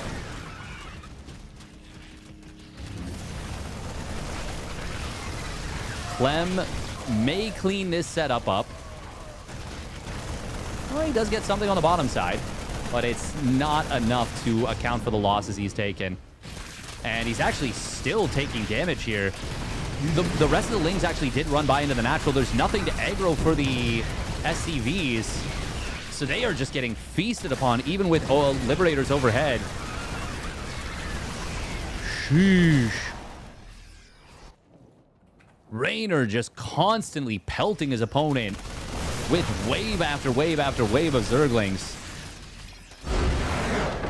And GG will be forced out here. Wow-wah-wee-wah. Raynor goes... Brr. Doesn't even feel like Clem Raynor. It didn't. It did not. What's this mod, guys? Is this a new patch? This is the Patches mod. You might be curious, what does that mean? Well, the Patches mod is made by a player named Patches.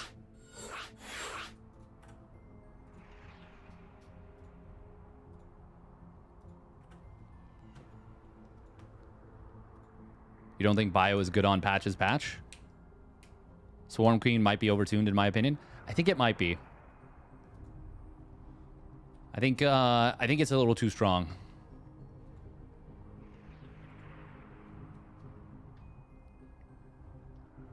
I wonder if maybe it should cost gas. But if it does, maybe like the first one doesn't cost gas or something. Or the first two, but after that they cost gas. But that's really weird and anachronistic. Yeah, I don't know. I don't know. That's tricky and weird.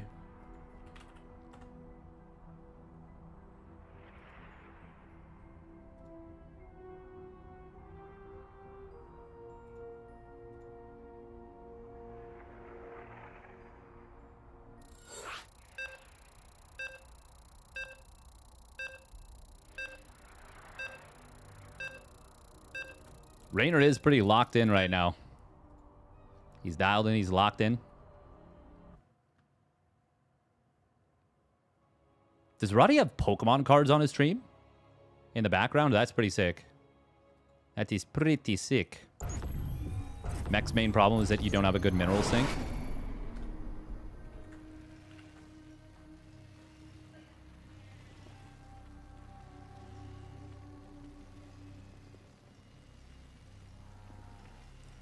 Oh yeah, Mules can mine gas on this patch. Oh yeah. Which campaign you actually like the most though? Ooh. Out of the 3 campaigns? Well, I guess there's also Nova Covert Ops. I think it's got to be Wings of Liberty. I think the Wings of Liberty campaign is the best of the 3. But if you're including Brood War... Well, you know what? I actually haven't played the Brood War campaigns since I, like started playing StarCraft 2 seriously, so I was nowhere near as RTS-brained as I am now. All right, here we go. Spawning down on the bottom left for Team Liquid, it's Clem. Melem. And his opponent spawning up at the top right for Basilisk, it's Raynor. In the blue. I think he's had Pokemon cards for a bit. I know that Roddy's been a big Pokemon card collector for sure. Actually, it was really cool. Got a chance to hang out with him in Vegas after Safe House 2. Just before my flight, because my flight was in the evening. And we had to be out of the Airbnb in the morning.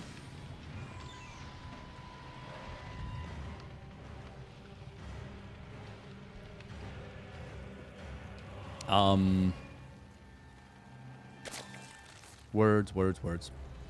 But yeah, he was super nice. He like brought, you know, he was like hanging out with me and hanging out with a bunch of other people, and he let me let us hang out. I say us. He let me hang out with him at his hotel. Did some like sunbathing. Vicky's like super chill and nice too, which is awesome. For anyone who's not familiar, Vicky is his partner, his significant other, his boo, if you may. If I may. Oh, this is cute. This is cute. This is something you can do on this map in theory to try and deal with your opponent setting up for the block. Oh. Oh, slick snipe right there on that one lane. Oh, and he gets the drone too. Yo, Clem. Clem with a Reaper. Is that the most dangerous mammal on Earth? Clem with the poke. The extra poke in on the Queen. You can tell he's a little bit frustrated about those Ling run-bys from game 1.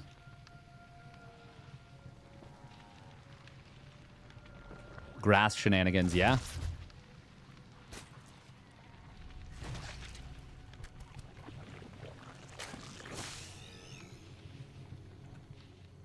If you aren't Hellbat dropping every game, you're literally playing the game wrong? Do you mean with the patches mod or in...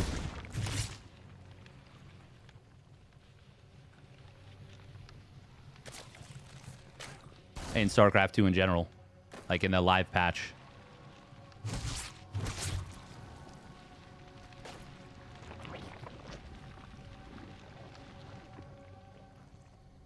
I would love to be a voice actor.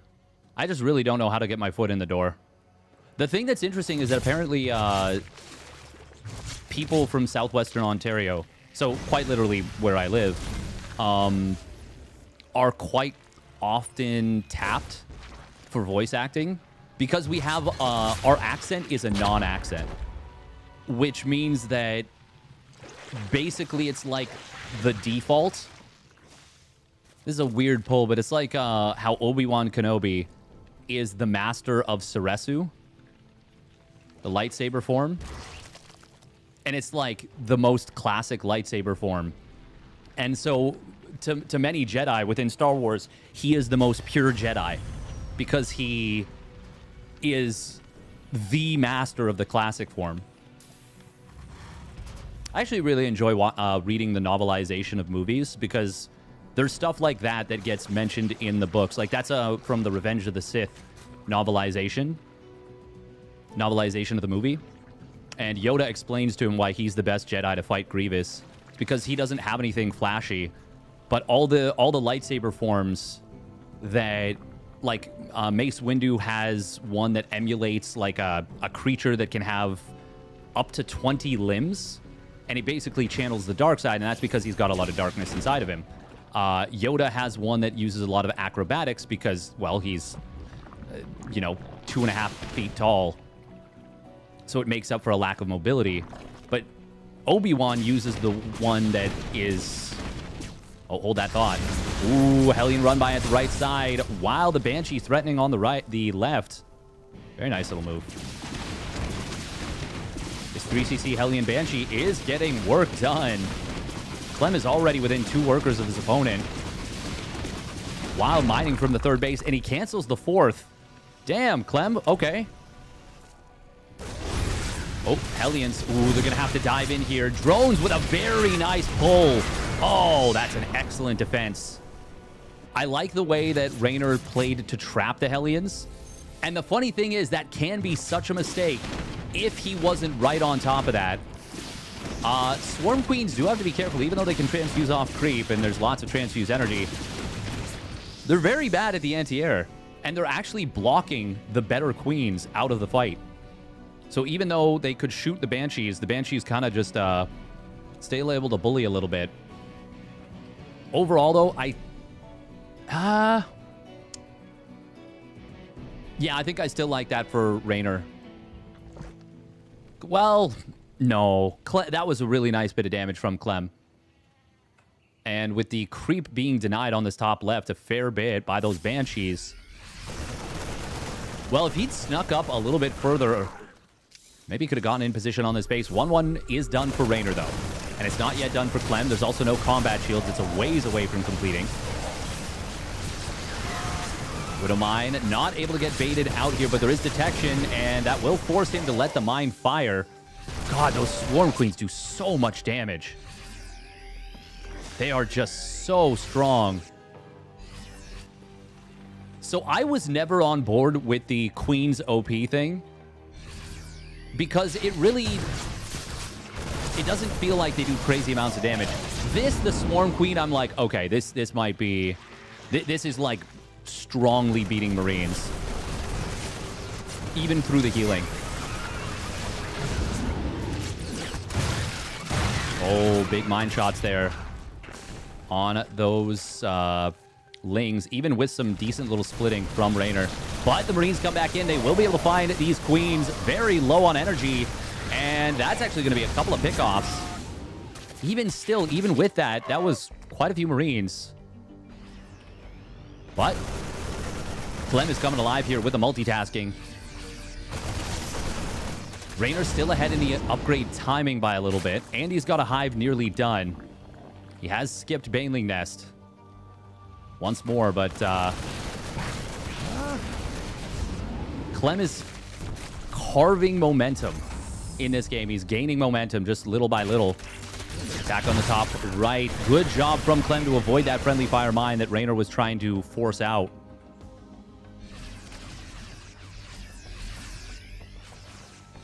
This is a much more even game here in this game number 2.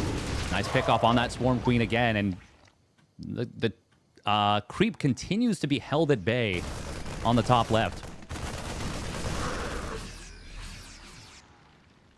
Thank you, TBD Forever, for the Prime resub at 8 months. Sorry, I always forget because I only watch on YouTube. I do appreciate it. I do appreciate it that you remembered and plopped it down. Ooh, Fungal Growth.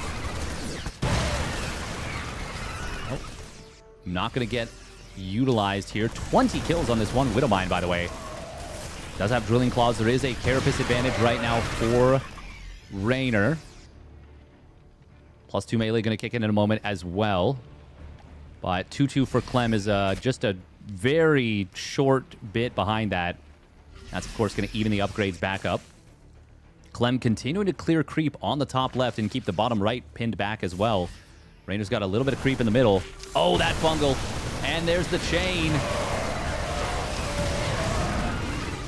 Clem.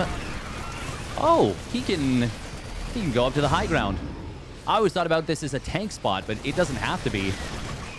Oh, finding that Infestor would be amazing, but it looks like there's a fight in the middle instead. Clem will find one of those Swarm Queens, starting to clean up a little bit of creep. Adrenal is going to be a very powerful upgrade, and additionally, first Ultras are on the way. Chitinous Plating halfway done. Infestors have, I believe, all stayed alive. Oh, as I say that, one of them will get sniped by a feisty pair of Marauders. They're just two brothers. Now, a base getting picked off. Finally, Clem's diligence and keeping that creep on the back foot, being rewarded with a base kill. And all of a sudden, it's now 4 base Terran with a few command centers on the way. It's the 3 base Zerg. Oh, Clem is cooking here. And with no chitinous, he could take down that Ultra. The Broodlings will tank for him in the meanwhile. And actually, yeah, you might want to just get out of here as Clem. Oh, he was shooting his own Marines. Oh, those poor Marines got mistaken for Changelings. He killed 1 or 2 Changelings, I think, and then started just shooting his own Marines. That's very funny. Oh, no, he just killed 3 Marines of his own. Did he even kill a Changeling? I think there might have been 1 Changeling, but they might have just all been Marines. This little bit of creep, this tiny bastion for Raynor being cleaned up in the middle. Clem now dropping into the natural. The Spore Crawler will take down a medevac. This is still going to force a lot of lost mining time. Clem is taking further and further control of this game. He's dancing with fire a little bit. A Fungal Growth and Infestor combo could still cause big problems for this army. Especially with now Corruptors out on the field. Where are those Corruptors?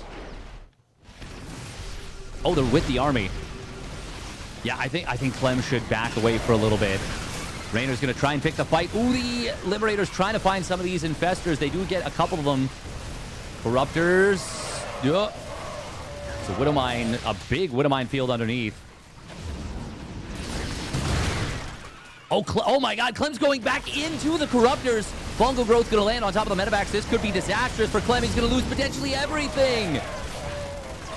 He didn't notice the Corruptors inside. Meanwhile, there was 15 SCVs that just died to a counterattack on the other side of the map. Orbital Command is very low on HP. Oh, that's a funny little move forward on this.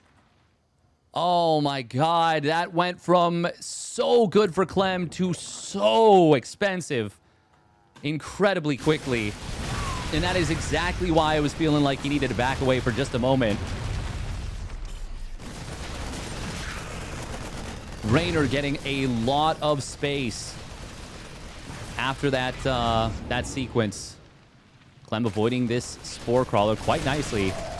Will drop into a good spot again. He does have his 3-3 completing. Clem just finished up +3 attack and the +3 armor. It's going to be really nice because Raynor didn't have money for +3 melee. So that means that Marauders in particular are going to survive a long time against Lings. Obviously, the Adrenal Gland's very, very good, but attack upgrades are pretty important. That is I think a kill on a command center right there. Yeah. Oh, he's actually killed 2. There's that +3 melee on the way. We've got Baneling Nest added in by Raynor. Both players are maxed out. Clem looking for a denial on this base in the top right. He's easily going to get it. Oh, good job from Raynor to cancel that. Ultralists, though, do get a little bit caught. There's no oh, no, there is concussive. It's just that, obviously, Ultralists don't, care about concussive. They've got that frenzy. Ooh, Ling's running by into the natural and the main. Oh, finding Ghost is so big here. They don't have Cloak. And he kills 2 of them immediately, I think. Shows 1, but it's more than that. Surely it's more than that. 25 SCVs going down as well. I mean, I saw 2 of them die, so I refuse to accept that it's less than that. Ling's getting it on multiple bases now, even at the 3rd base. Gonna find an additional bunch of SCVs. Raynor is really cooking today. Infestor gets a decent fungal, but it's just there's so many Ultras here. They don't have their speed upgrade, actually. And so the Bio is able to kite them pretty well, even with the Lings here for support.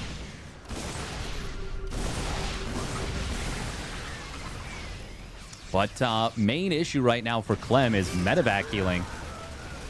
There are not a lot of medevacs on the field. They're being rebuilt. I believe 3 of these are fresh medevacs, I think. You have Caduceus Reactor. He does not. Scans coming in the top side. Sees this base is mining. Raynor starting to take over a little bit. It's not over yet. Both players are pretty poor. They're maxed out. They're on good economies, but they don't have huge banks. And Ghosts, of course, for example, are very expensive. We do see that Clem, for the moment, has stopped building Ghosts. It is going to be a jump from Raynor. Snipe's going to come in, killing... Wow, 2-shotting the Ultras. There's just so many Marauders in this army. But that also means that the healing requirement is massive. Liberator will get taken down, I believe, by this Spore. Yeah. Few drones did get taken out, nonetheless. Clem rebuilding his worker count after losing some of his own. Oh, the Corruptors on the right side, they are going to clear up this Liberator, but they won't prevent this drop from, I think, just killing this base. Yeah, there's nothing else on the ground to deal with this.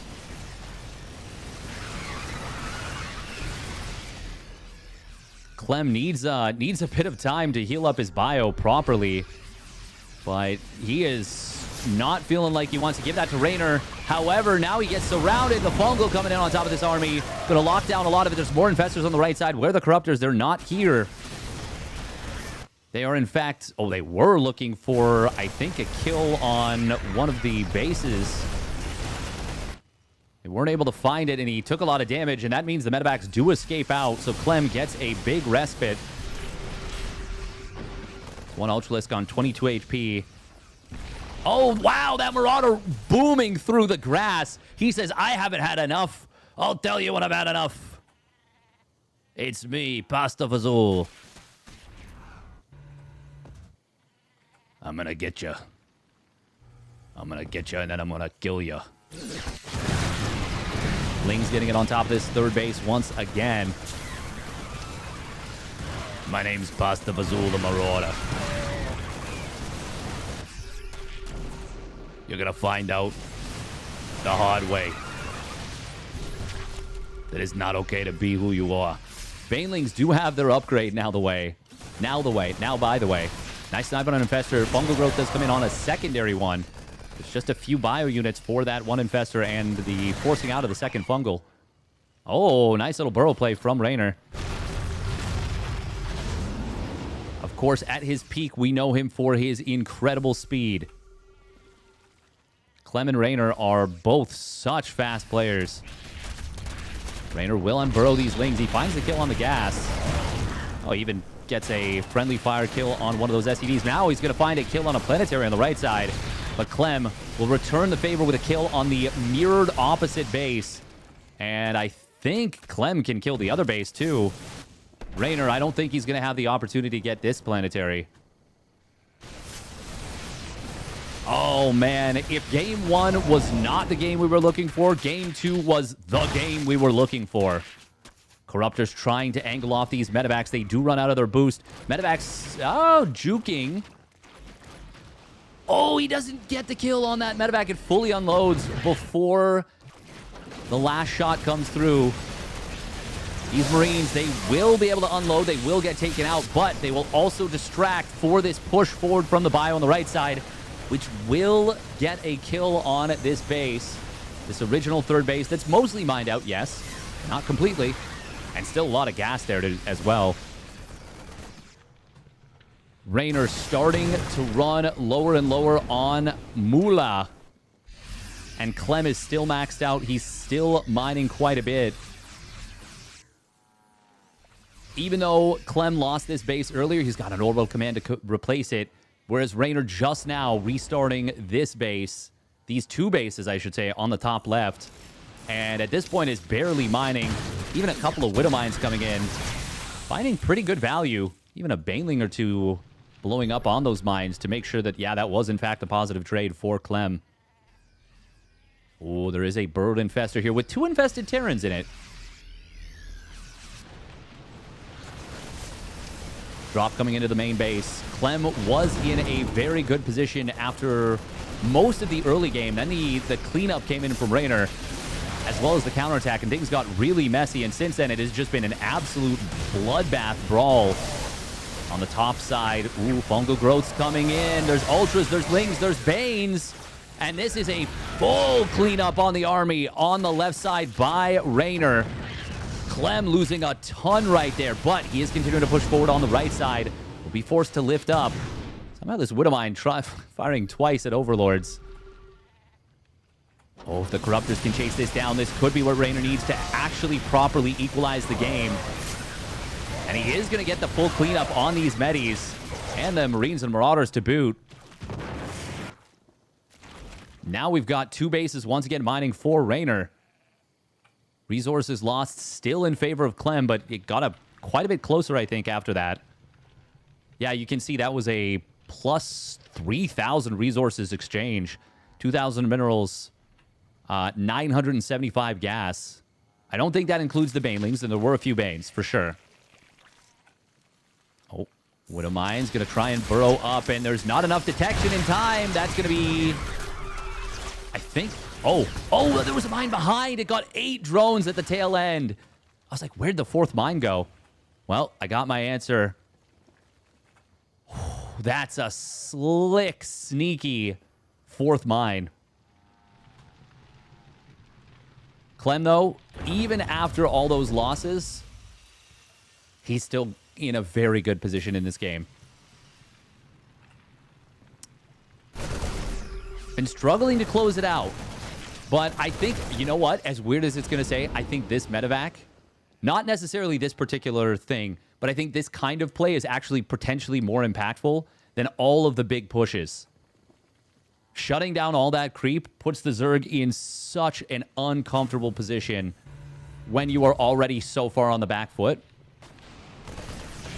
I mean, that's kind of what enabled the initial pushes to work so well for Clem. Is how much... I mean, he did get a lot of damage done, and he continued to find value early. But he also killed quite a lot of creep and really kept that penned back.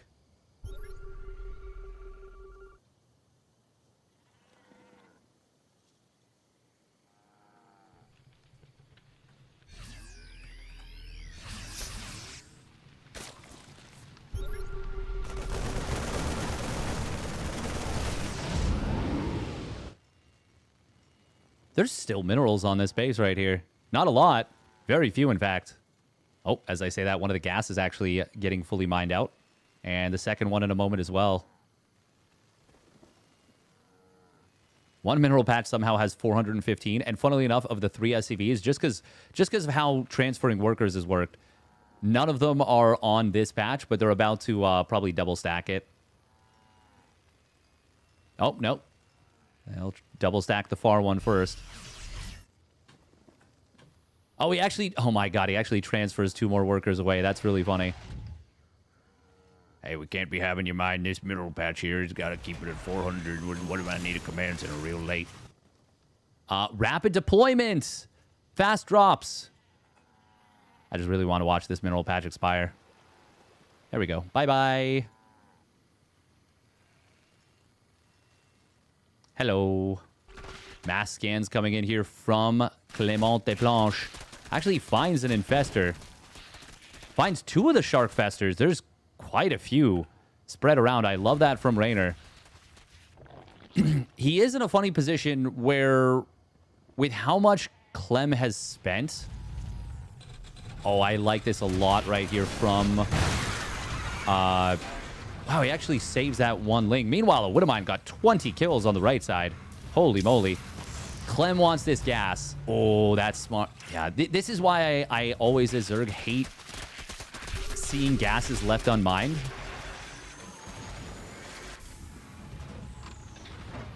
You do not want to give those gases to your opponent. That's so many potential ghosts. Corruptor's diving very far in here. Oh, that mine shot. Hitting the Corruptors hard again. I was going to say, before this base was taken, Raynor could potentially count on the fact that if he can secure this position on the left... Oh, man, this Widowmine, by the way, that was here from earlier, it's actually going to get another decent shot. Not that decent. Acceptable, I suppose. But yeah, it could have turned into a split map scenario where maybe Raynor Swarm forces under could have gotten something done. Oh, missile turret reveals this. Meanwhile, on the top right, here comes the break attempt on this planetary. Banelings, they're rolling forward very aggressively. Widowmine will clear up the last couple of them as they were slowly kited down. Raynor will clear up this right side base, but he's going to lose his freshest and I would say most important base. It's the only way he can possibly win this is to keep Clem broke from building a big bank, which so far Clem does not have a big bank, but also mine from at least his side of the map. Oh, those ghosts just absolutely annihilating the 2 ultras with the mass snipe.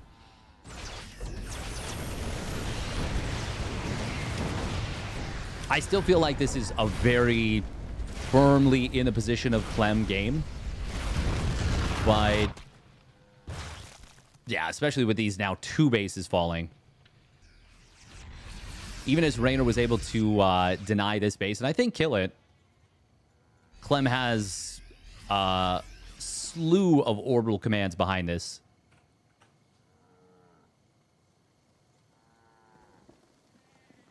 Well, it's not that he's lazy, it's that there's a lot of things to do, Jiranovsky.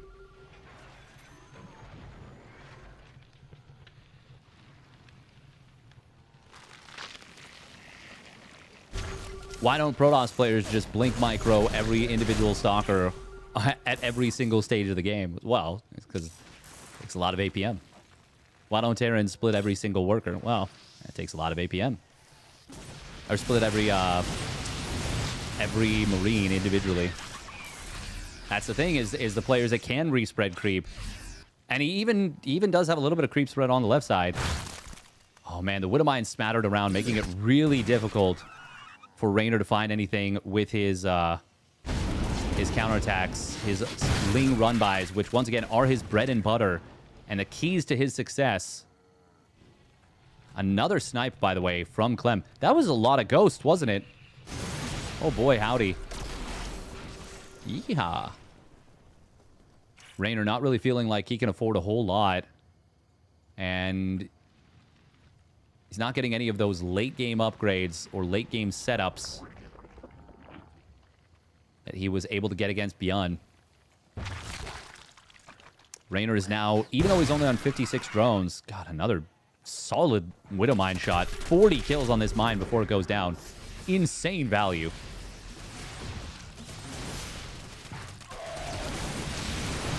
Oh, Widow Mines. We do see Liberators sieging up here. Raynor trying to mind drag maybe into the Liberators a little bit. Ghost showing up from the back. Raynor, he knows he has to get the hell out of here as he sees the Ghost. He's going to try and re-engage as the Ghost and, well, mostly just the Ghost. Get in from above. Huge chain fungal on the Ghost. Is that going to be enough for Raynor? It just might be.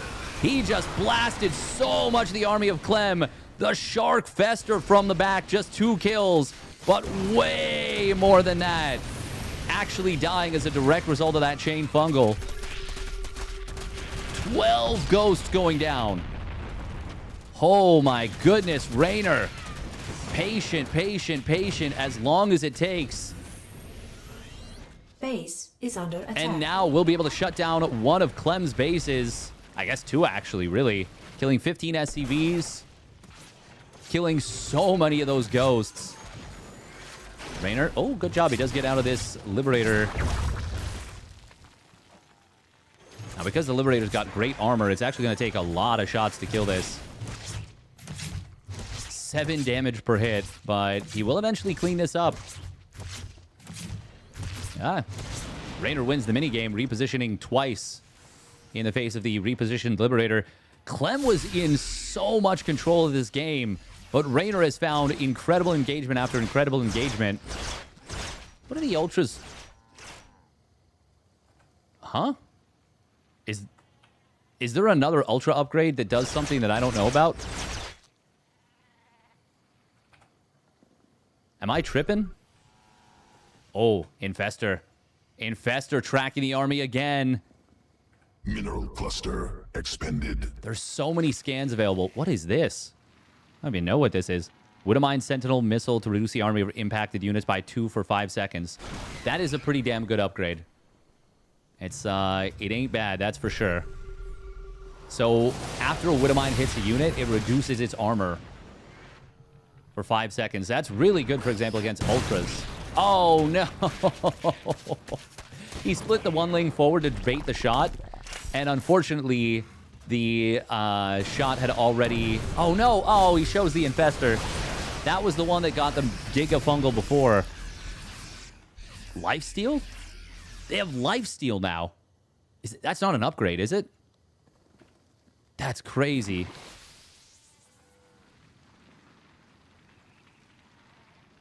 Raynor's coping? I mean, even now, probably, but he's done some pretty cool stuff. Clem securing this base is basically the you don't really have much of a chance anymore situation. Couple of snipes. Oof. Hitting those Corruptors pretty hard, even as he sniped a Liberator. Widowmine gets a decent shot. There's another one behind this. Lings and Banes coming in. There are Infestors in large numbers here. Liberators, they're going to have to siege up out of range of where they really want to be. But there's another Liberator shooting away at these Infestors, hitting them very hard. Only a couple Infestors make it out. Raynor losing the majority of the last of his army. And even with 54 drones, a relatively low count, he just doesn't have a whole lot to mine from. Corruptors mostly taken out. There's so many Liberators behind this. The Bio, well, he will be forced to pick up. But he can just pick up and go back under his own Liberators. God, that rapid deployment gets those Bio units out quickly. Couple Corruptors dying as well as they pop out. Raynor fought valiantly, but not going to be able to keep it going. Yeah, the lifesteal isn't substantial, but it's not nothing. Super funny, by the way, that you can lifesteal rocks in buildings. That's incredibly funny to me. GG will get called, and we are going to game 3. 33-minute banger between these two. Absolutely awesome game. Felt like Clem kind of had the... I mean, he had the game almost wrapped up multiple times. -2 Infested Terrans. True. Yeah, I had the game almost wrapped up multiple times, but wasn't able to close it out. Rocks and SC2 bleed blood. Nobody makes me bleed my own blood. Nobody. All right, we do have to run... I think we got to run 3 minutes of ads. Otherwise, we're going to get potentially ads during the game, and we just don't want that. So you'll miss the first minute or two, but that's okay. Is there a Widowmine buff? In the Patches Clash or Patches Tournament? I think so. Is it a straight Widowmine buff? I think it might just be the upgrade. Oh, no. Well, oh, yes. The splash radius is quite big again. They reverted the missile lock-on time to its normal amount. They increased the build time by an extra 5 seconds to build it.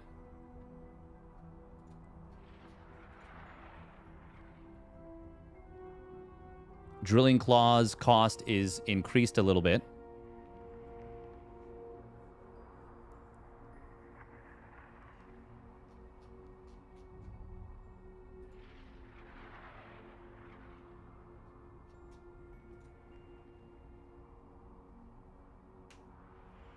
And then, yeah, there's the Shredder missile.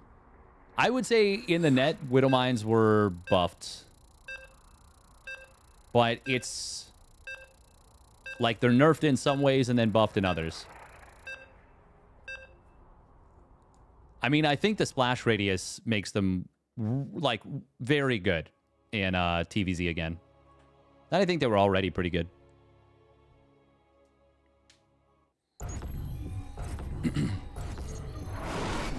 There are buffs. There's also some nerfs. Yeah, I think it's hard to say if one overrides the other. All right, here we go. Spawning down on the bottom left for Team Liquid. It's Clem. Melem. And his opponent spawning down on the bottom right. It is Basilisk Raynor. In the blue.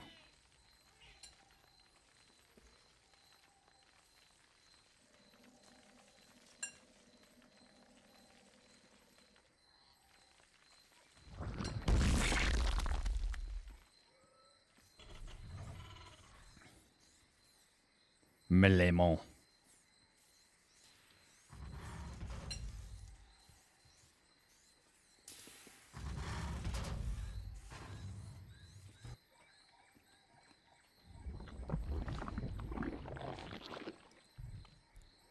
The horn of Helmhammond sounds in the deep. One last time.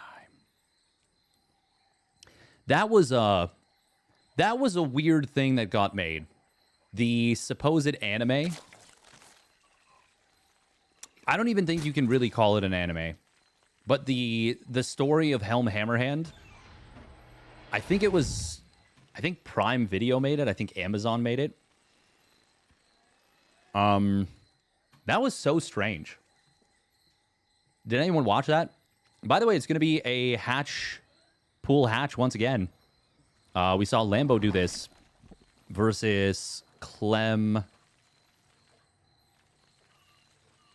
Oh, sorry, versus ByuN. Wait.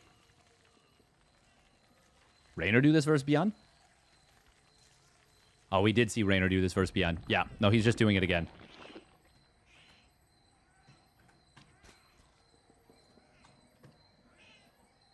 Strange good or strange bad? I would say mostly strange bad. Mostly strange bad.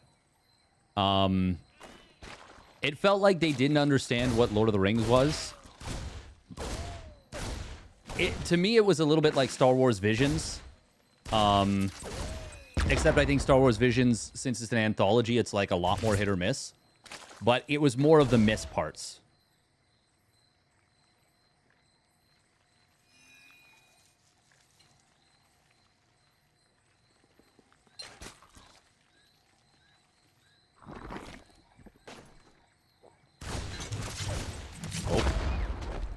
Oh, he grenaded the queen instead of the drone. Interesting.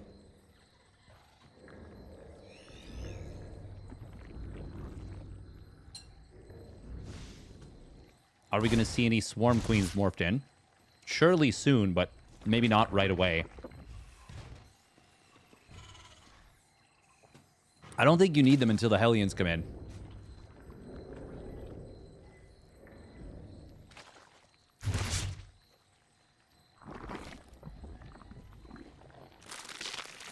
I take my ketamine and watch it, and it makes it very epic. Nice.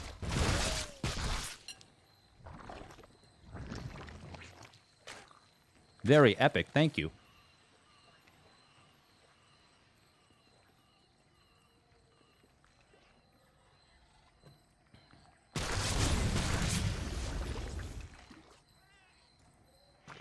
One Swarm Queen, one regular Queen on each side. God, that's a lot of damage to these Hellions. Of course, they can heal at the healing shrine.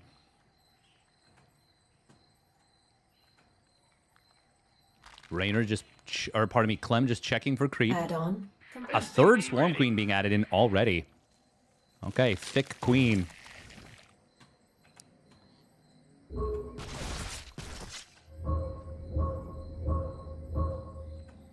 God, that is such a cool sound. Sound design really intrigues me. I'd love to understand it one day. Oh, I didn't even realize it's Double Cloak Banshee. Yo, double Starport Banshee all the way.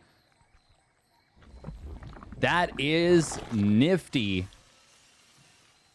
There was a player on NA that used to run double Starport Banshee like all the time.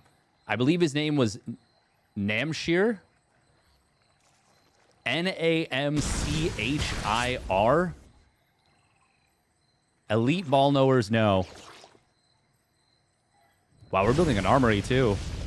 Is he going to get air upgrades for this? Or is that what you need in order to build the missile upgrade? Raynor, of course, made a Roach Warren. He's made... This feels really good against what Raynor is doing out of Clem, by the way. Because the Swarm Queens suck at anti-air.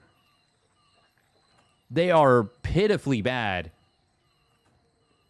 in shooting into the air. Now, we do see a fourth Spore was added in. Did Raynor scout this? No, he did not. Fusion Core behind this. Hello? Is it going to be Hellbat, like, 4 Banshee? 5 Banshees, even. Sheesh, she's already got Hyperflight Rotors and Cloak. Did Raynor must have seen this. He's got all the Queens in the main base. Oh, man, look at that. Does he get the transfuse? Well, I mean, there's no way he was going to miss it there.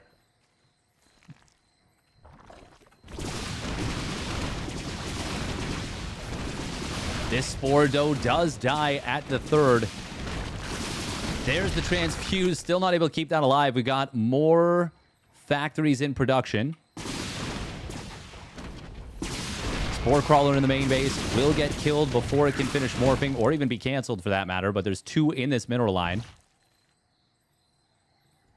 Clem rotating between the main and the third with those Banshees, but so far has only found kind of light, mostly superficial damage. Ooh, gets baited into the double Spore. That is actually a lot of damage on these Banshees. And reminder that they cannot be healed. They are air units. They cannot be healed with the healing shrine. Oh, he loses his first Banshee there. Hellions do find a couple of drones on the right side. There's a lot of transfuse energy here.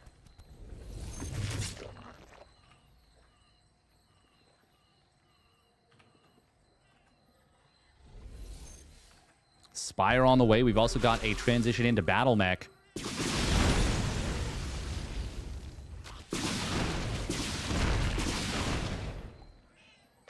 Raynor so far doing a really good job of keeping this from becoming too much of a problem.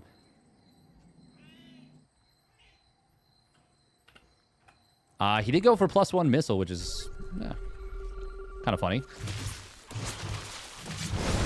And Roach Speed going to be able to keep pace with these Hellions relatively well. It's fair to say that this has not worked out for Clem yet, though. Raynor has pumped out a ton of Queens, more or less non-stop. No Megfield Accelerator. Oh, one of the Banshees does go down, even as the Cyclones find an Overlord.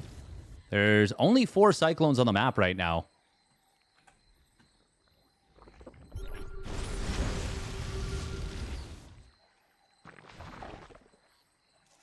Shockwave Missile.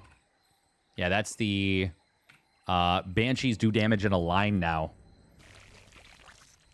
How many spores are there on the field? 10 spores. Oof. That is many, many spores. 4 in the main base alone. Meanwhile, okay, Raynor. He is going for Overlord speed. He is getting He's getting Ravagers. He's not going for the faster Bile upgrade, but it certainly looks like it to me. He wants to go for a big Queen drop all in. Will Raynor be able to... Or, sorry, will Clem be able to get enough out to deal with this? Oh, this wraparound. This wraparound. Oh, no, the Cyclones. They were trying to just kite back, and they ran into the main army, and now it's just Hellions. Incredible find for Raynor. Oh, Raynor does start the Bile upgrade now. There's a funny name for it. What is it? Rapid Expulsion.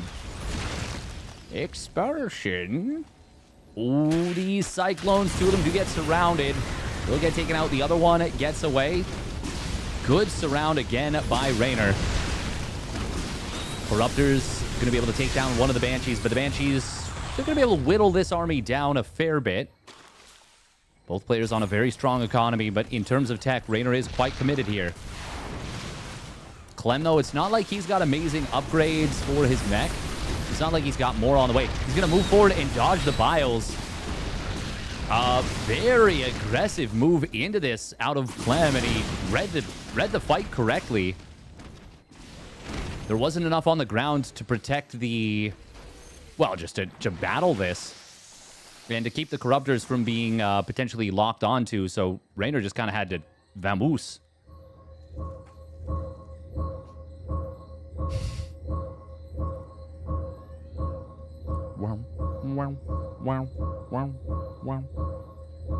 Skrillex better take notes. By the way, Hellions and Hellbats can no longer be healed up by Medivacs, but they do have 10 more HP than before. Swarm forces under attack. Raynor is going again here. Widow Mines. Oh, oh my god, they actually friendly fired so hard. 2 of them hit the Corruptors, but 2 of them got dragged into a very stacked up Air Force. Oh my god, that might have been a game-winning mine drag. Holy moly. So many SCVs now going to fall at the 3rd base. Clem kiting nicely with the... Well, they don't even have Megfield Accelerator yet. They're getting Hurricane Engines, Megfield Accelerator in production. Clem, though, is in critical position right now. Critically wounded. Desperately trying to stay alive. Things will get a lot easier once that Megfield Accelerator and Hurricane Engine is complete, but they're not done yet. Lings do get cleaned up relatively well. The Command Center did get saved on the right side. It's still a very good economy for Clem. He's on 75 SCVs. Although until he can resecure this base, he can't make use of them as well as he would like. But he does hold. However, once again, Luca D supplies. Scans coming in, checking for the behind the army.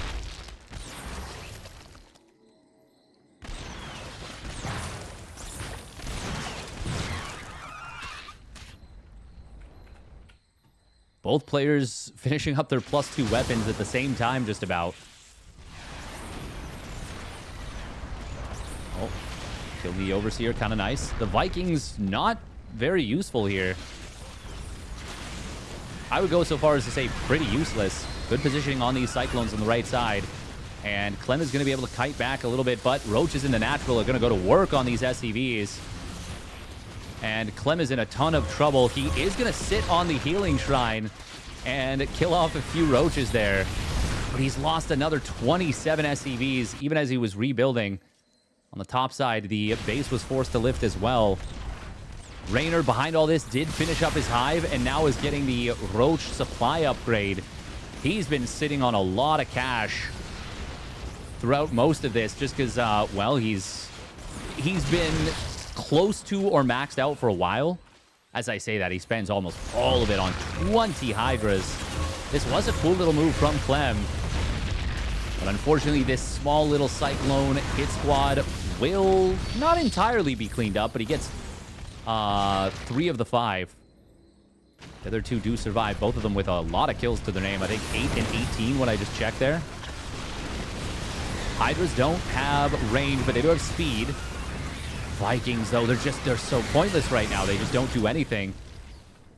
I don't blame him building a few to deal with the Corruptors, but he definitely overmade.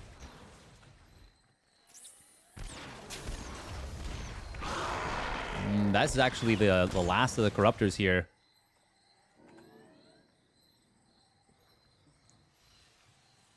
Raynor. Oh, there's that range upgrade on the way for the Hydras and the plus 10 life. What is it called again? Ancillary Carapace. I'm not going to worry too much about the names. It's the life upgrade. Hydra HP upgrade. Right, Roach is on the top left. There's no burrow, so they will get cleaned up pretty well. But in the natural, already 1 command center fell at the 3rd base. Clem is in peril. Actually, he's just going to get camped in his main production, and that is going to be too much. Raynor cooking. Gets it done. Very well done.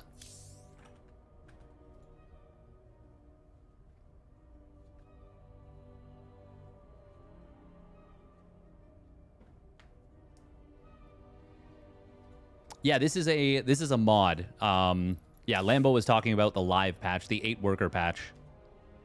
This mod makes Zergs so OP.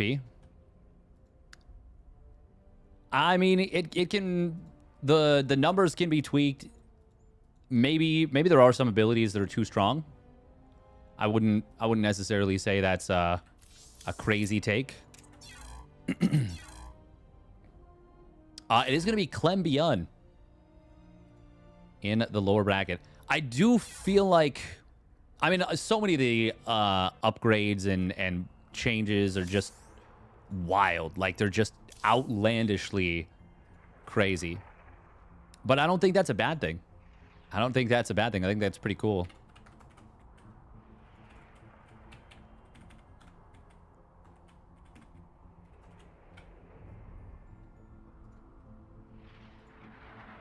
If all races are broken, that's good, right?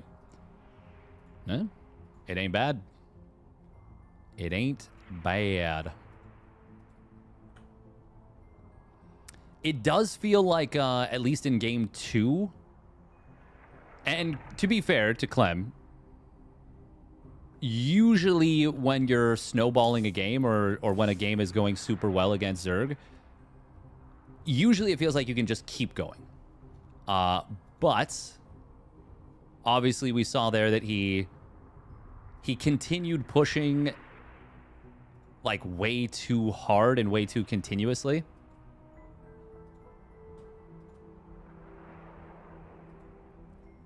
It needs to be unclear who's the most broken. Yeah, like Brood War.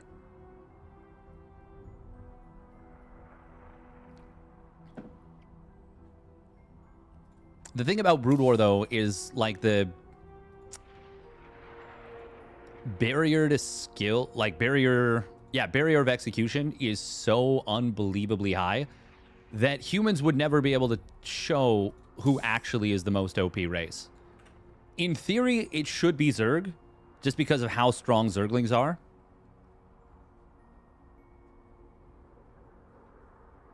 I don't know how that last game is evidence of anything. I don't think the last game was. I think if you looked at the first game between Clem and Raynor, you might say, or the second game, third game between ByuN and Raynor, you might be like, oh, it's too good. But yeah, I don't really think it's that insane.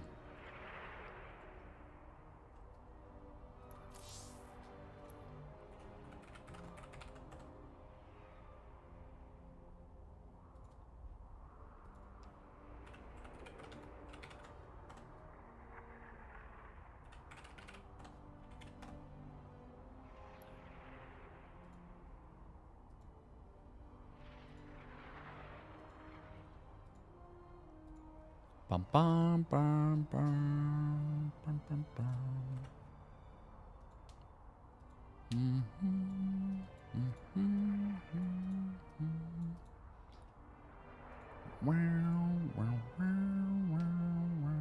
Infested Terrans are genuinely crazy.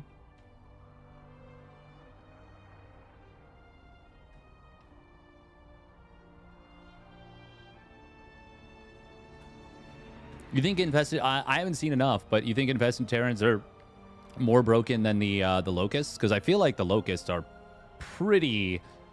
They feel pretty giga busted, you know. I look at that and I'm like,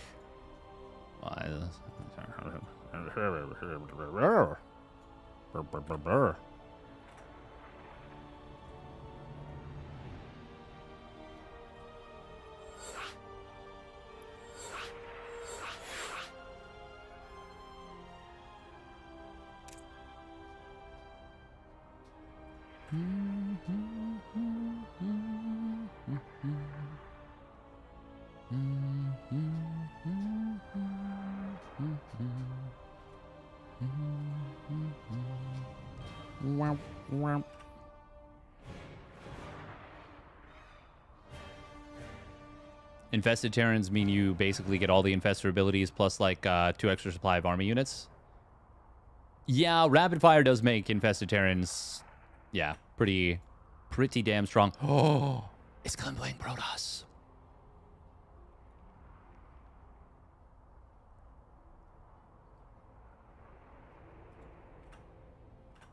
That would actually be so dope. And it's not, well, it's not just that it's only minerals. It's that it's such a small amount of minerals.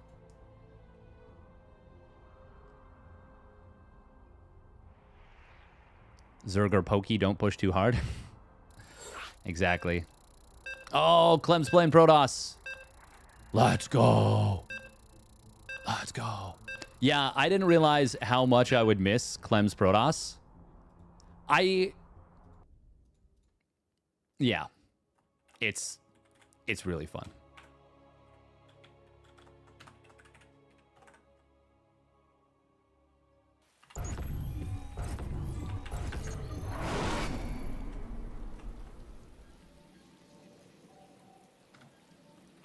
Oh, this is cool. This is cool. This is cool. Spawning down on the bottom right, it is Team Liquid's Clem. Malem. And his opponent spawning up the top left for the Shopify Rebellion. It's ByuN in the blue. Is Clem a patch toss or no?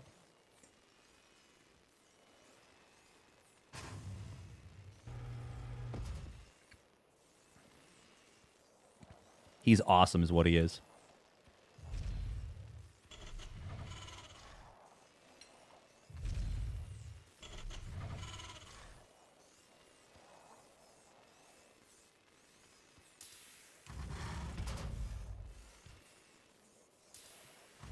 I mean, I have seen a little bit of the infested Terran stuff, and it's felt pretty strong. It's felt pretty strong. Oh, has anyone been watching? I know I talked about this before, and we kind of got crickets, but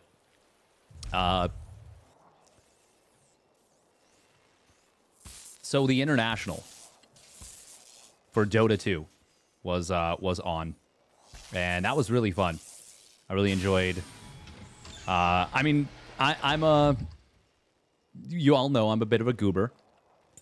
I really enjoy Thompson. I mean, he's a fun player.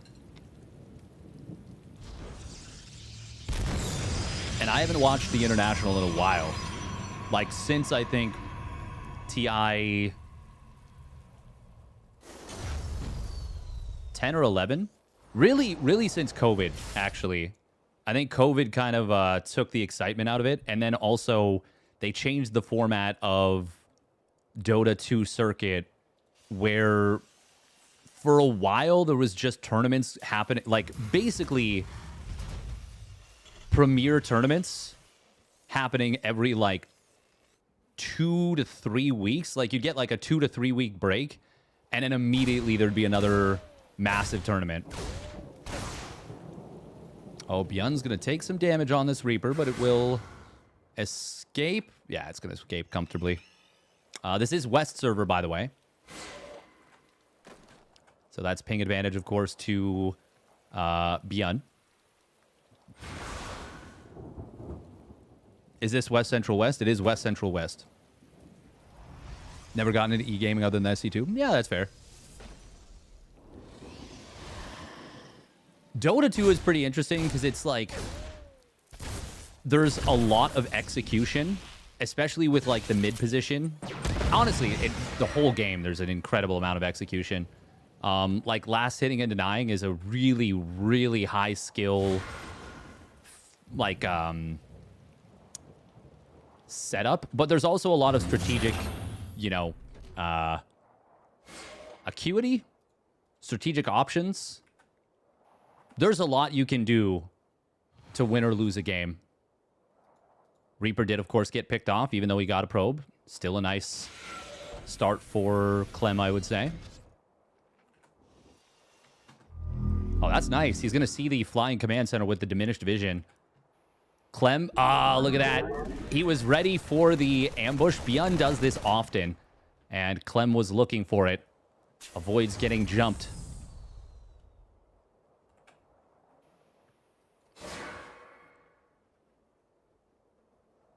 It looks fun to play. Dota? I think it would be. The only thing is that it seems like the community is insanely toxic, which really sucks. The Adept did shade forward there, but oh man, there's 4 Stalkers on the field. Hello? Concussive Shells is done, though. Clem's got to be very, very careful here.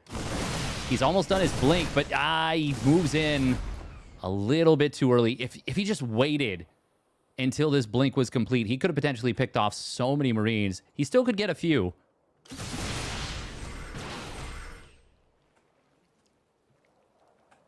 Two more Stalkers show up. Clem, of course, is still on just 2 bases for the moment. Oh, he's going straight up into a Templar Archives, getting a 4th gas as well. Interesting. He's only on 3 gates. 3rd one just finished up. Prism, of course, can provide some excellent additional pickups. This Prism does have a spot for 6 Stalkers. 12 cargo capacity instead of the 8 of the Prism from the normal patch. Now, it can't warp in with shields. It warps in without shields. It doesn't have the warp conduit ability, which I think is pretty dope. Protoss feels really strong on the Patches mod.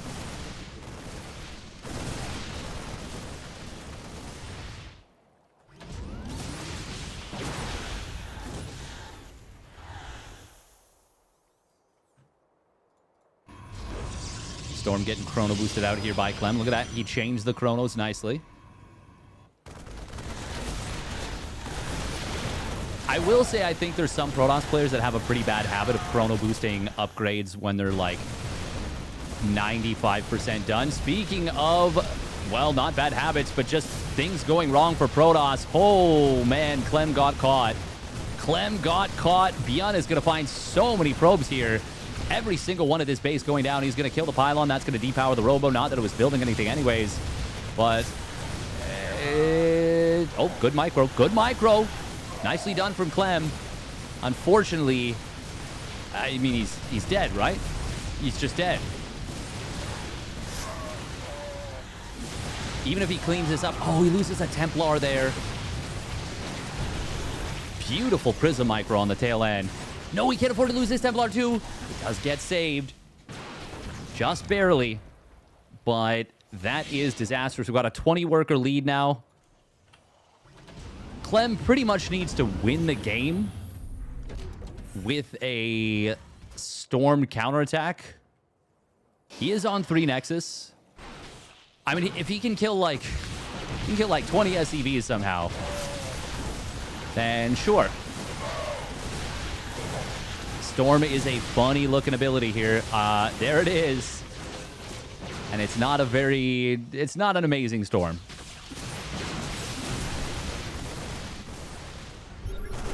Scan comes in, finds the Observer. Clem is going to be forced back. ByuN snuck up on the third base, and that just completely ruined this game for Clem here. The harassment behind it was very nice out of Clem, but he just didn't have anything to protect the third. And ByuN punished very hard. That's a juicy little storm. 4 kills. Templar kind of acting as bait. Finally, a couple medevacs do hit the field. Storm is available. He'll kill one Marauder with it. Oh, look at that. The Archon actually survives. By the way, you can put 3 Archons in this Prism. Can Clem actually continue to hold? No, he didn't save that one Templar. Wait, he did? Did he? I can't tell if that one died or the other one. Good. Man, fantastic Prism Micro. That's a pretty juicy storm. But as the medevac count continues to grow, even as Clem is... He's actually caught up in workers now. Even as Clem is holding on. I mean, at this point, he's like 1 storm away from actually properly evening this game out. He doesn't have those storms available just yet. Oh, no, he might... Oh, the Zealot's new charge actually mind dragged that into the Prism. Insane micro like while macroing like a beast. Yeah. Crazy that he got back up to 63 probes right now. 3 Zealots going to try and cross the map. Here's the issue. ByuN just... I mean, ByuN's fully healed up now. Oh, and that is going to be the Prism going down. Even a Viking making sure that there was nowhere to run. Nowhere to hide. Clem doesn't have a whole lot of storm energy. He's got 2 storms.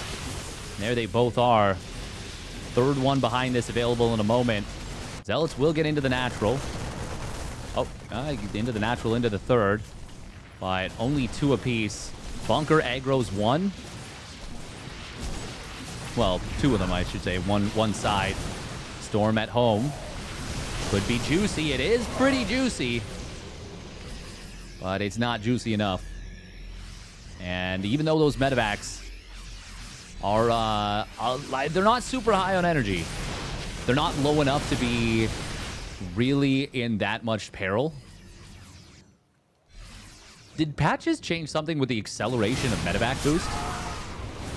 Man, I am blown away by the fact that Clem has put anything together in this game. ByuN, though, about to have his first ghost, and he's actually, I think, going to end the game before they even get here. Yeah, GG will get called. Damn. Damn. I'm pretty impressed. And I am impressed relatively easily in this game because I am doo-doo at it myself. But still, that was very impressive. No doubt about it.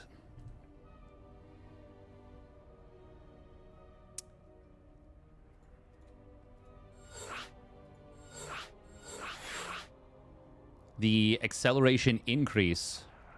Really, it feels like that was a more sluggish. Ignite Afterburner's movement speed decreased by 3.5. Ignite Afterburner's acceleration increased from 500 to 8.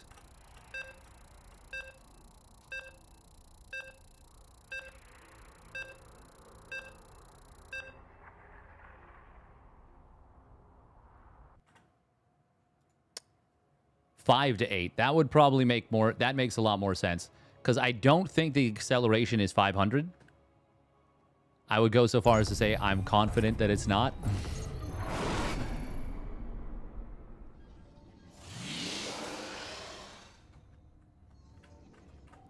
Nice job from ByuN there. Getting that sneaky run by. Without that, I mean... Clem was playing that very, very well. Oh, wait a minute. They,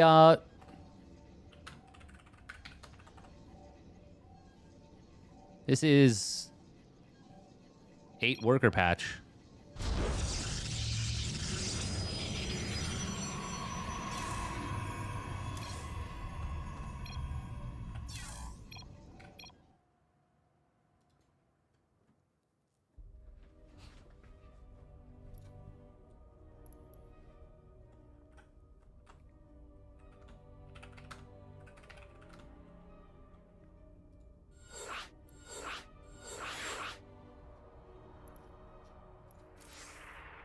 Who are we missing right now? Clem posted without the mod again. Oopsie. Not gonna lie, I feel pretty good about that being the one that noticed first.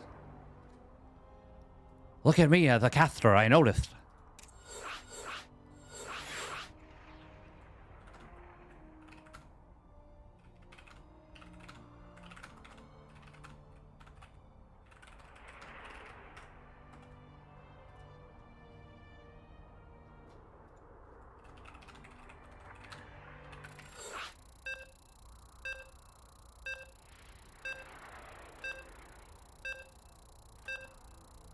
Sharp as a cookie. I am the sharpest cookie in the box. The crumbliest tool in the shed. I'm definitely the biggest tool in the shed. You can take that to the bank. All right, here we go. Spawning down in the bottom right for Team Liquid, it's Clem. Malem. And his opponent spawning up the top left for the Shopify Rebellion. It's ByuN in the blue.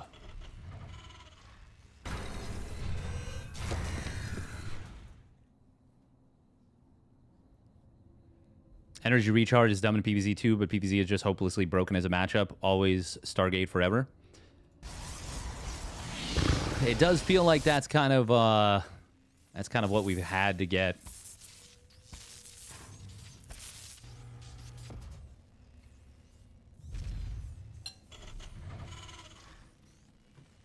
Clem going to be a nuisance with an instant probe. Talk to corporate like a boss. Remember Lonely Island? Does anyone else remember Andy Samberg?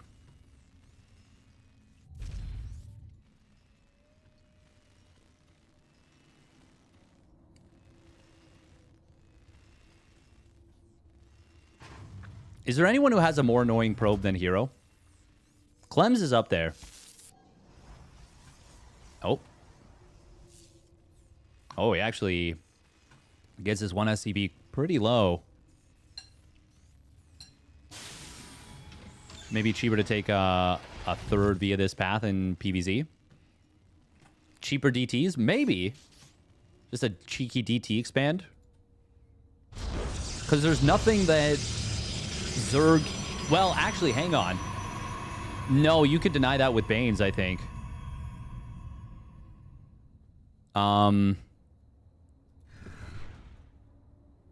Max Packs, SOS. Well, SOS, I mean, no one can beat what SOS did with a probe. That was easily the coolest thing anyone's ever done. Proxy a Nexus to build a probe, to proxy a pylon to warp in DTs. Bonkers. Absolutely bonkers. Mono will do suboptimal things to annoy you, but he does them so crisply and executes so cleanly that it doesn't feel suboptimal. Oh, is this a... No, he's just waiting in case the Reaper wants to jump up here. Or is this an ambush? Ah, good spot here from Clem. Adept does elect to shade forward, and that will leave these probes very much exposed until the next Adept shows up. I think ByuN might still be able to get a probe. At any rate, he's being a huge pain with this. Oh, Proxy Starport. It's been a while since we've seen Reactor Hellion. Clem is going to see Reactor Hellion Proxy Starport. This is off 1 base, by the way. Sorry, no, it's not. That's a finished command center. This is off 2 base, by the way. Nailing it. I'm too 8 worker coded. I too am on autopilot.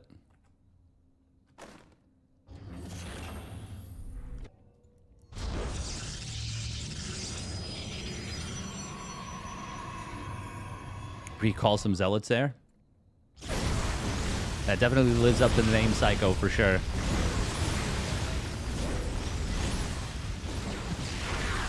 Oh, this is a lot of damage to these Hellions. it's actually going to be Liberator out of here. Surely the Hellions do win this fight. Okay, yeah, they do. But he could actually kill the... No, he doesn't. Oh my god, he scouted this proxy starport. Yo, that's big for Clem. Liberator will get a siege up on this position. Clem, a little bit...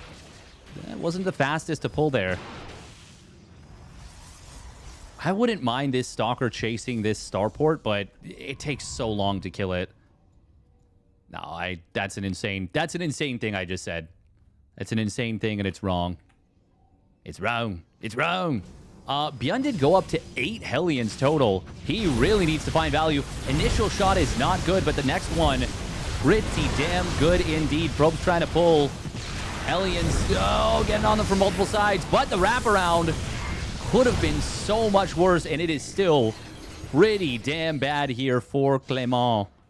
14 probes go down, and we could see more to this follow-up Liberator coming back to the main base. ByuN could have sieged that up right there. Oh, he's going to kill this Stalker if he shoots it. He doesn't, though. Wow. And... oh, starport. Oh, it's not... Hello? Oh, he's just going to lose it. ByuN is using this as bait, though. He doesn't have anything out yet. Clem's just going to win the game with a counterattack, isn't he? There are 6 Stalkers out. Okay, I mean, there's 2 bunkers at the front. This tank is very well defended.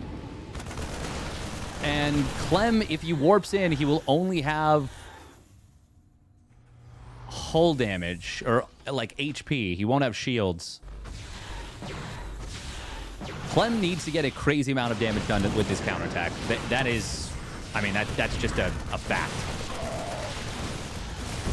SCV pull pretty good to tank for those Marines and Marauder. I mean, it's literally just a couple of units for ByuN, but it's enough to push this back. Still, that's a good start for Clem in terms of catching back up in this game. But considering the fact that ByuN could have been dead here,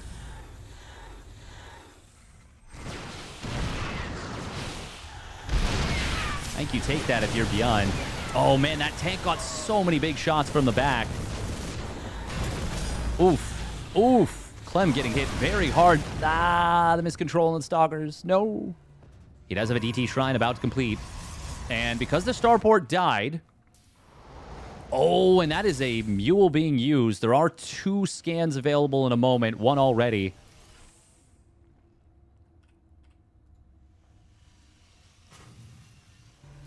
Well, there is going to be an opportunity back into this game, no doubt.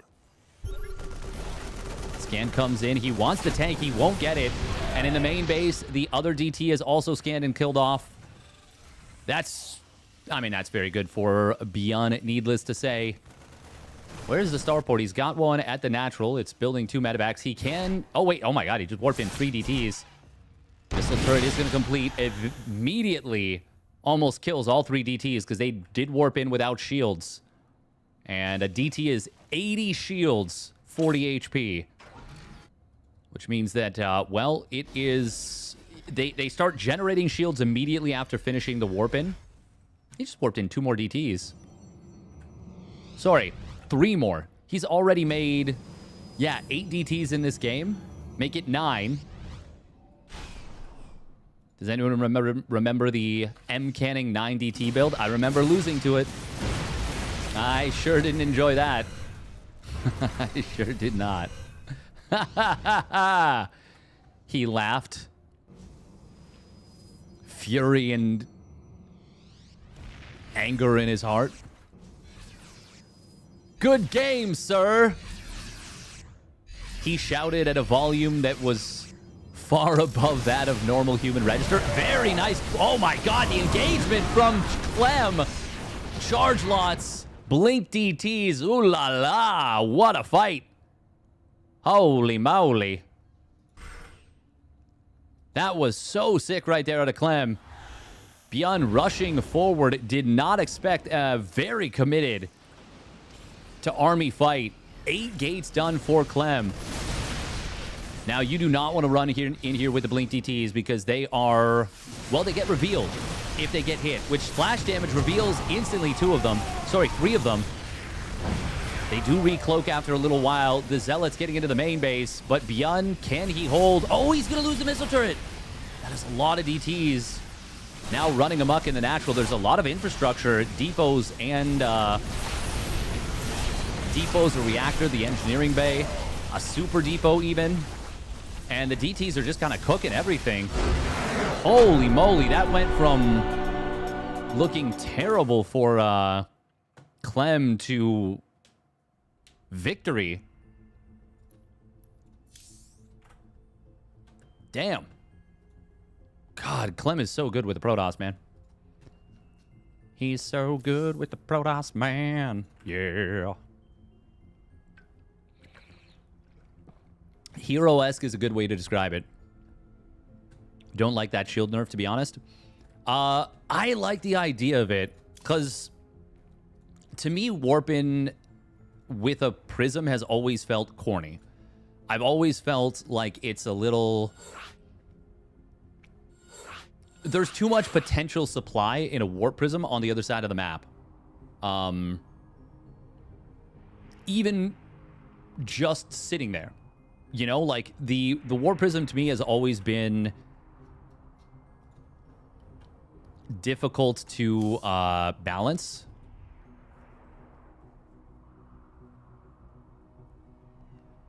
I really hope the next patch is just patches now is official. I mean, that would be... I'd be kind of baller. Baller, ball in. Ball in, ball out. Barlin's tomb. Oh, of course it needs a ton of tuning. But I think that a lot of the bones are in the right place.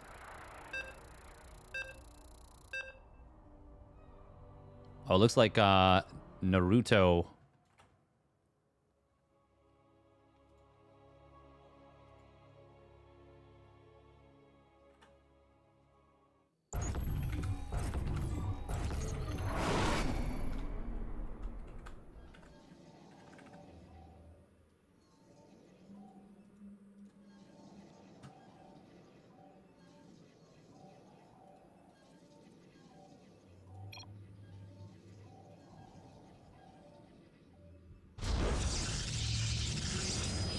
Take TP is welcome to restream mine.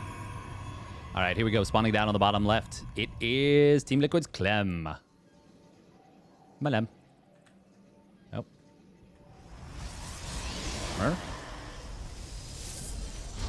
Oh, my brain. Spawning up the top right for the Shopify Rebellion, it's ByuN. In the blue.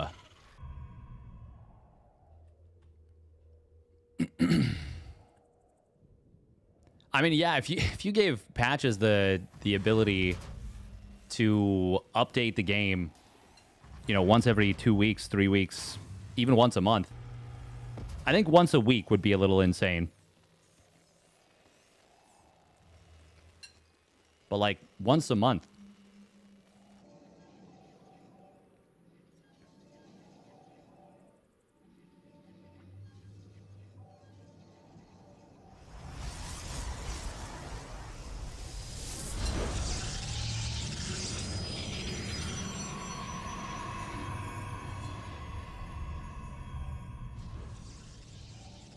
I mean, I think if the thing is, we're talking about something that is very theoretical.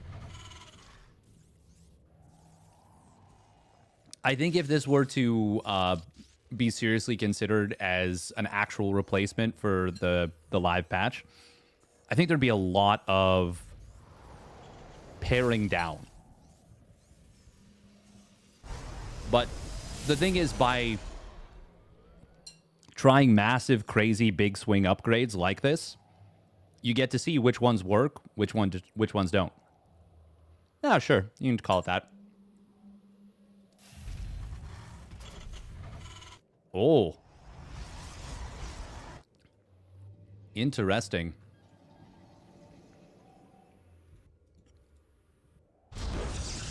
Oh, proxy Stargate. Yo. Is this hero? Is this hero? Question? Well, I wouldn't say most campaign upgrades are useless. I mean, there's that one. And the other one.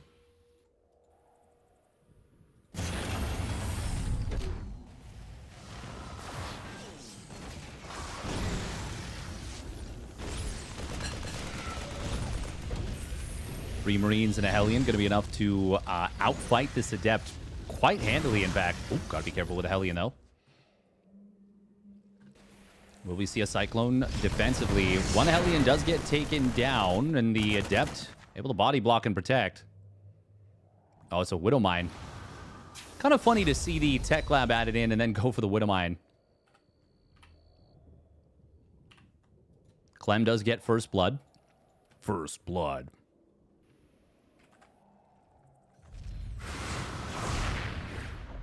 There is the triple Adept coming in here. And ByuN, he kind of missed micro there. Oh my god, the Marines in big, big, big trouble. Already this Oracle finding huge value. Is going to be able to get a couple of low HP SCVs. Oracle number 1 runs out of juice, but second one is out in a moment. This is just for one Adept so far. ByuN does not want to let that Widowmine fire on an Adept. That actually would have been a big, I would say, a big opportunity for Clem to just bait out that mine, but I guess I'm okay with him keeping the 2 Adepts alive instead, because you can just avoid the mine. It's not really protecting anything at this point. Ooh, Stasis Trap. He Stasis Trap! Okay. Does get denied. 4 Marines, I guess, is plenty of DPS to deny that. Oracle gonna get taken out. No, what? 3 HP, no way. No freaking way. After ByuN got some huge damage done to Clem in both game 1 and 2. Early on, Clem says, let me grab the bull by the horns.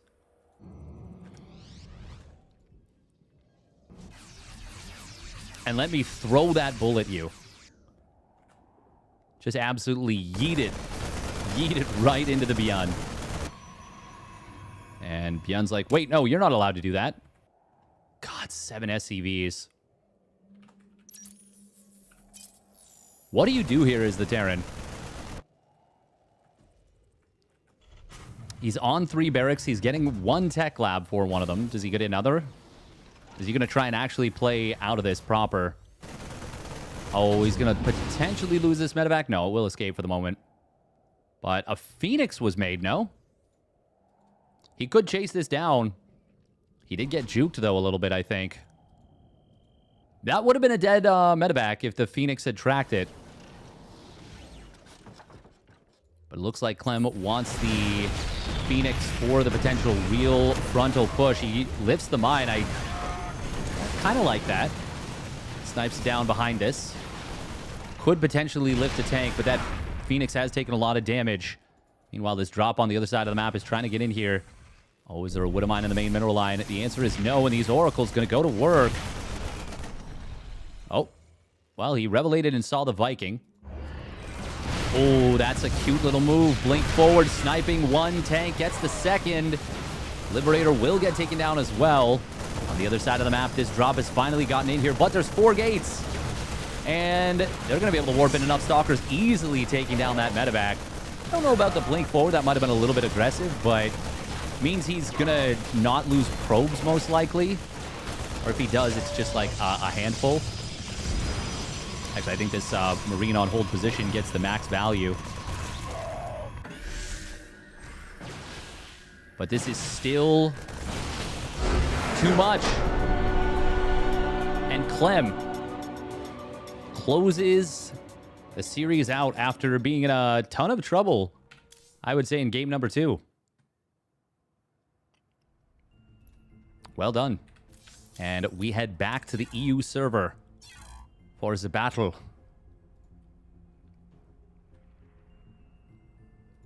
What does that blink? It looks so fast. I mean, he's just a fast player. What more to say?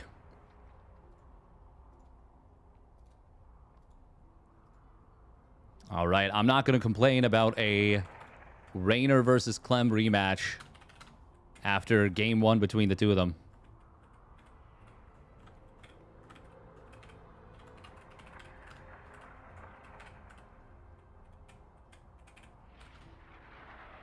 Pre-bracket reset finals. So, as we know, you all know this. He's got to win not 1, but 2 series. Whereas Raynor only has to win 1 series. How's the wrist? It's doing quite well. Mobility. So, like, okay. So, with physio, I've been trying to regain mobility.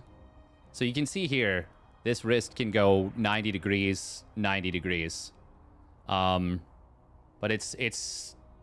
At this point, the plate is partially blocking things. But I've been going to physio... well, up until this week, once a week. I won't be getting the plate out for a little bit, so I'm going to do once every 2 weeks until I actually get the plate out, I think.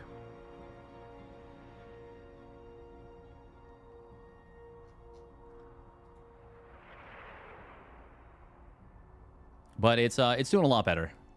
It's doing a lot better.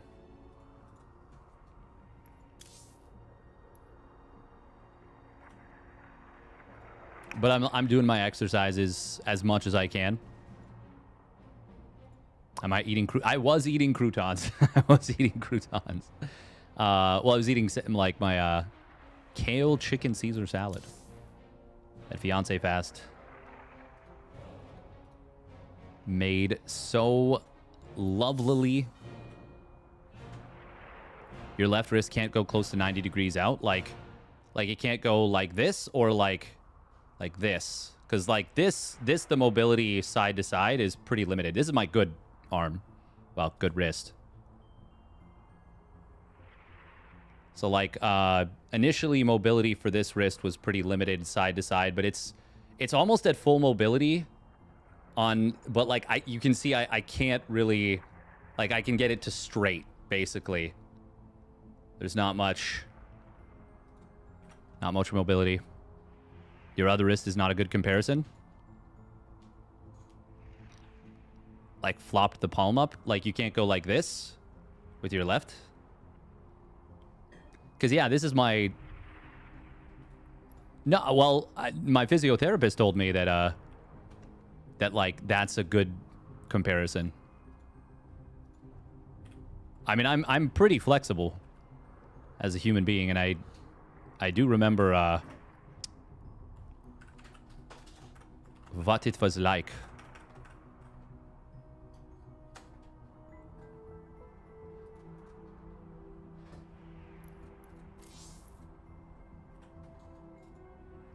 Freaky.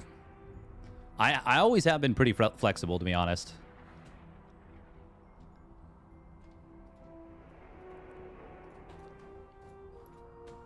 The one of the slightly annoying things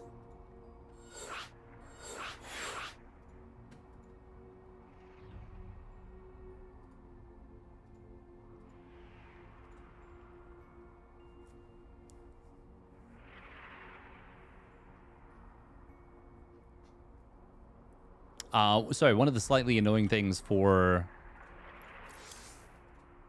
the injury is that I haven't been to the gym in a while. So, like, all of my, well, not all of my strength, but a lot of the strength is not as much. You can go 80 degrees and you thought that was a lot. I mean, that probably is a lot, but I can go a full 90 backwards. And once again, this is like...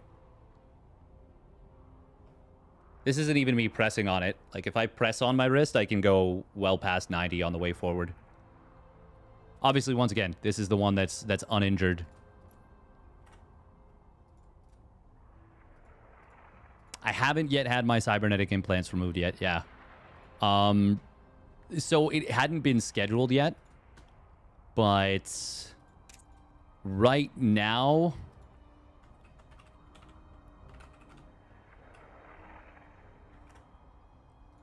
Confirm Steadfast as AI. Beep, boop.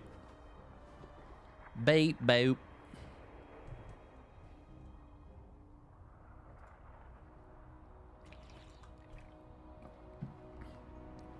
Ultimately, like, what does this do for me? You know, like, what is?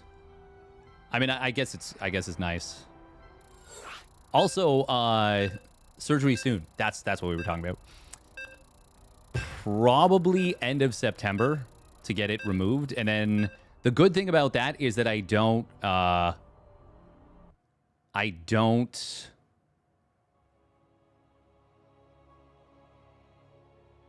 need like a full cast. I literally just need this to heal up. Careful with your tendons until then. Yes. Tendon rupture. Definitely what I want to avoid. Definitely what I want to avoid. And I'm being, you know, careful about it. All right, here we go. Spawning up at the top right for Basilisk. It is Rainer. Game paused. With a pause. Lagging big time. Must be my lag hacker. Oh, okay. We're just remaking. 1-0 lead for Clem.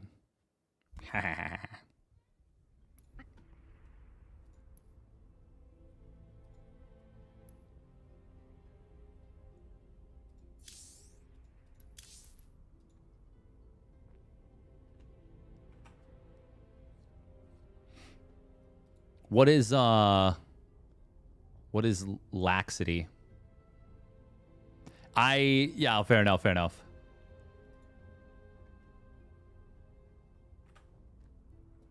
Yeah, no, it's an uncomfortable term to hear for sure.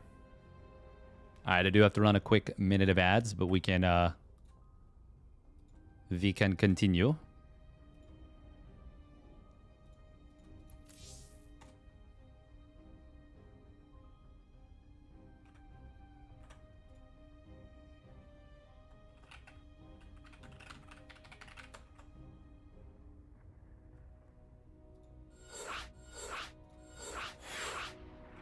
Wait, is there...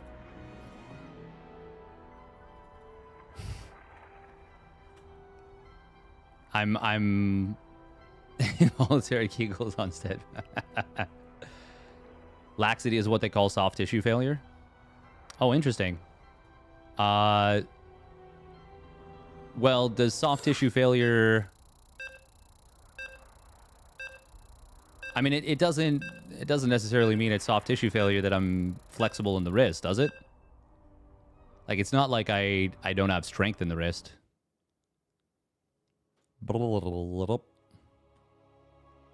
Very normal follow-up as we just...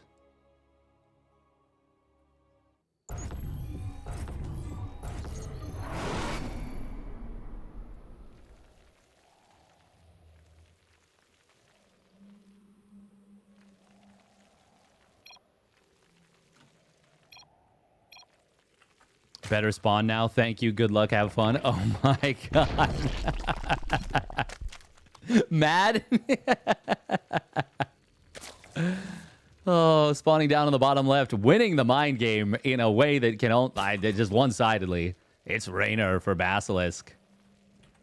Let's go. And spawning up at the top right for Team Liquid, it's Clem. In the blue, it's the variety.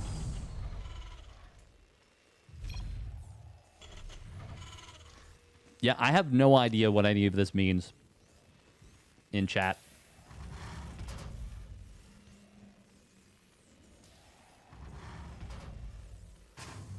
It's when your ligaments are overstretched.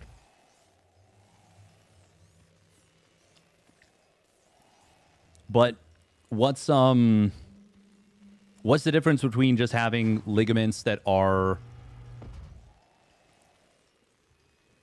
more elastic? Clem vs. Rainer, epic. Hell yeah. Hell yeah. Oh, is it the no music bug?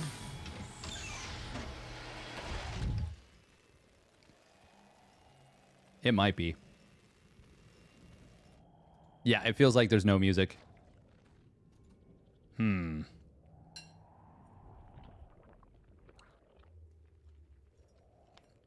In space, no one can hear your jams.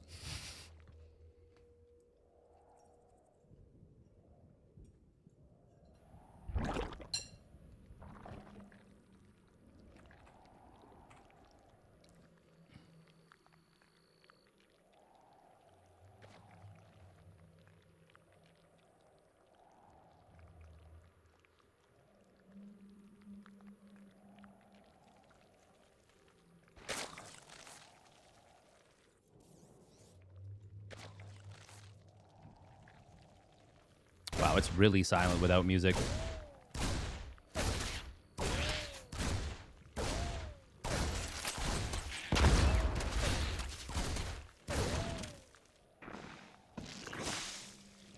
If it hurts, it's a problem. Yeah, sorry to hear that, Naruktai, that you're dealing with it. That sucks. But yeah, let's not make light of somebody's potentially very painful condition. It sucks. You can hear the clicking. You really can. It is eerie how quiet it is without the music. We had the music before this, right?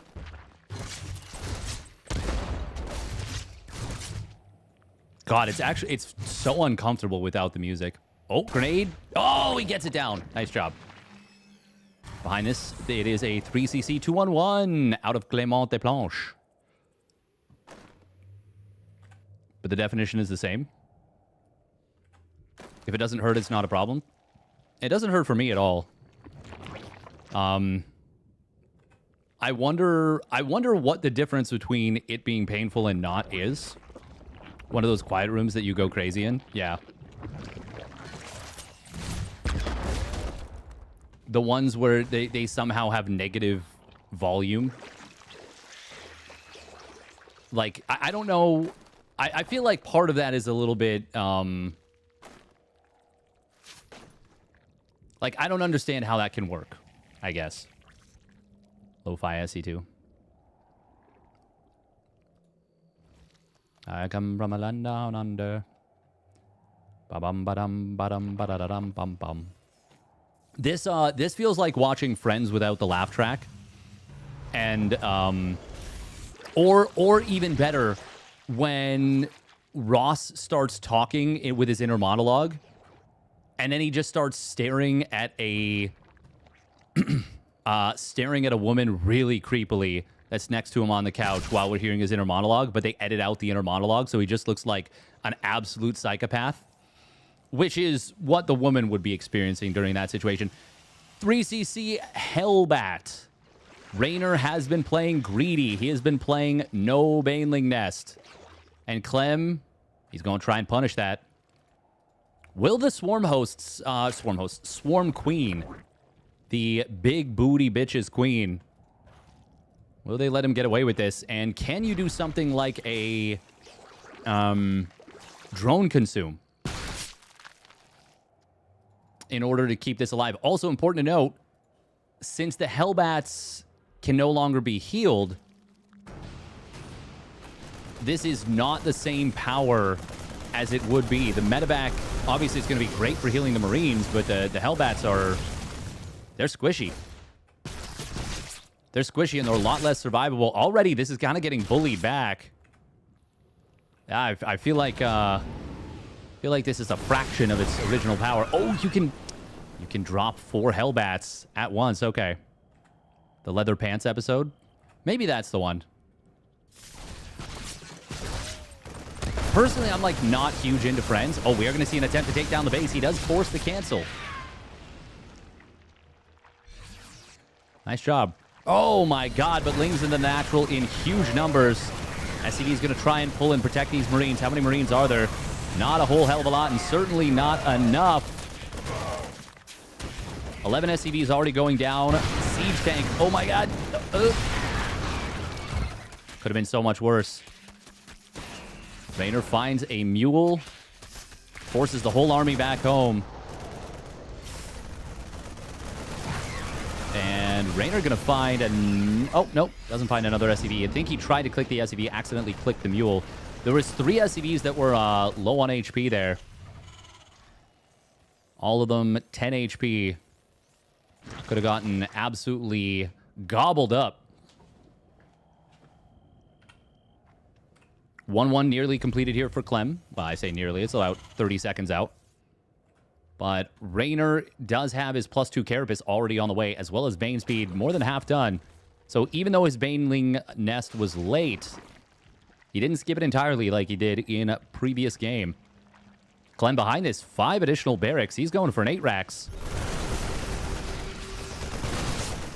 I don't really like this position in this game for him so much. And long gone are the days where you could just go for an 8 racks. Oh, he's not going to kill that creep tumor. And it will fully complete. That's painful. Oh. Boosteroo into the main base. Bibbity boppity boost. Wait, this upgrade is off of Lair? The Baneling HP regeneration upgrade? That's crazy. Reduces the Bane morph time by 50%. Honestly, to me, that's the bigger upgrade. That's a bigger deal than the life regeneration by 500%, but life regeneration is really nice. Scan comes in, will find the burrowed Bane. And we'll find a couple of creep tumors, but did not keep the creep from continuing to spread forward. The loss of vision that meant that siege tank didn't finish off this one creep tumor. It could end up having pretty big ramifications on the follow-up aggression. Clem boosting forward another couple tanks. Going to be 3 tanks now in this position. Raynor, though, about to get 2 big upgrades coming online. The +1 melee and the +2 Carapace. That's going to give him an upgrade lead. God, the Swarm Queens are so freaking thick. Can the Lings actually win this fight? No. Maybe if no medevacs were here. Clem resecures the supply lines, so to speak. Oh, that one Bane. Ooh, got a big hit. Hydra speed is going to complete, as well as a couple of Hydras in production. 9 Hydras started up. Raynor does have the fast morphing Banes now done. And the faster regeneration for those Banes. 2 Liberators, 3 Siege Tanks. But I think Raynor's got more than enough to flood and crush this.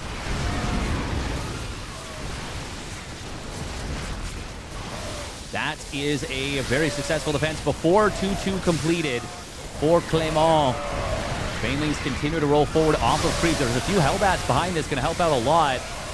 But is it enough to turn this back around? The answer is yes for the moment. Oh, but the Burrowed Banes. Oh, the Burrowed Banes.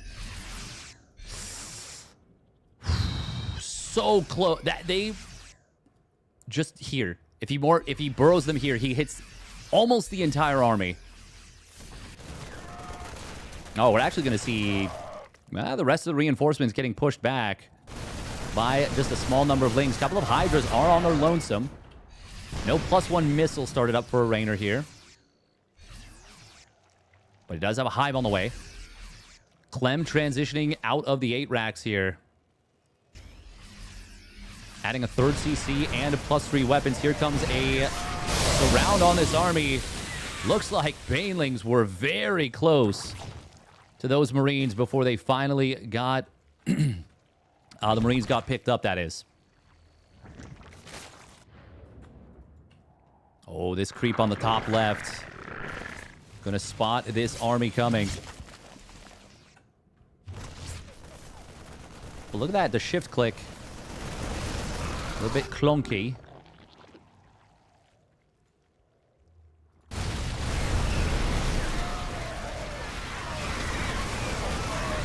Oh, this bio is enough to win the fight here against the Lings, even as the Lings gotta have this around.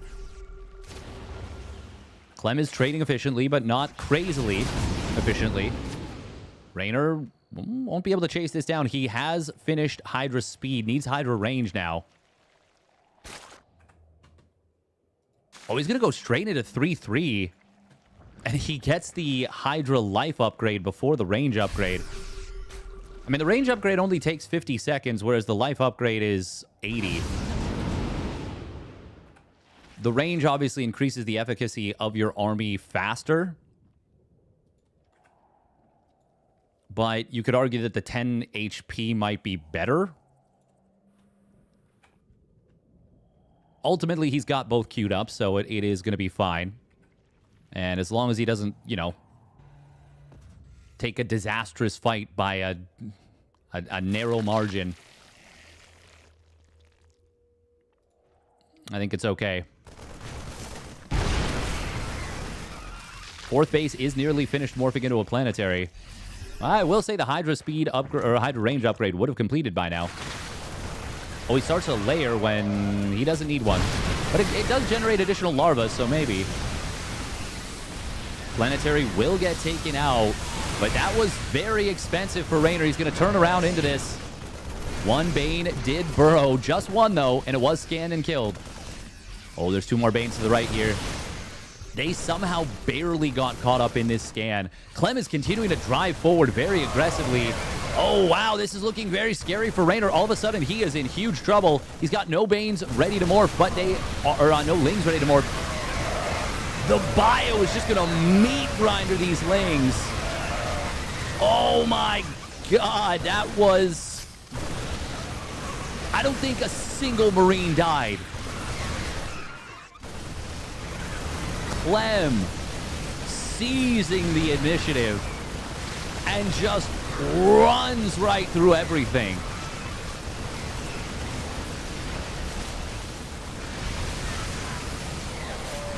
Incredible game decision-making there from Clem. Recognized that Raynor had thrown away too much on the initial strike. Holy moly, Clem. Mamma mia. Very well done.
Well done by Clem there. All right, here we go. Spawning up at the top left for Team Liquid, it is Clem. Malem. And his opponent spawning down on the bottom right. For Basilisk, it's Raynor. In the blue. The bleu. Sacré bleu.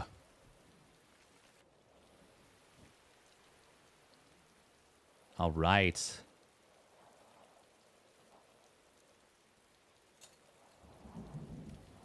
What have... Oh, I forgot to restart StarCraft 2 for the music. Merp. Merp, merp, merp, merp. Well. Oopsie. Oopsie. Oopsie, oopsie, oopsie.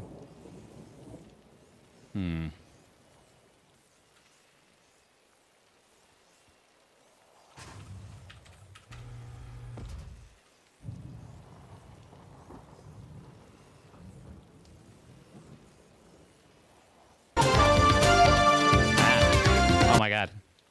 I'm so sorry, chat. Holy crap, that was max volume.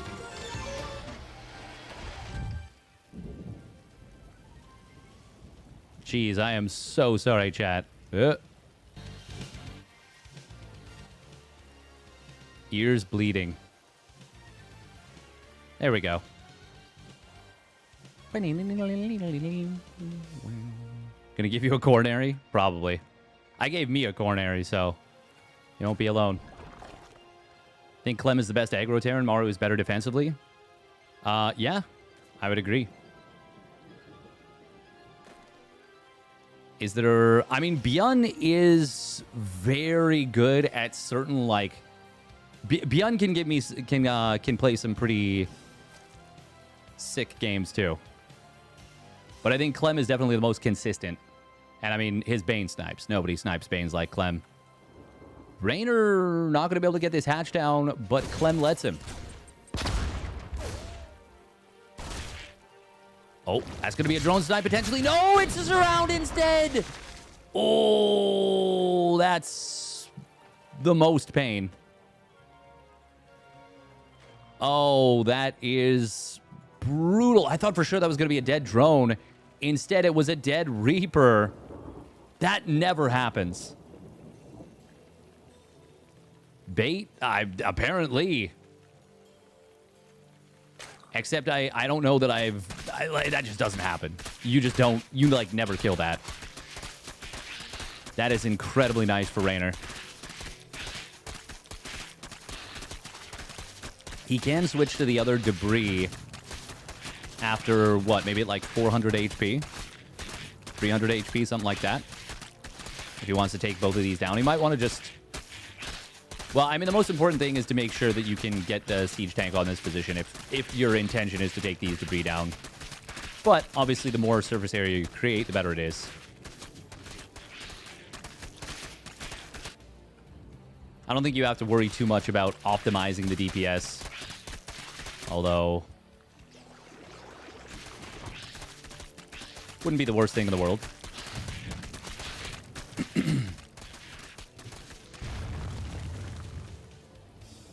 That's neat. He killed it almost exactly when the other one was down to half HP.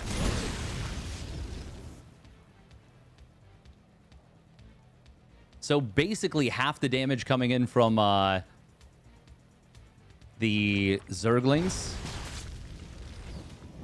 and half the damage from just the natural deterioration of the debris. Clem is opening up 3cc Cloaked Banshee. Once again. Terrans must love this map just for the fact that you can 4 depot wall it so cleanly.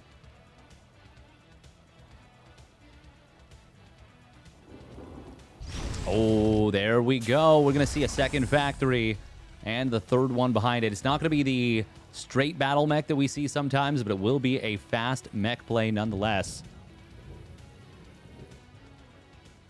Deborah did half the damage. Deborah the Debris. Deborah the Zebra. Good timing on the Spore in the main base. 450, pretty much the gold standard of build your Creep Tumor on the 12-worker patch. Or sorry, build your Spores against Cloak Banshee. Make sure you got them in time. No Spore at this position, but there is an Overseer that just finished morphing, and he's going to be able to get a little bit of damage on this Banshee. Oh. Intercepting the second Banshee, but it's the Swarm Queens that do so, and their anti-air damage it's minimal. It's not amazing. Still, shooing it away is always a good thing. That is a lot of Hellions coming in. I wonder if Raynor has yet identified that this... Oh, that's a really nice grab on these Hellions. Already put a lot of damage into them. 3 of them low on HP. 2 of them do go down quickly. Drone's going to be pulled into the fight. Good splitties there from Raynor. And even targets down that last low HP Hellion with one of the sets of Lings. That went pretty decently for Raynor, I would say.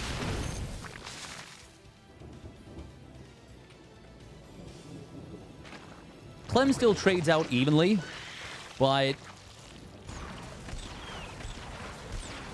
I think you're more than okay with that as Raynor. We do see the fast Carapace as the prioritization here by Raynor.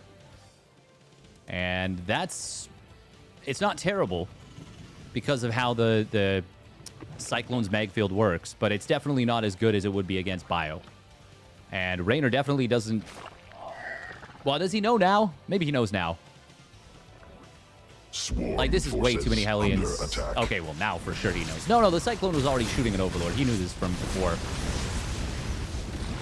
Queen will drop a Transfuse, the Swarm Queen, but she puts herself in paddle. However, here comes Lings from the back. The Blue Flame Hellion is going to try and get into a good position. They will get tucked into a nice corner. Raynor misclicked to the low ground there for a moment. Still does get a full cleanup, even though it's not the way you necessarily want to go about it. It will be a successful cleanup nonetheless.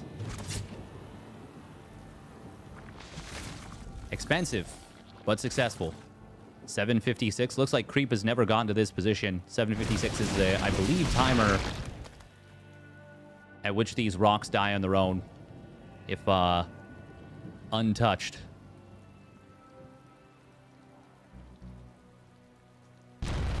Yeah.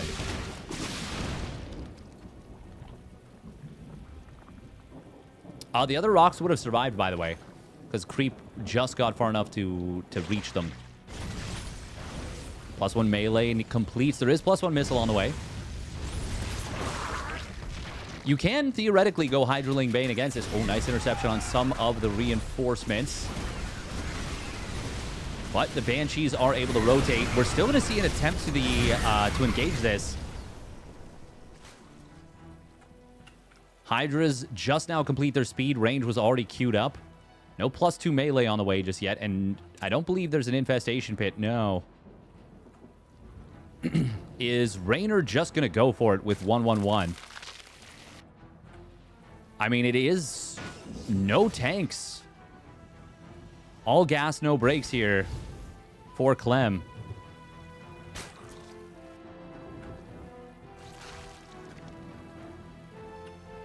Speed on the Overlords. We do have +2 melee on the way. Oh, Raynor going to try and wrap around on this army once again. And he will be able to find the majority of it.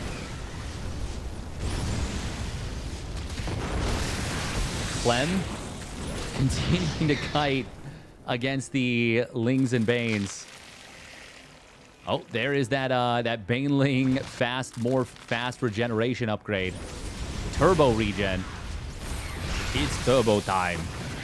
Hurricane engines now completed. 1-1 well on the way. We still don't have any siege tanks in production.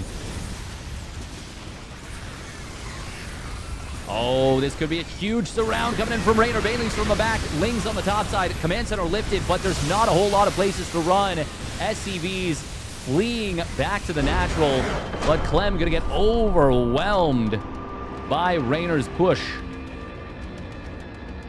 And Raynor forces game numero 3.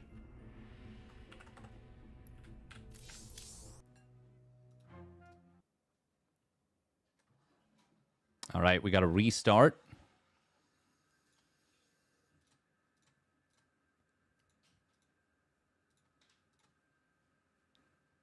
Felt a little premature to quit.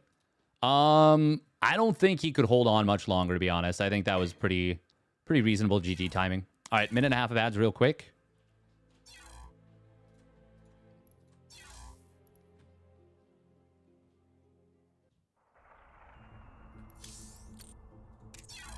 All right, we head on over to the European Soiva.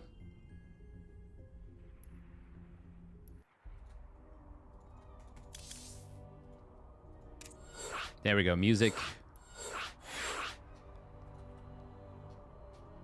Bug is fixed for now.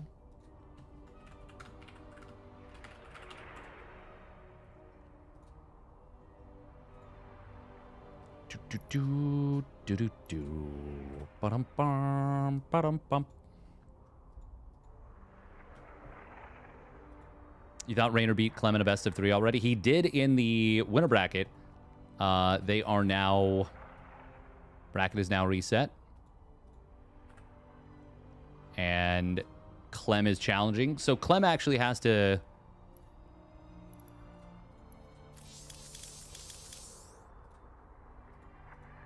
Clem has to beat Raynor again. So he has to win 2-1 this series and then has to win again.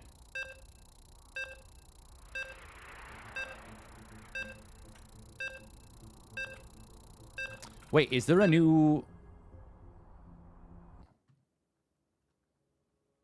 I was reading the patch notes. What's there to read? Burr?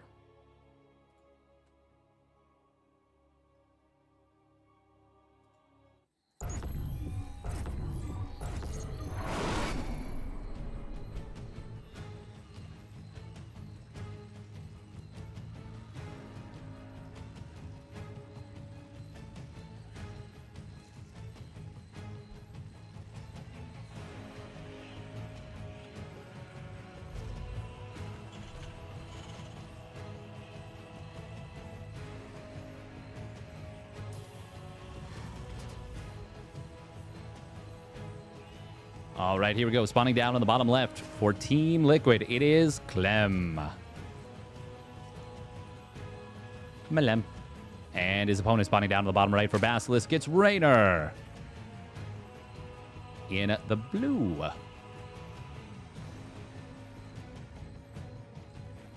If you guys are enjoying the stream, and you got a free Twitch Prime, would love it if you'd send it my way. Would be muchos appreciated.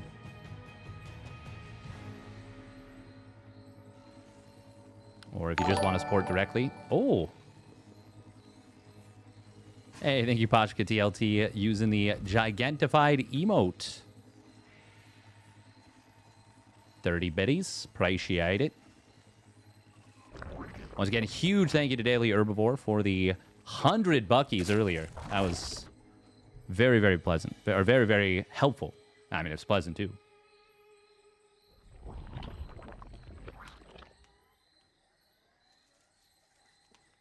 How's the wrist? It's feeling better, but it's definitely still...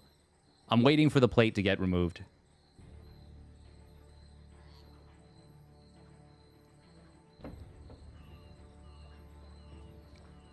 Default price for Gigantify emote? Yeah, why not?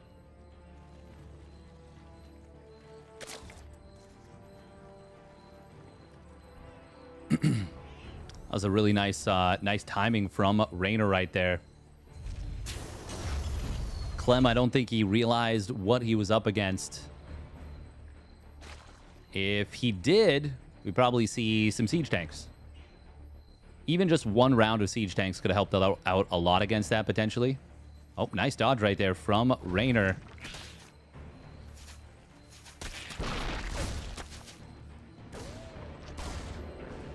This time, Raynor does open up with gas. Not going to be opening up gasless. Gasless 3 hatch feels like if you can get away with it as Zerg on this patch with the... like, basically, you can just get it down. The Swarm Queens are insanely good.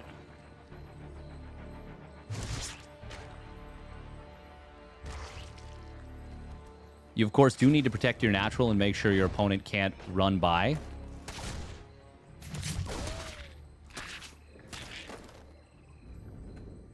And that's easier said than done.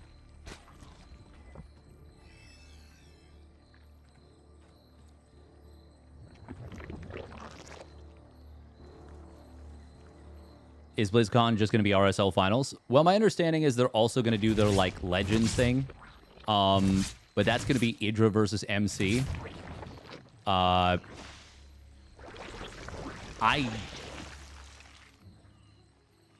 don't even know if I will actually tune in for that. I feel bad saying it, but I genuinely think it's going to be such a one-sided stomp that I don't think it can be interesting. A couple Hellions going to get into the natural with the help of a Reaper.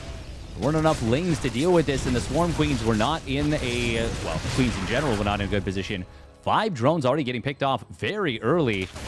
Will be a cleanup behind this, but... Oh, great grenade at the tail end.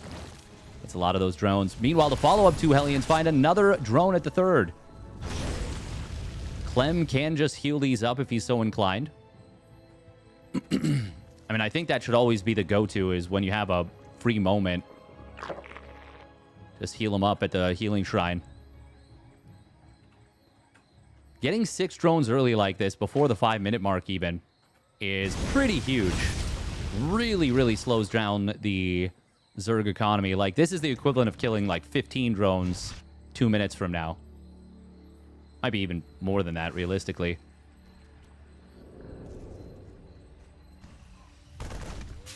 Clem is going to be going mech once again. Seems like he's not really believing in the bio. Mech does feel strong.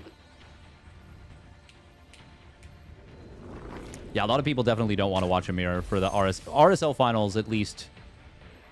At least Cyril and Rogue have, like, some cool back and forth. Oh, Lings will get deflected at the natural.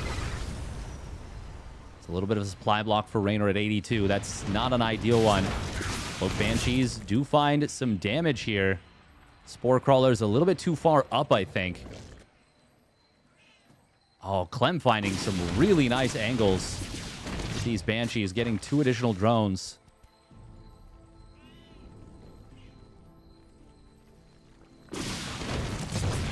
Oh, that's a nice kill on the Banshee, but Raynor's behind in workers.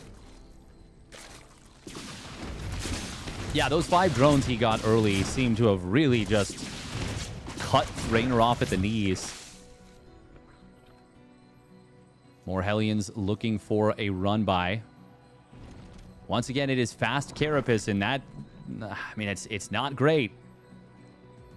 It's not great. It does help with Hydras versus Banshees. And it seems as though Clem wants to continue to go Banshee mech. Oh. I don't know that this scan will last long enough to kill these creep tumors. Oh, if he's focused this one, he would have gotten the active one. And instead, he doesn't get either. First 2 Cyclones now on the field. They don't have Mag Field yet. But they're still going to be pretty strong here. There's so many Hellions actually shooting at these Swarm Queens.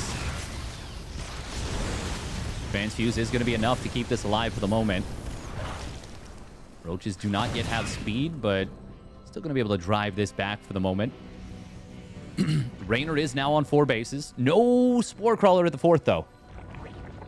That's a pretty big problem. Clem is about to have 2 big upgrades coming online for the Battle Mech.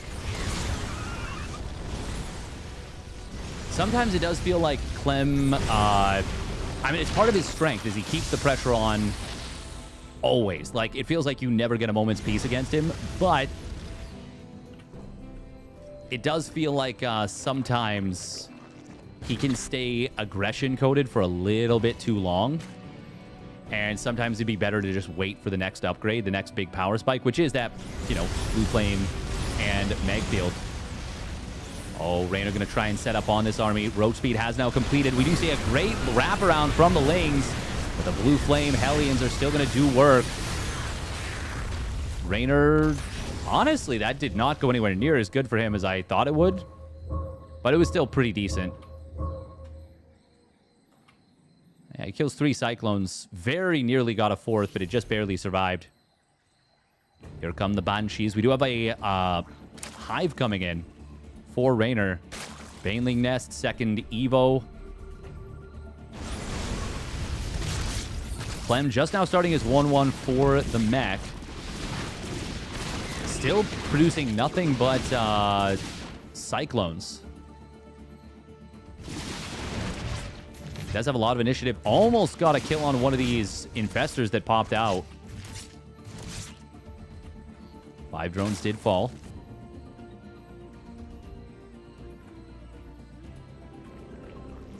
Clem securing a 4th base during all this. The gas just now starting to flow.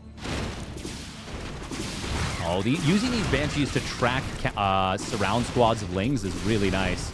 And the creep has been... I mean, there's just been nowhere for it to go. Oh my god, these idiot queens somehow got themselves cornered behind the mineral line and are now just fully stuck. How... Game paused.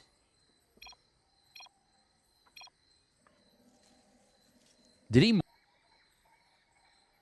All right, well, fortunately...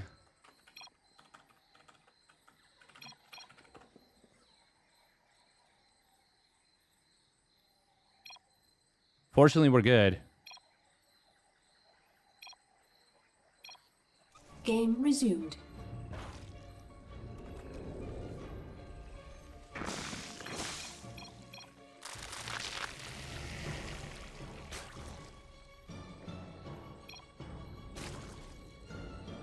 YouTube seems fine. Did it stay up? Okay, it did stay up. No, it did. No, it didn't.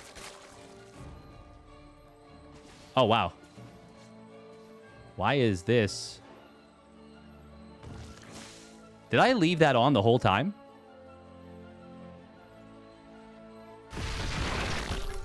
I didn't leave the in-game camera on the whole time, did I?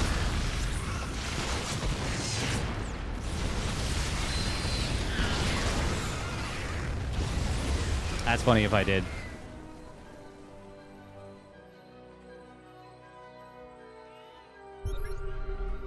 The queen problem is born? Sure is. Thought that was intentional? Ah. Nope. I just forgot about it, and because of the setup, I couldn't see it on the top right. That's funny as hell. It was just on there the whole time. Thank you, Men's Ray, for the tier 1 resub at 10 months. Thank you, thank you. Raynor is going to be able to stabilize off the back of this.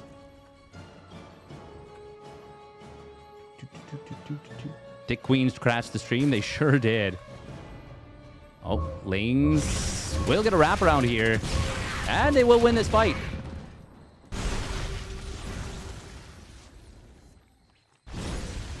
Dick's overloaded stream crashed. Raynor stabilizing in a big way. Once those thicky queens got themselves unstuck. Now there's a lot of infestors on the field. Oh, Neural Parasite, super cute here. I really love that. As Clem was attempting to snipe infestors. Corrosive Biles. Oh, he actually killed the Banshee. That's the fast bio land. Neural Parasite coming in. Wow, really well done as Clem was attempting to snipe opposing units. Oh god, these Blue Flame Hellions, or Hellbats, cooking the drone line. 15 drones going down in an instant. Oh my god, the absolute barbecue.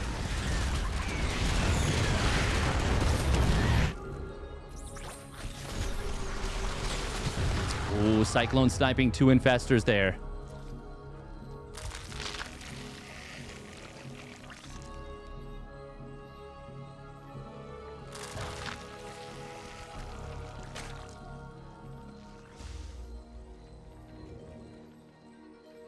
Back off, my SCV is glitched.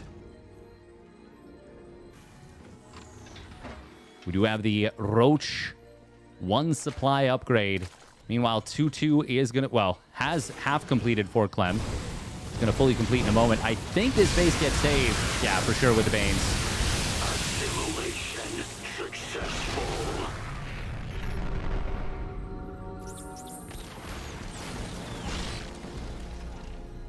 God, that is a lot of tanks here. That's really good against the infestors, but we could see, well, we do see some decent fungals. Biles. Not fungals, of course. High ground vision has been lost, actually, for Clem for the most part. Neural Parasite going to find the Banshee. Corrosive Biles getting the kill since that Banshee cannot retreat. All of a sudden, all the momentum of the last little bit is in the favor of Raynor. Of course, losing all those drones was really painful. But He's about to get a 5th base up. Clem is already on 5 bases, though. And he's ahead in workers. Raynor does have a bigger army supply, but he needs to get something done with it soon. He is building a lot of infested Terrans. Drones can transfer to the newest base. I mean, he's got to fix his saturation a little bit. He's got enough to put, even with saturating these gases, he'd have enough to put 10 drones here and fully saturate that base, actually. Oh, still 3 more drones at this position. Maybe not fully saturate, then. Corrosive Vile's going to find the frontline tank. Lings, Veins, Rhodes is on the top right. Are they going to be enough to deal with this? I don't think so. But a few Lings show up and will kind of change the map. There's a burrowed Ling in the front. Clem is starting to outmass a little bit. There are 8 resources lost difference at this particular moment. Scan. Oh, he gets the save with the transfuse. The lock-on just barely unable to kill that infester. Oh, this is mostly Cyclones, which means the Lings will do very well. There's only 2 Hellbats. That is not enough to protect these Cyclones. Lings go, burr. They have Adrenal Glands and +2 melee.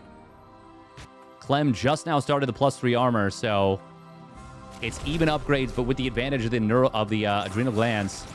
Oh, big Neurals. Grabbing a couple of these Cyclones. Corrosive Viles find the tanks before they siege.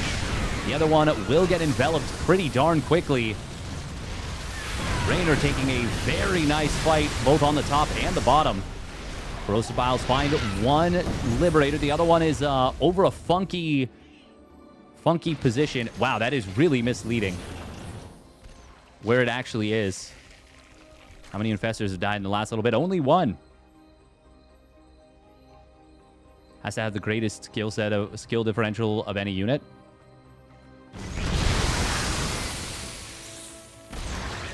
Oh, that's a really nice round right there with the Lings. The Banes going off as well. Siege tanks are mostly not sieged. There's a ton of tanks, though, there, and they do move while, or shoot while moving. And I suppose against this many Ravagers, it's scary to siege your tanks, but... I mean, imagine those tanks are sieged and the army runs up that ramp into them. Oh, there was a lot of infestors here. Oh, but he shows them. Infested Terran's going to pop out. Is this going to get the job done? Neural Parasite going to grab 1 tank at the front. That is going to help a ton. Corrosive Viles will find the Liberator as well. Siege tank is actually putting in work for Raynor here. Corrosive Viles going to find a double kill on a tank. This is a really good fight for Raynor, but has he been too far behind? Nothing left to actually soak damage for the Ravagers, so the landed Vikings are actually going to go to work. Hello? But on the other side of the map, there's 2 Ling counterattacks. 14 SCVs going down, lickety-split. Raynor burrowing up some Lings in the natural. Will they get scanned? Does he know they're there? Clem, that is, of course. Oh, meanwhile... Lings looking to hunt this army down. +3 missile is done. No +3 melee. Lings on burrow. They get into the main base, but only a couple of them, and just 1 at the tail end. It gets taken out. Gold base now going to start to mine here for Raynor. Oh, +3 vehicle plating did complete. And drones are going to get to this base just in time to instantly die. Vaporized. Cooking. Only 4 Hellions with this army, but that's enough to defend against these Lings. Oh, big Hellion shot there. And GG will be called. Raynor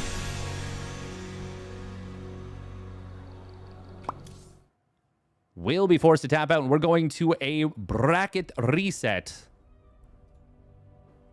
We got 1 more best of 3.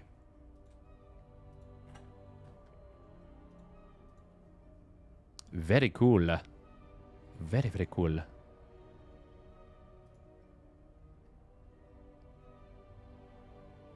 Tanks shoot while moving. On this patch, they do, yeah. That was a pretty cool game. Pretty cool game. All right, another minute and a half of ads. Clem wins that series.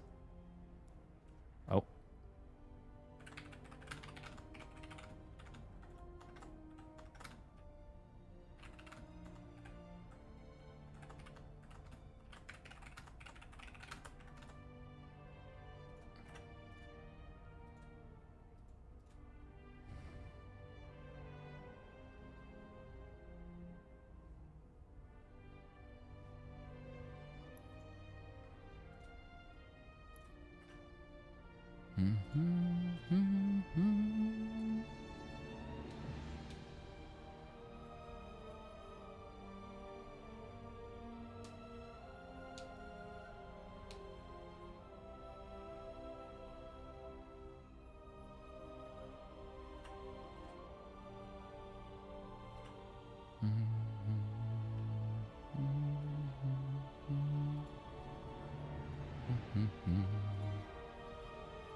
Should we watch the Lambo video maybe after this?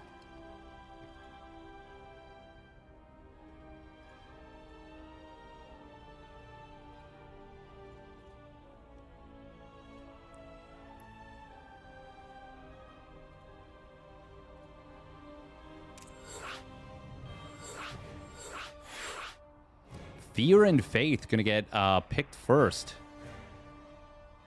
Very interesting. Very interesting.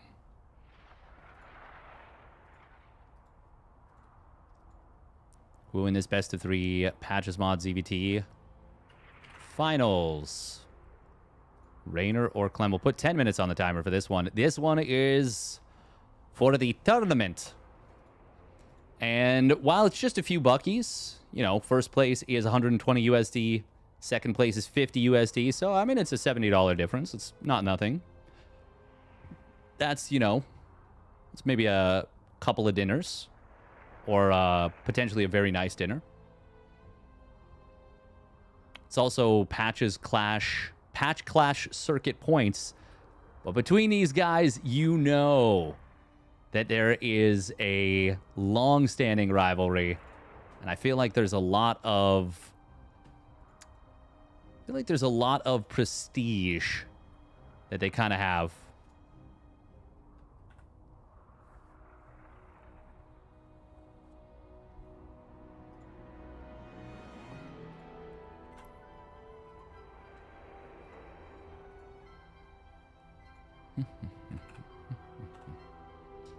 There's definitely a lot of pride on the line between these two.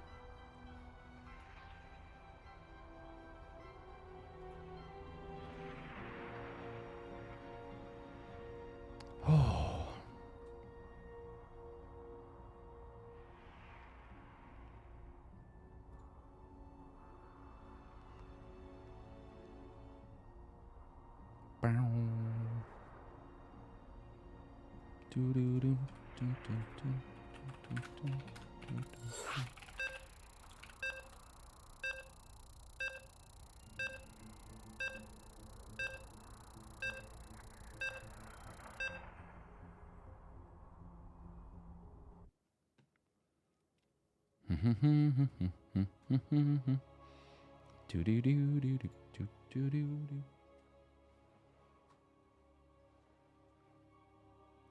There's a lot of gelato. Excellent.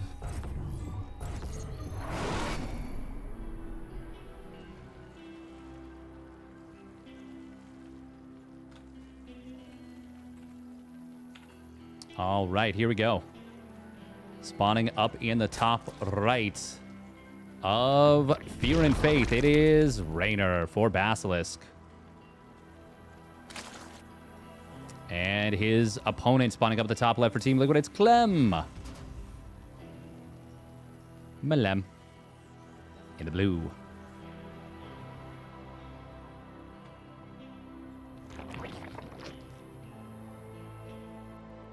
Choco Minto. Delicioso.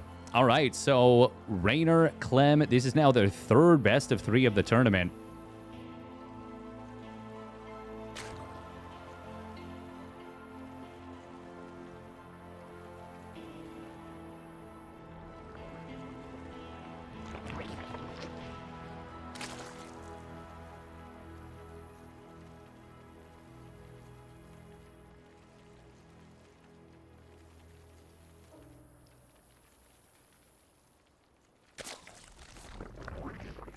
All right, all right, all right.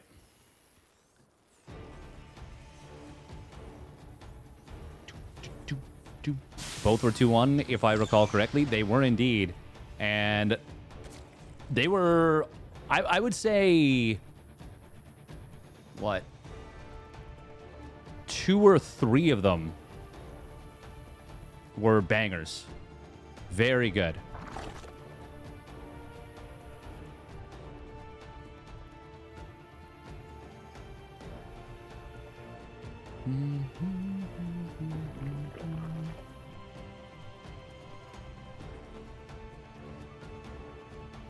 Raynor going to be going for a 3-hatch, no gas once again.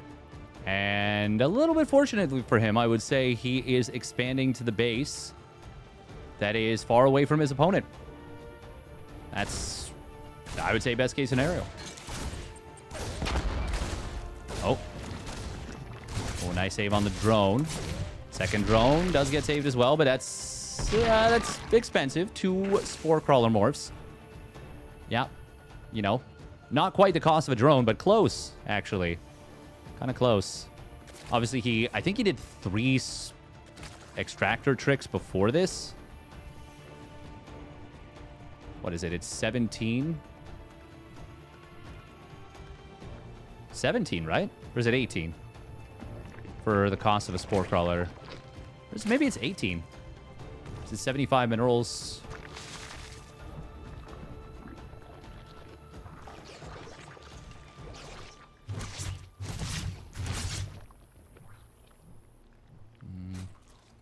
Does the math work out if it's 18? 18 would bring the 36, which, yeah, and then extractors are 6. So 2 extractor tricks, 2 Spore Crawler morphs. Spore Crawler saves.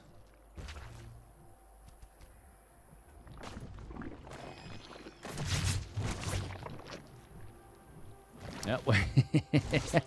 Clem is just... Oh, man, he's such a zoomer with this. I love it. I do mean that in the best way possible.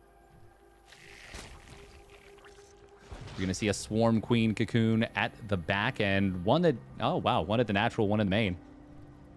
Meanwhile, it is going to be Hellion Liberator. And those Swarm Queens are pretty useless against Liberators.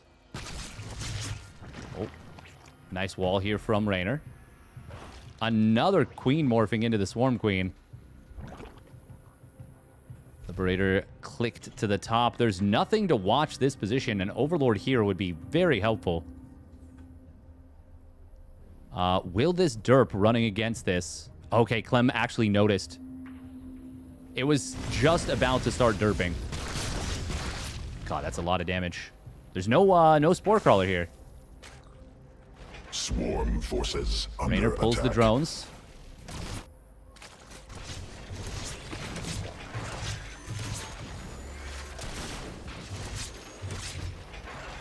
Oh, good job right there from Raynor.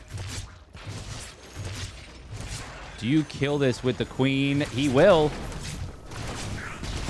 But on the other side, Hellions. Well, they're going to get trapped at the very least. They do get 9 drones, but that's a pretty decent...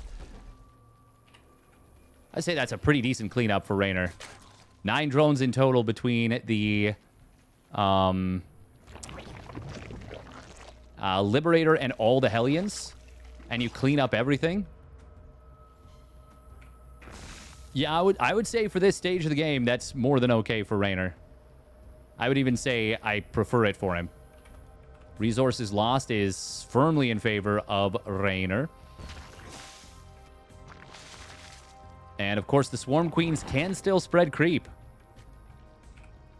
I really love that in the first game that they played, I don't know if we saw it on this game at all, but the Consume ability was used on that Swarm Queen. Super, super cool. 2 worker pulls. Fair enough.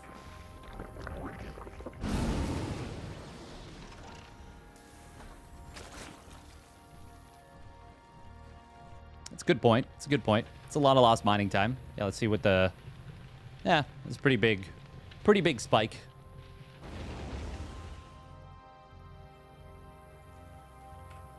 I think it's more so that he didn't have to worry about losing any creep until this next stage. Kind of a little bit of a free moment until the next stage of aggression comes in.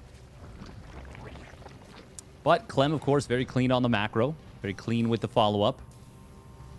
Second factory nearly done. Armory very well timed. Almost perfect.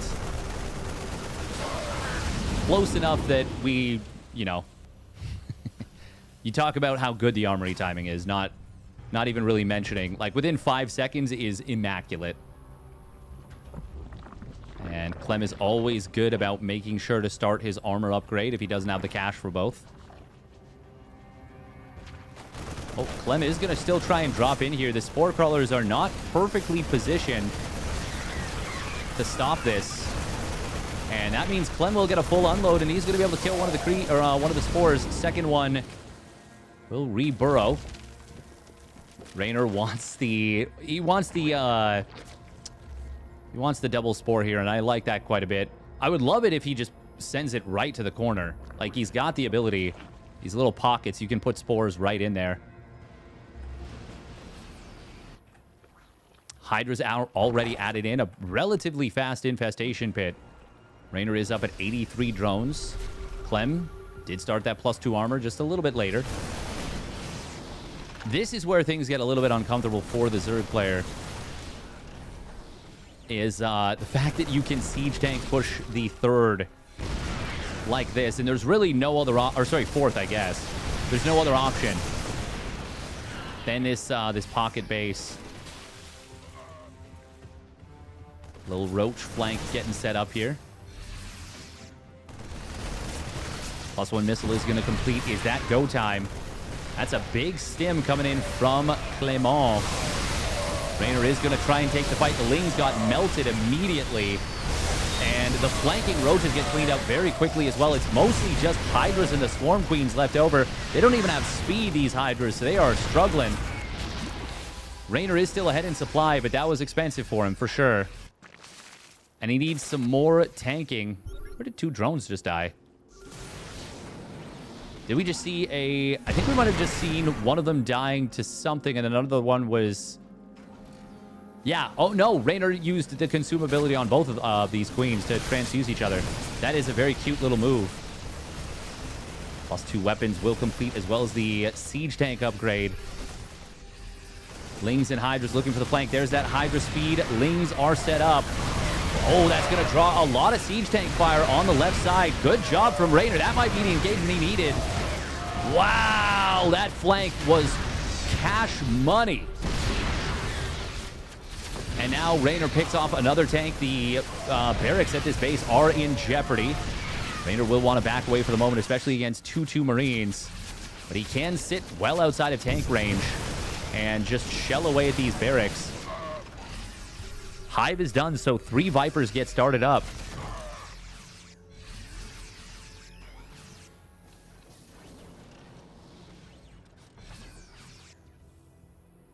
Swarm Queens. Upgrade that makes super thick queens. This is not played on the live ladder right now. A lot of people aren't happy with it. So this plays the 12 workers and just some outlandish, wild stuff. Some very cool changes. Very out there, very avant-garde. Clem, upon realizing he can't just win the game outright with this setup, has decided to go into 3-3.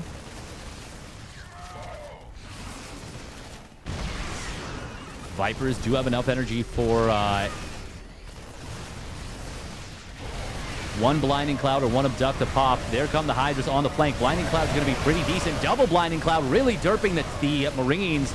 Incredible engagement for Raynor. That second Blinding Cloud was so clutch. With the flank, he didn't need the Blinding Clouds for the tanks. Instead, recognizing that, yeah, if I can nullify the Marines, the Hydras will chew them apart, and the flank will take care of the tanks, and that's exactly what happened. Very well done by Raynor. And now I think Clem might just get broken. In fact, I think he already has gotten broken. SCV's going to try and pull. They're not going to survive. And Raynor has smashed through this third base. Really clutch stuff from Raynor. The two big flanks getting all the work done. And it's a big dub there. Very nice. Very nicely done. All right, quick minute and a half of ads. We'll get into the next ones, laddie. Get into the next one, laddies. Lads.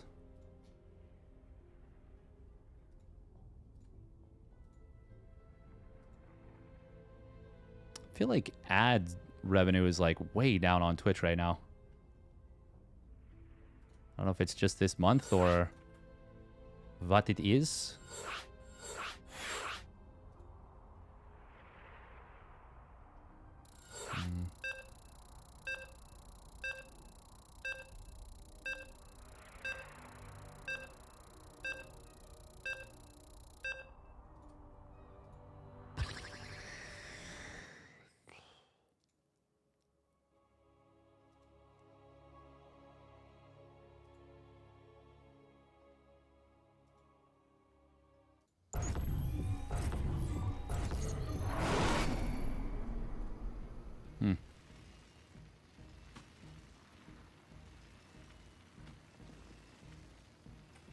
All right, BlackRock is going to be map number 2 here.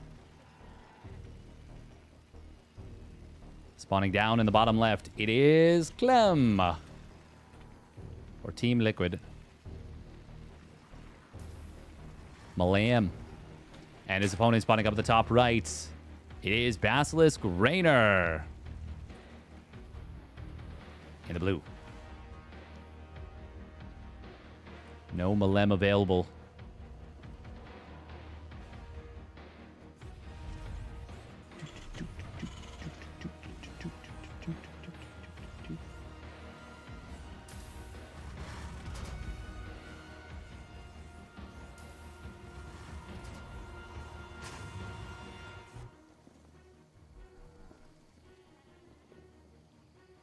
Welcome, Perdale Billy. Bond to me. This tournament has gone long. It's been over 6 hours. Funnily enough, I don't actually feel that tired, which is kind of cool. Kind of nice.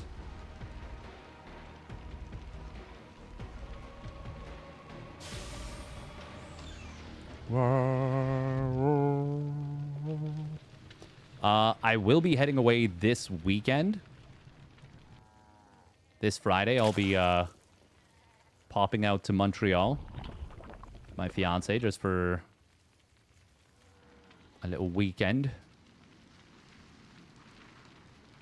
What time do I wake up usually? It is entirely dependent on whether I have a stream or not. So like on Kung Fu Cup days, obviously I'm waking up pretty early because those are 7 a.m. streams. If there's no stream, so like this morning I woke up at 9:30, which is obviously nice. Get to sleep in a little bit.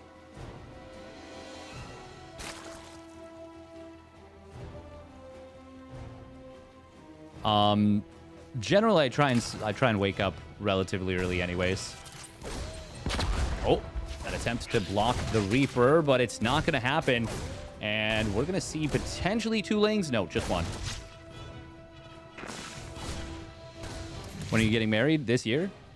We really wanted to get married this year, but me breaking my arm kind of threw a wrench in a lot of plans.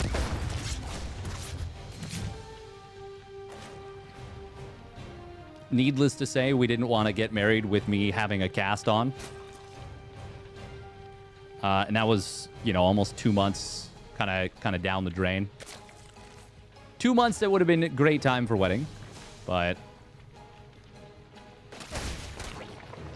honestly, we're both a little bit of the opinion that we just like want to be married. But I know that our families are like, would be sad if we eloped. If we just snuck off and tied the knot. Doesn't mean we won't. Who knows? Maybe Montreal. Maybe that's what we're doing. Who knows? Is she a Terran player? No. No, she actually doesn't, like, know much about esports.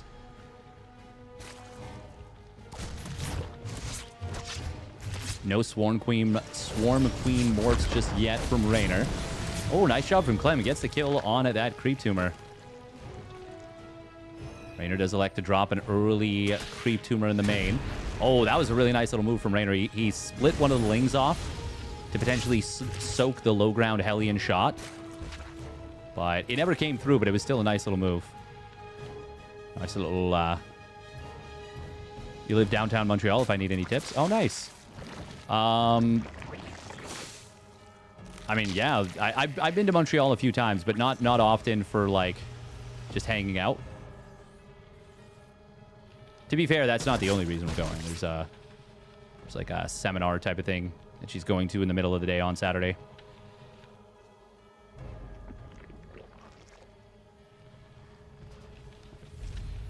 We're also meeting some people, so it's going to be nice.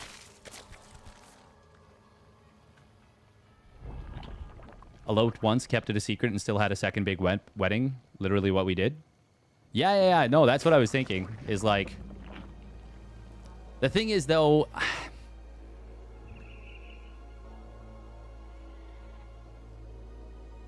I mean, at that point, it feels... I don't know if I could keep the... keep up the charade. It's like pretty hard for me to lie. It's very easy for me to lie in the context of like games, like social deduction games and whatnot. Lings are going to try and get into the natural. They will. The depot wall was finished, but the wall was not closed. And these SCVs are in trouble. On the other side of the map, the Hellions have been shoved away. Oh, that's a really nice split of the Lings, too. A couple Lings sticking around to harass at the third. One hitting an SCV that somehow survived building the depot. But he's actually going to find all the Hellions. He even closes off the one retreat. The other two do get back into a little pocket, but more Hellions or more Lings show up, and this is just it. This is absolutely it. There's no way the Banshee's getting deflected on the other side. Maybe Clem can hold the wall. But it is... I mean, this game is so doomed for Clem. Raynor getting into the natural, killing 17 SCVs. Fourth base, well on the way. Creep, pretty nicely... Well, it's a little bit delayed, but it's still pretty nicely far along. Second Evo on the way, Hydroden on the way, +2 Carapace. Just now starts up. We could see a Baneling Nest as well. We don't need to. But I think why not at this point? Oh, if he kills that Banshee, he does. That... It just keeps going from worst to worst. You don't have to lie. Just don't say anything. I married a Protoss. She went 2 base all in. Nice. Yeah, I mean... But I'm like excited. You know, I'm excited about getting married. Like, I don't want to not tell people. 1-1 not yet done for Clem. The siege tank does soak up a lot of fire and kind of lets the Marines go to work. That was a... Oh. One SCV just died. Somewhere over the rainbow. Raynor is absolutely cooking here. Combat shields will complete in a moment. Armory is just now about to finish for Clem. Raynor could have gone in there. He elects not to. Clem. Oh, that's a nice little position he finds. Raynor, though, with a very quick reaction time, pulling the drones away. Banshee on the right side. We do see a single medevac Marine drop coming in. Thank you very much, my pal Sal. Hoopatry with the raid. Appreciate it. One Swarm Queen did get taken out. You tried out the Patches mod yet? Played any Patches mod ladder? Oh, Banshee does survive. Just barely. Clem is fighting very nicely, and he gets himself back into a good position. No +1 melee on these Lings. It's going to be missile out of the Hydras. Speed is done. No range just yet. A second medevac shows up. The first one does get finally pushed away. Clem really doesn't want to throw in the towel on this game and on this series. You can feel the pride. That pride on the line. Oh, very nice little move once again. Clem getting back in here. Raynor Hive starts up. Would love to see him start up the +1 melee and the +2 missile right now.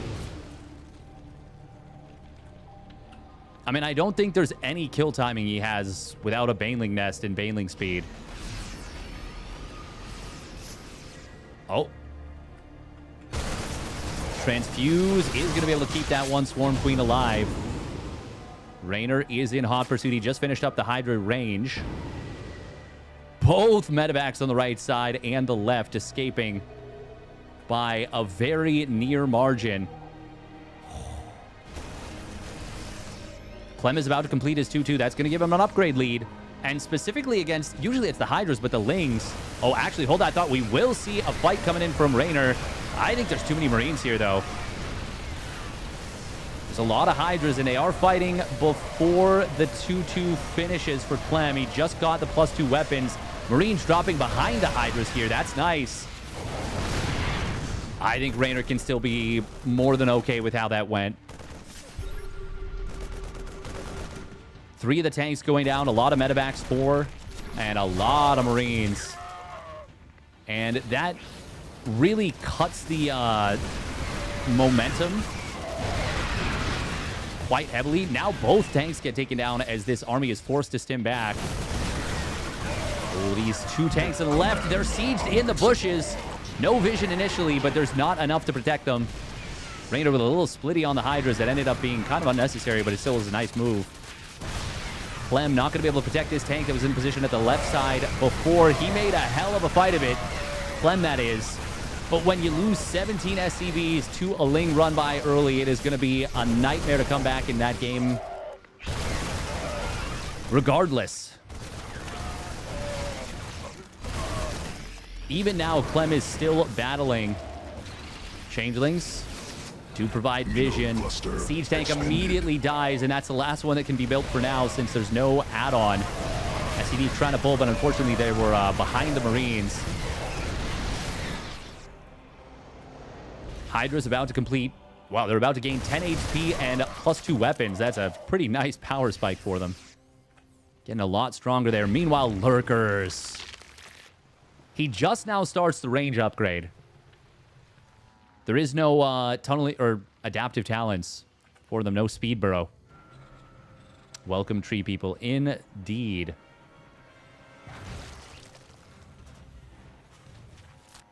Too bad TVD Forever left. This game is still... I mean, this has been a great game despite Clem having a massive disadvantage. He has battled very well. But with the Vipers here. The Lurker's done. Oh, base on the other side of the map. He does kill the 5th base. No, this medevac flying over top of the Spore. Just barely gets away. But he loses every Marine. And will still lose the medevac, unfortunately, to the Hydras. Oh, speaking of Hydras, a couple of them misrallied through the middle. These Lurkers don't have range yet, but it's going to complete any moment. Oh, nice abduct on the Liberator and the Siege Tank. Factory from earlier that survived does now go down. Hey, this counterattack from Clem is not nothing. But it's not going to be enough, I think, to win the game. Oh, especially with Lurkers here. Oh, if he hold fires these. Oh, he does. They're on hold fire. And it's a little bit of an underwhelming unleashing, but it's still going to be enough. On the other side, the Lurkers have burrowed up on the ramp. There's a tank here, but Clem is way down in supply. And just doesn't have an ability to win on the other side of the map. He will eventually clean this Lurker counterattack. Oh, well, I guess Lurker push. The last Lurker. Parasitic Bomb coming in on top of these medevacs. One gonna fall. Clem is really, really battling hard here. I feel like I've said that like 4 times now. Oh my god, this Lurker's still alive. Raynor now splitting up the Lurkers. Clem gonna try and reestablish this base.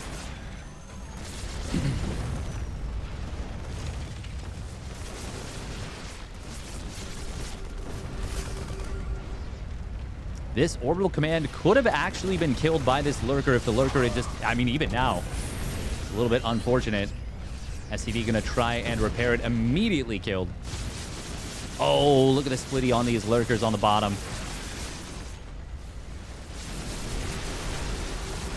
Raynor just trying to deal with the one last drop on the other side. It's going to get cleaned up.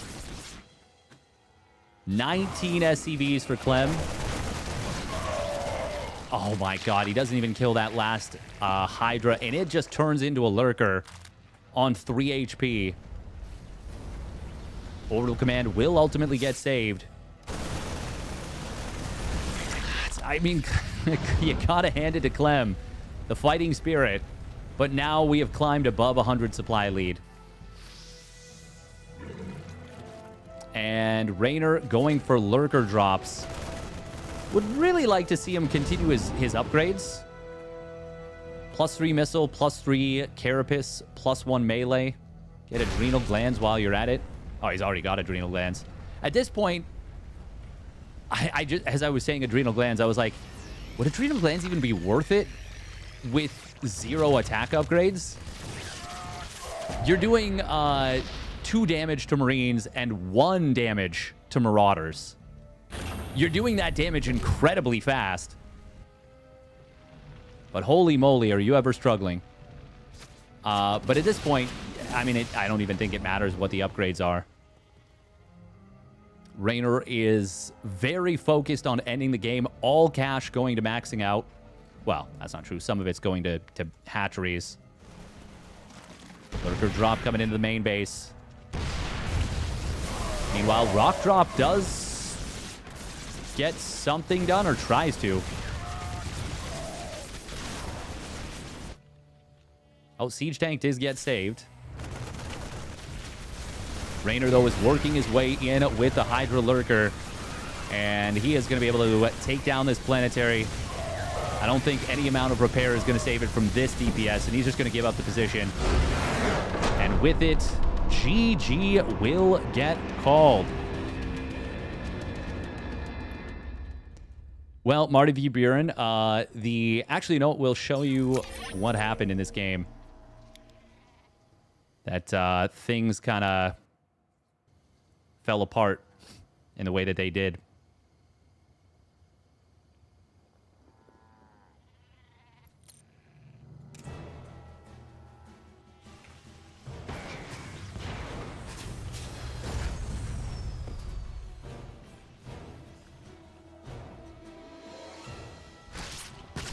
So as these Hellions tried to run by, Depot left open.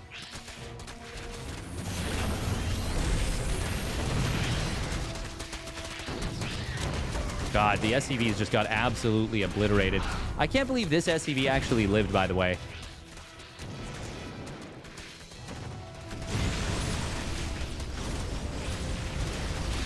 Like, it like, survived too.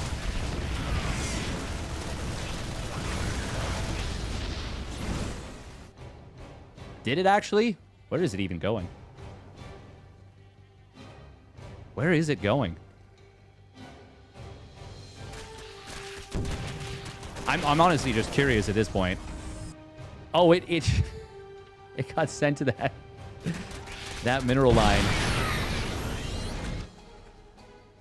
Did it make it back home? I'm like really invested in the little SCV that could.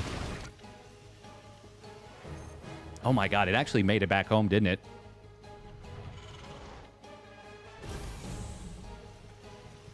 Amazing. And then he even loses that Banshee there. No, it got sent back out.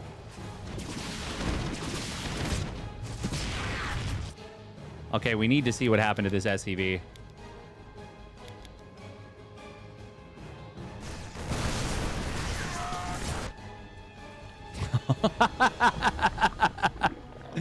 actually successfully steal some minerals. While the game was going on, this SCV... Oh my god, and then it finally just died in the saddest way possible. Incredible stuff. Amazing.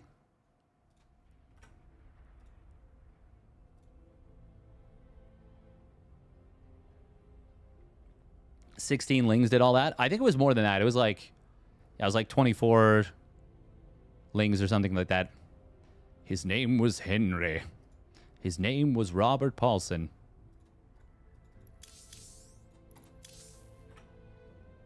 Oh. So if you do want to play the ladder of this, it looks like Vespine.gg has got what you're craving.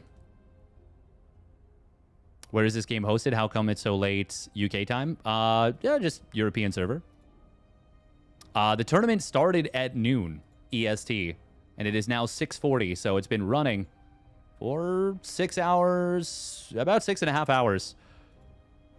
The bracket basically went live at around 6:15, or sorry, 12:15. I guess it would have been 6:15, maybe 7:15 UK time, or 5:15 UK time. I'm not sure. Not sure if, sorry, it would be 5:15 or 6:15. Current standings, if everyone is interested, if anyone is interested. Oh, yes. I was like, is this the ladder? I was confused. But yes, that is in the Patch Clash tournament. Yes. Thank you for linking that, Delphus. Manager hated him and assigned him to the wrong mineral field. We taught him wrong as a joke. The circuit, yes. Yes, yes, yes.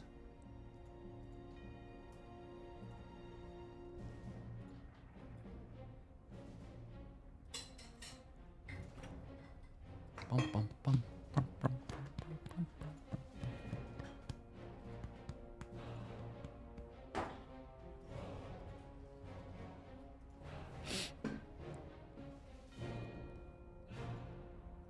Wump, wump, wump, wump.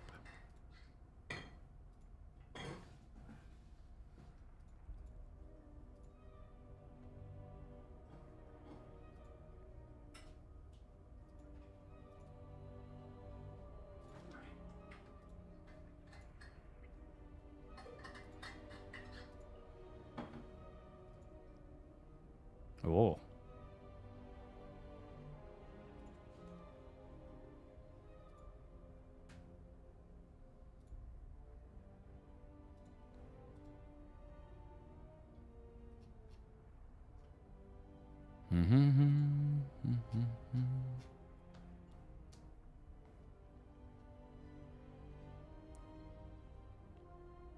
Bum, bum, bum, bum, bum, bum, bum, bum.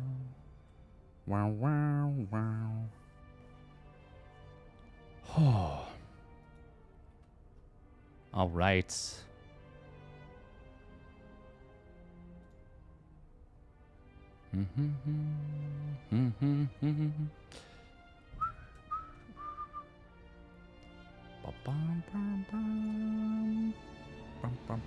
All right, we are going to run... I think we're going to run 3 minutes of ads real quick.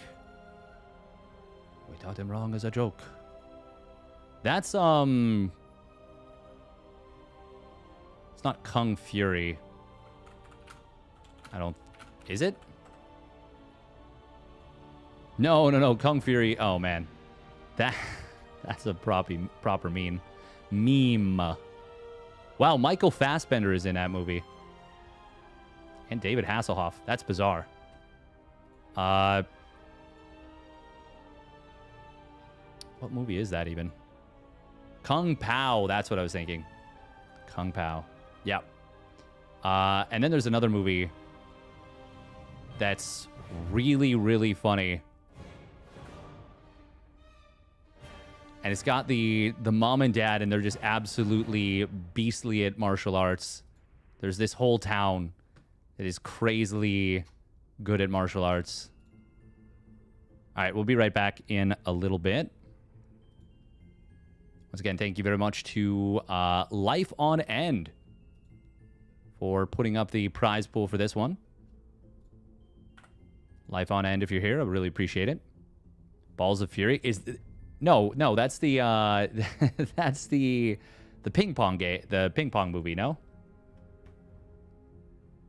Kung Fu Hustle. That's the one. Yeah, it's Kung Fu Hustle. That's the one with the knife toss where it bounces and it ends up in his own shoulder. There's a lot of really good moments in that movie.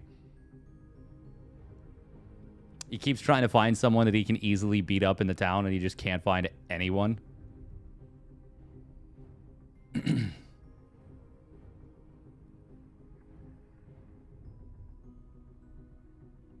Wow, wow, wow, wow. All right, I will be right back in a moment. It's all good, Delthus. I forget all the things all the time.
With the jacked kid.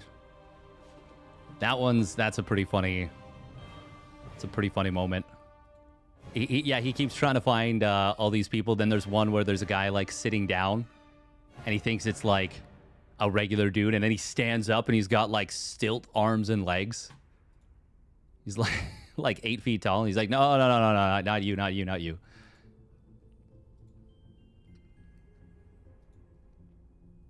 Yeah, and the kid's just like freaking so built. Absolutely gigantic. Okay, so we're not gonna do what do you call it? We're not gonna do XCOM 2 right now. We're just gonna do some daily brain teasers to finish things up. Exactly, the landlady. The landlady is awesome. Awesome. Okay. Bum bum bum bum.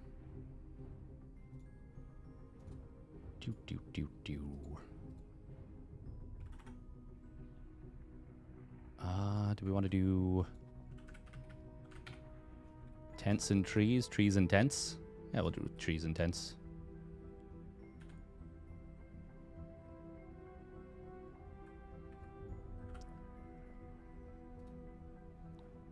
Bum, bum, bum, bum, bum, bum, bum, bum. We'll just leave this on the tail end of the YouTube video, because why not?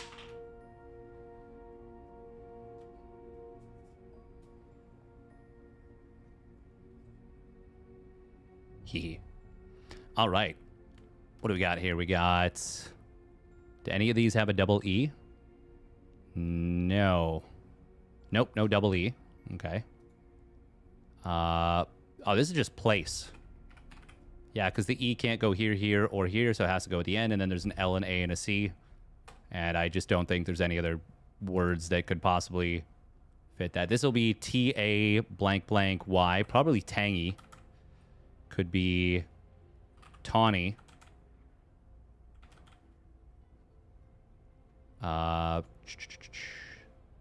P-T-L-E.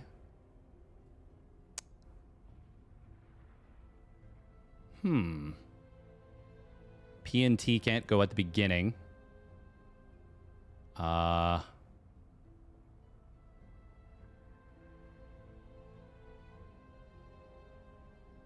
Does this end?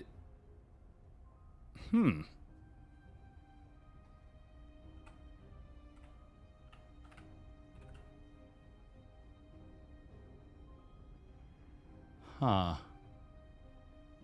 Oh, this is probably spelt. Could it be anything else?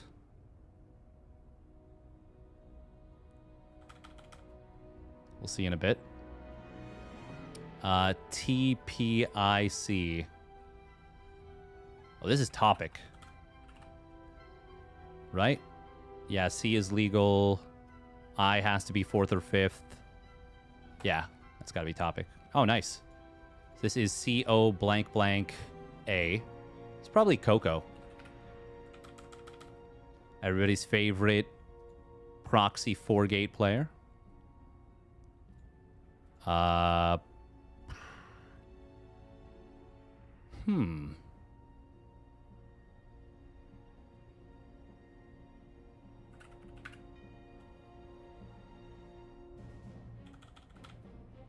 We'll figure that one out after. C-E-R-O. C has to be 2nd or 3rd.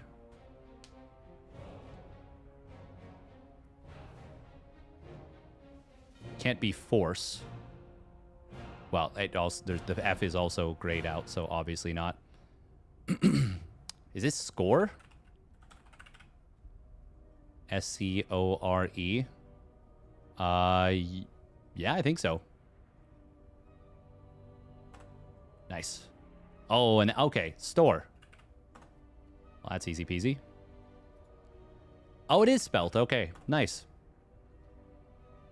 Blank O-T-E. I don't think this... Yeah, I don't think we've learned anything more about this. We already know that there's an R at the beginning or the end.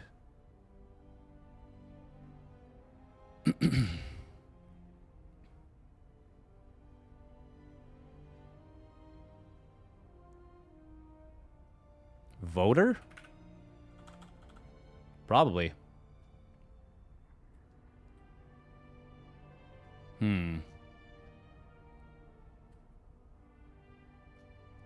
I mean, this is probably tangy, this is probably voter, and this is probably Coco.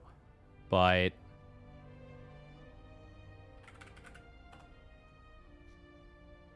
well, I mean, there's... oh, it's not... it could be tabby. Can't be tacky.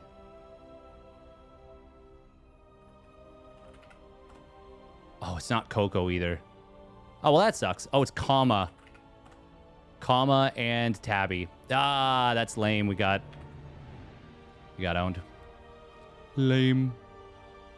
All right, this one, we use math. So greater than 10 means that at least one 6 has to go here and at least one 5.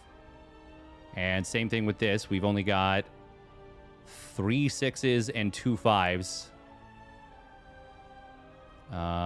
This is greater than 9. That means we need to have a 4 and a... No, it means we need to have at least... Wait.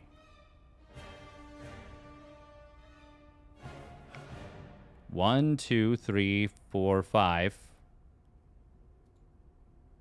Okay, so it's got to be a 6, a 5, a 6, a 5. Or... Oh, no. What? Yeah. A 6 and a 5, a 6 and a 5, and then a 6 and a 4. Okay. So that's all the 6s spoken for, and all the 5s as well. We also have at least 2 0s that need to go here. And we know that...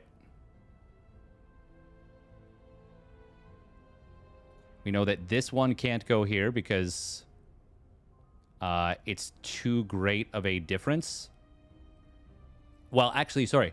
Because it would have to be a 0-4 here and then a 0-4 across. And that can't be. But what we do know is that since there's... Oh, no, there's only 2 doubles. Or, well, there are 2 doubles. It's either 1-1 here. And we know that there's no double 0, so it can't go like this. So it's either 1-1 or 2-2. Then how many 2s are there? Is this theoretically possibly a 0-4? It would have to be 0-6 on the other side or 0-5. So, yes, it is theoretically possible. It's possible. What are the lowest combos here that can go like this? So there's a 0-2 and a 1-1. If it's 1-1, and then everything else, there's just no 1-2, is there? No, there's not.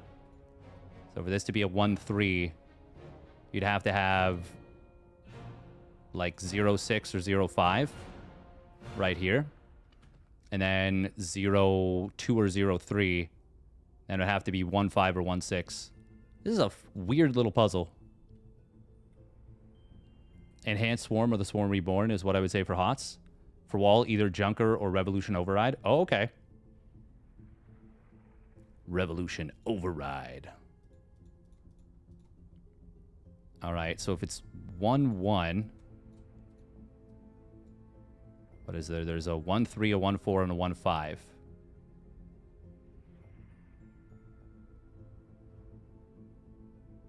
This also has to be less than 3, which means it's got to be a 0 and a 2. Or a 1 and a 1. Or less. I mean, in theory, it could be 0-0, but I'm going to guess that the zeros have to be used in different places.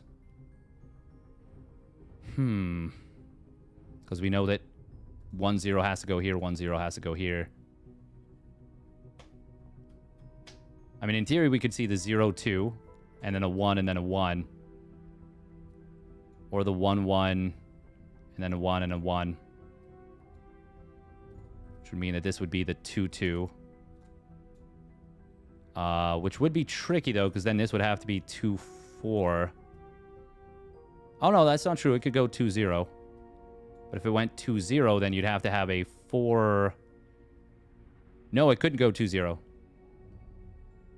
No, it could not. It would have to be 2-4. Which would mean that this would have to be 0-5 or 0-6. Or, sorry, 0-4 or 0-6. It can't actually be the 5. The 5s are spoken for, and they must go here and here. Yeah, because we know it's 0-5, 1-5, 0-6, 1-6. Or 2-6, actually, goes here. Is there a world where this can be true.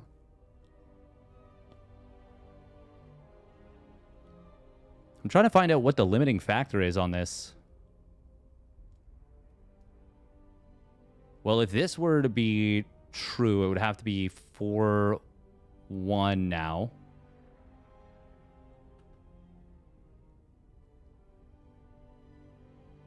Yeah, because once again, it can't be 4-0. The 4-0 has to go elsewhere, because otherwise it'd have to be 4-0 into 4-0. So this would then have to be 3-0.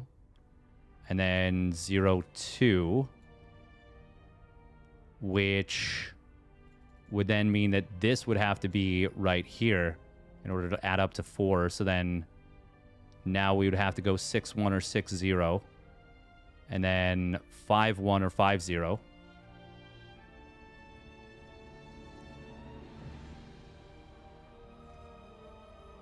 I'm thinking it would go like this, too.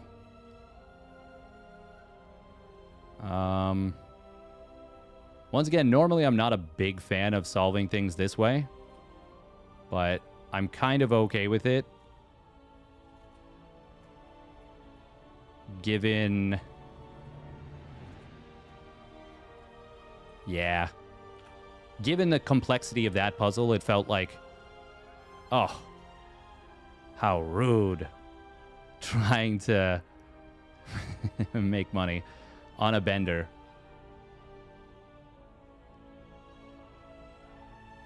Body Jork.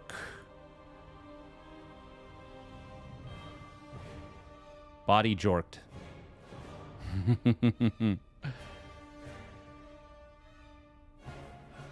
Surely body jorking it has got to be it, you know? Body jorkin. Luck.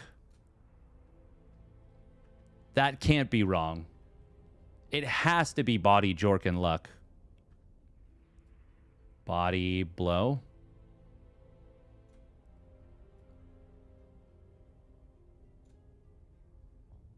Not in word list? Surely it is. Lol.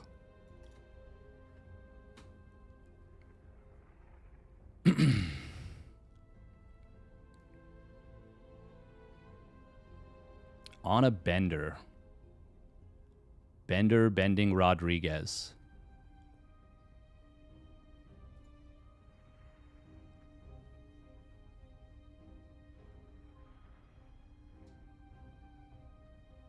What would on a bender be?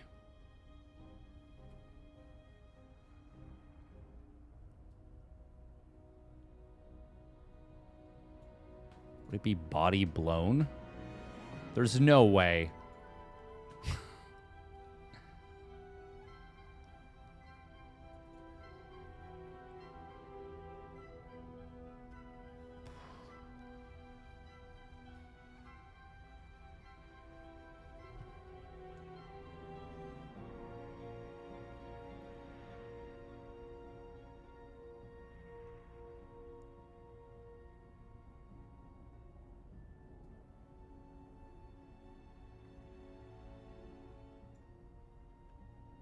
Body jeans. That's just bizarre.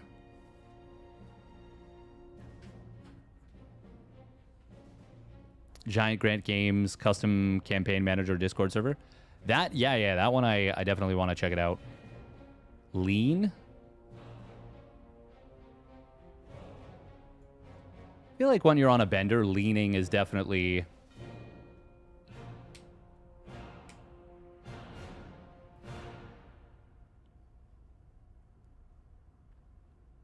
something you would do.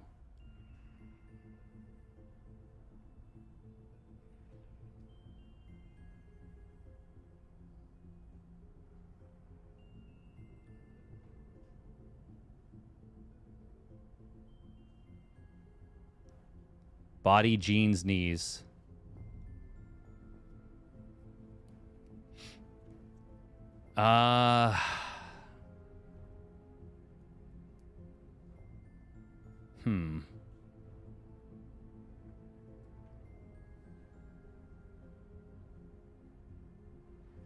Worker.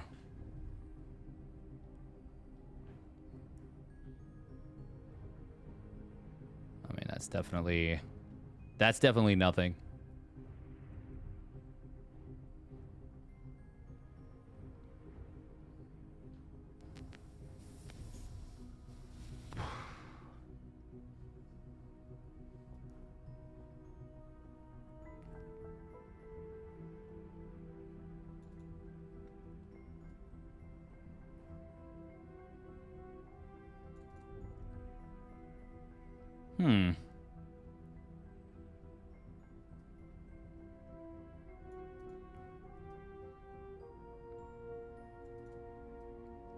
Wait, knuckle?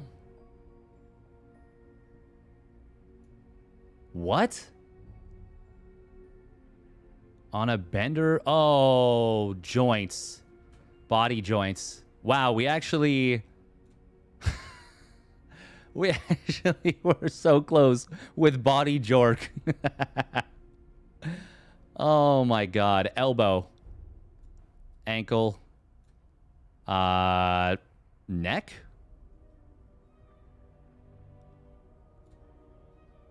Wrist? Now they're just shoving it in my face. Flexing on me that they have a fully working wrist. Shoulder, knee. We got owned. I mean, we didn't. We got it. But, ugh. How dare you. All right.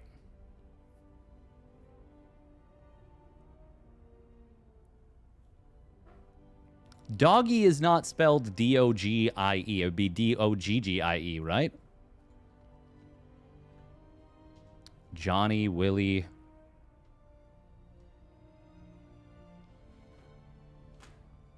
Formula 1, Johnny 5.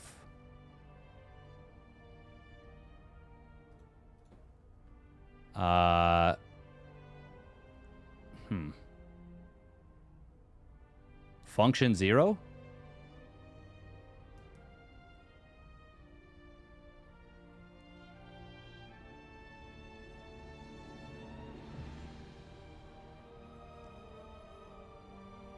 Okay. Macro lens, fisheye lens, zoom lens.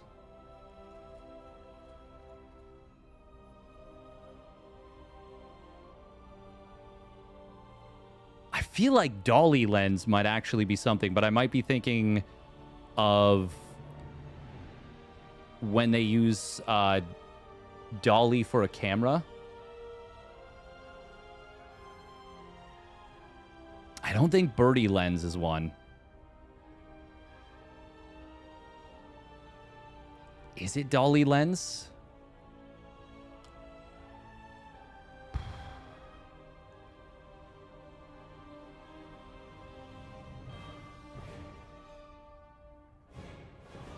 Willy lens. I don't know.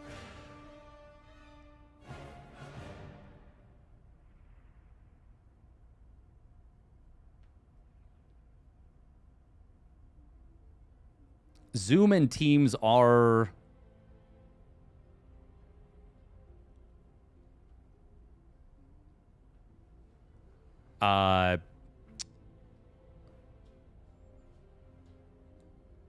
apps, Skype replacements, Zoom, Teams,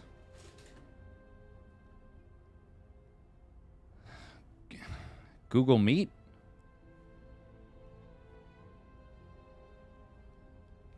I don't know.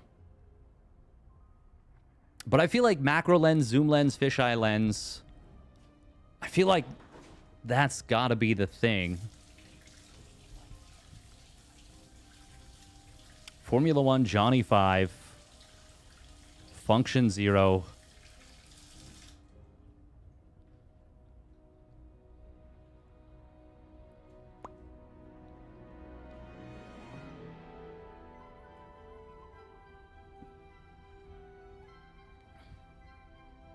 It is interesting that there's double consonant, double consonant, double consonant, double consonant. But I don't think they usually do that.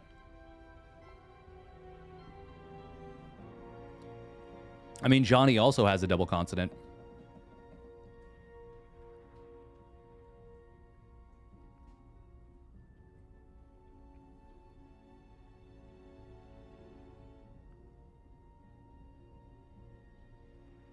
Oh, but there's also a macro, a script.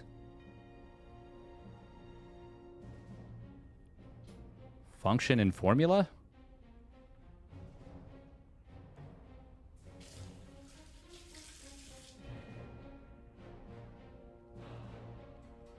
I feel like I'm wrong, but... Oh, spreadsheet features. Nice. I am only just recently learning how to use spreadsheets. Does that still work with fisheye lens, zoom lens? Well, it wouldn't be macro lens at that point.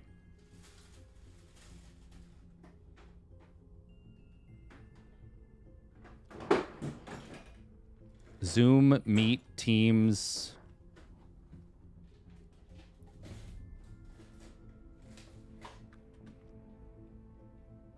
I don't think cattle is anything. I don't think fisheye is anything. Willie. No. Birdie. No. Patsy. No. Dolly. Is this going to be like Patsy Cline, Dolly Parton?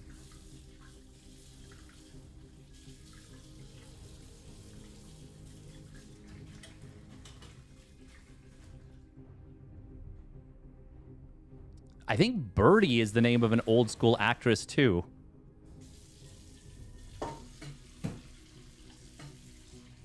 Willie, Doggy, Birdie. I have no idea. I mean, a huddle is where you meet. But is there any program?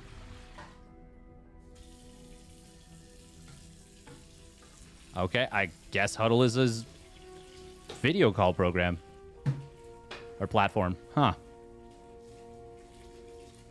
Cattle.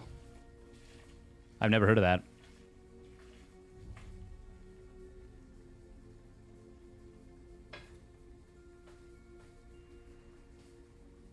Okay, now I'm more confused, though. Huh?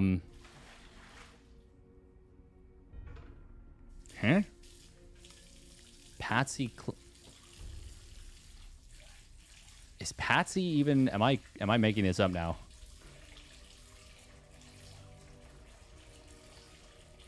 Wait. Lie, die...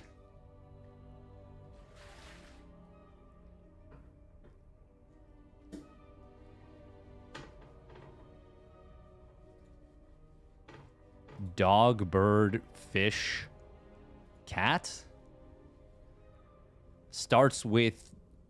Yeah, wow, that's definitely it. Starts with, household pets. Yep. Willie, Patsy, Johnny, Dolly. Johnny Walker...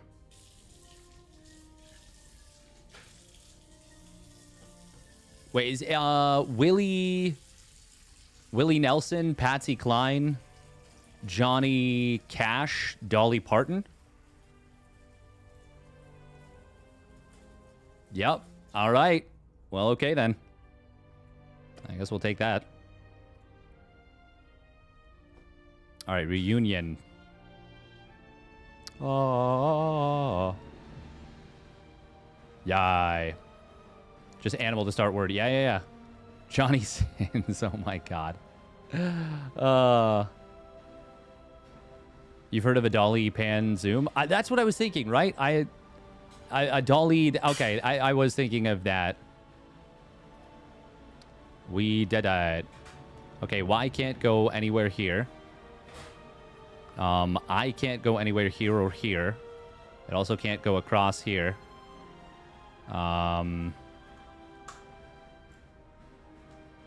Very rare for a word to have multiple eyes in it.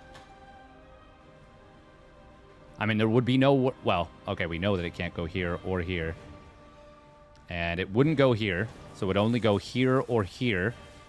And then could theoretically go here. But that seems highly unlikely. And then could go here, here, here. Here in theory. Maybe here. Maybe here, but I... Where do those eyes go? That feels tough to decipher. Decipher, no deciphering. Oh, wow, there's 3 Ps. And at least one of them goes here. We know, obviously, it can't go here because these are grayed out. We also know that it can't go here.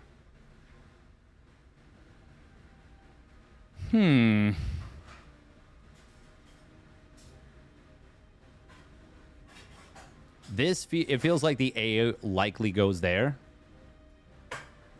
The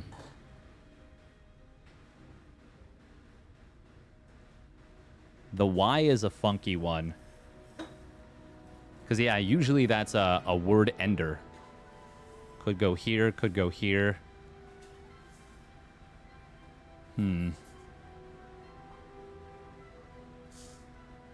We know that this R has to go here or here, because there's no word that's going to be RL.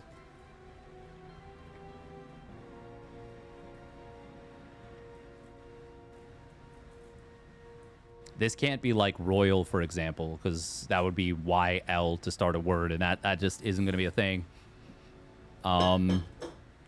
Couldn't be rival either. Well, because there's no V.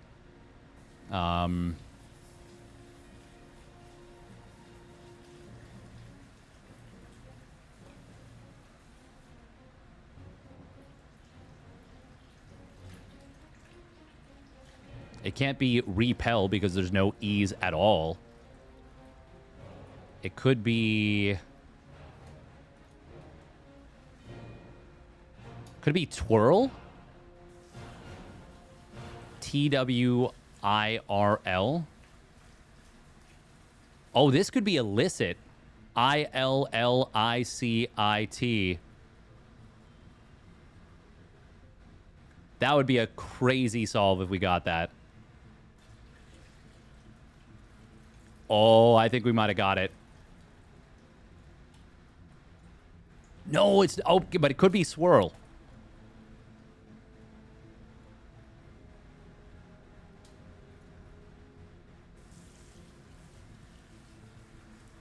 Oh, no way. No way. Let's go. Okay. We know, obviously, that this cannot be where the block is, because there's nothing else around it that can allow these two critters to hang out. This is Soprano.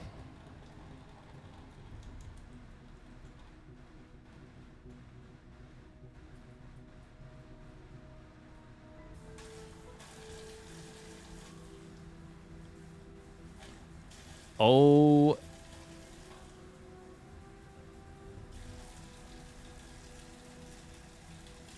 Opted?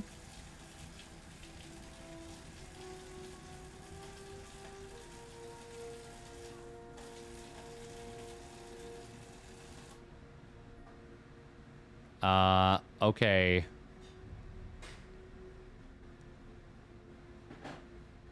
Is this just poly?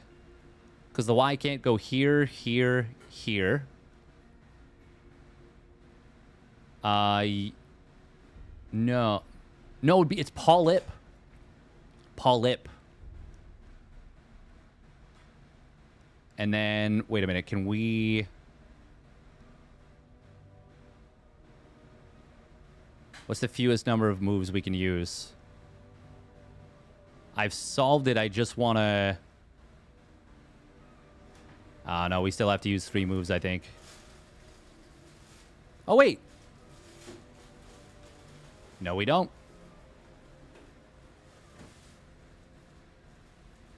Nice.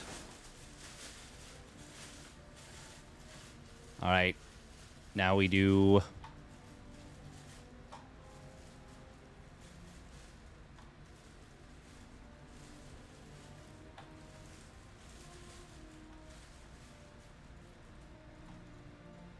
Wait, what the...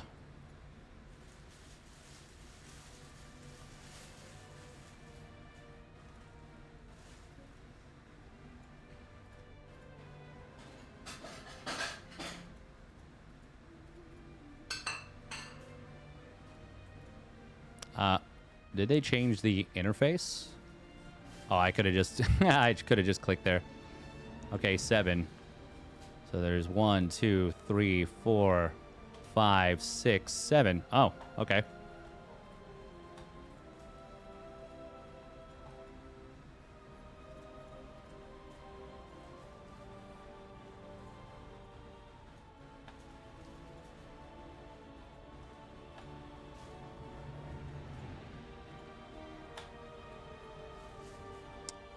Okay, so we know that this goes like this. That goes there. Did they reverse the...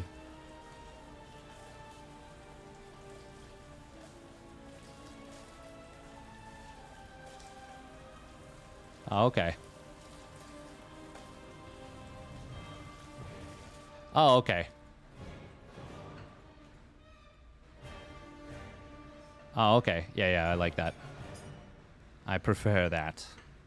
All right, so we've got 1, then there's 2, 3, 4, 5. Okay, cool.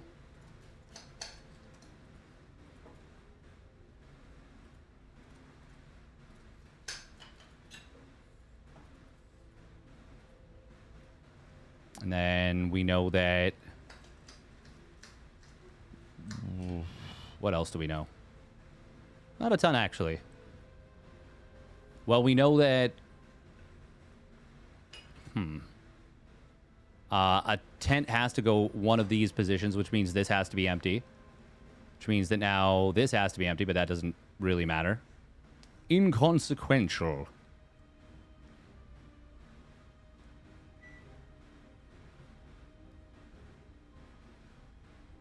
Oh, that's got to be empty. That's nice to know. We also know that this is already occupied, so that's... Oh, we know that this has to go here. Which means that that has to go there. Cool. And then that can't go there because these... something has to go in one of these spots. Him. Oh, and then to get the last tent, we have to put it there. Which fills out that line. Or that position. 1, then we got 2, 3, 4, 5, 6 possibles. Okay. So that's not a limiting factor.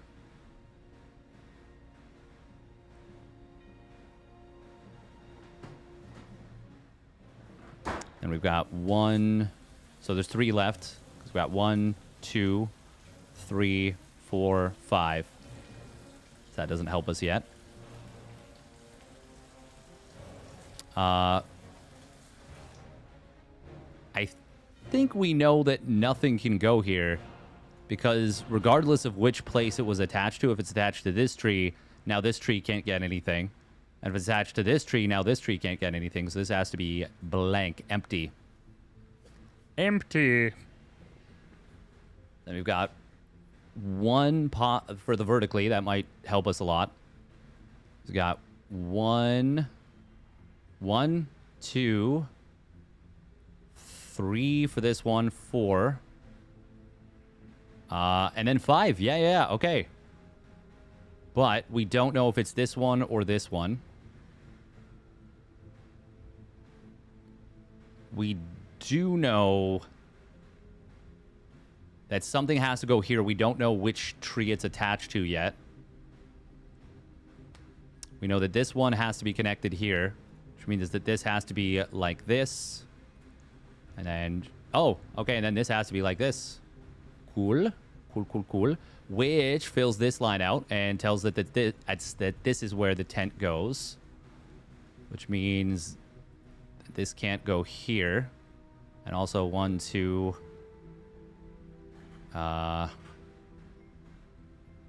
3, 4, 5. Cool.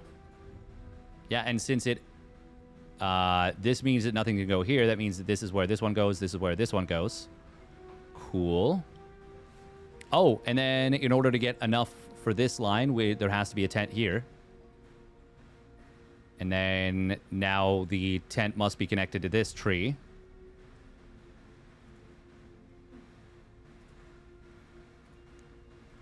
This has to be empty because these two.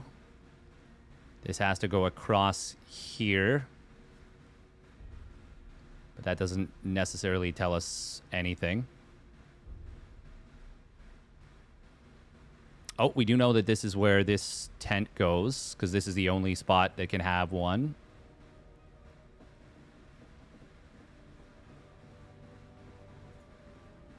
Know that that's got to be empty. 1, 2...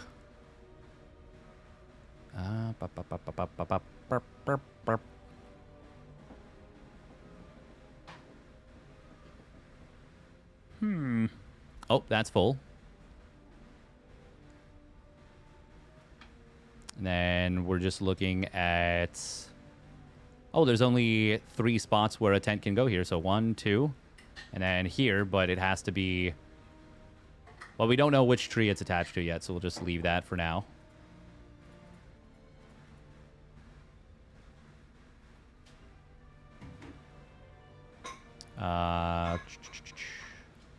Oh, this is empty. Also, that can't go there. That can't go there. We know that it does have to go here is the thing. We just don't know which tree it's attached to yet. 1, 2, 3. Oh, yeah, that means that it's got to go boom. Oh my god, we're misclicking. Yeah, like that, and like that. Which means that it's like that. These two attached. And that means... Boom, boom, boom. And we close that down as finished. This is finished. This one, not yet. 1, 2. Oh, this has to... No, it doesn't have to go here. It can go here or here still, because there's still room for these two to go here. But we do know that if one goes here... Well, it has to go in one of these 2 locations. The tent.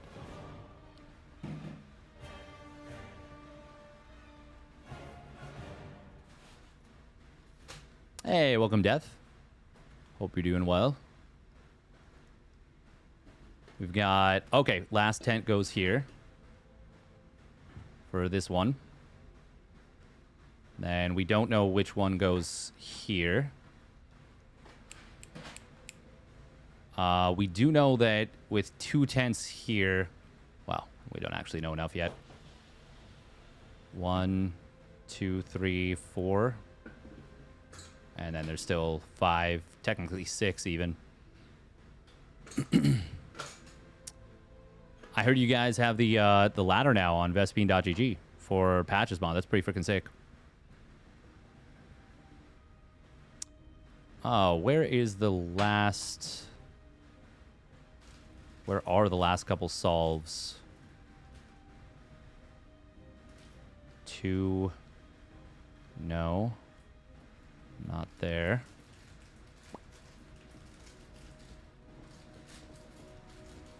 Oh, that can't go there.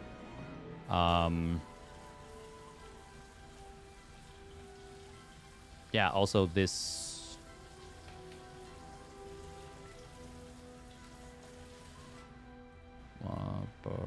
Yeah. Okay.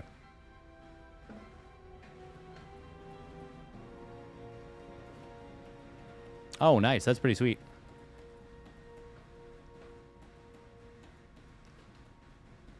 Okay, so we know that the... Well, one has to go here, one has to go here, or here and here. Which means that this is where the one goes in either of these locations. And therefore... Well, first of all, that means that nothing can go here. And obviously these places are empty anyways, but there's nothing that can go there. Like, regardless. Which means that since there's... can only go here or here, these 2 are empty, which means this goes here.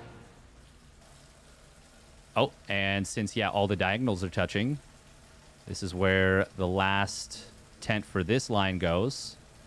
Oh, and there we go. Now this goes here. That fills out that line. And then this is the only place for the 4th tent to go here, which doesn't yet finish this off, but gets us close.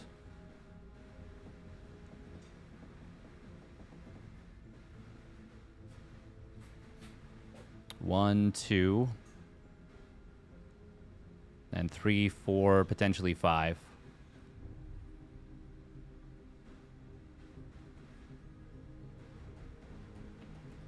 Oh, duh.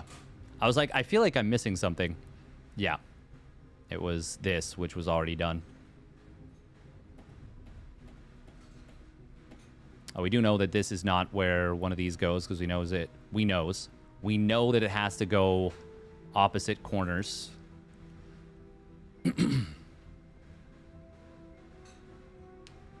1, 2. And since there's still 2 more tents that have to go, and only one can go here, because, well, otherwise they'd be touching, and that'd be illegal. The other one has to go here, which removes this as a possibility. And... wait. Oh. Have we goofed? Have we goofed?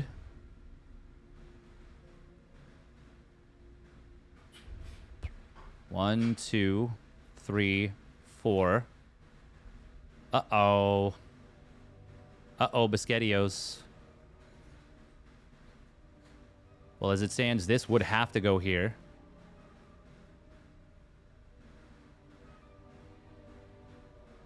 Oh. Oh, we've goofed somewhere along the way. This was never meant to be blocked off. Was it? Uh-oh. 1, 2, 3, 4. Oh, we have screwed this one up, haven't we? Oh no, that's unfortunate.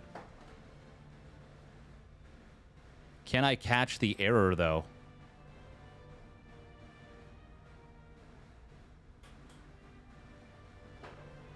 Now, it is possible that this is actually where this goes. And then this is where this goes. And then this is where this goes. Have we fixed it?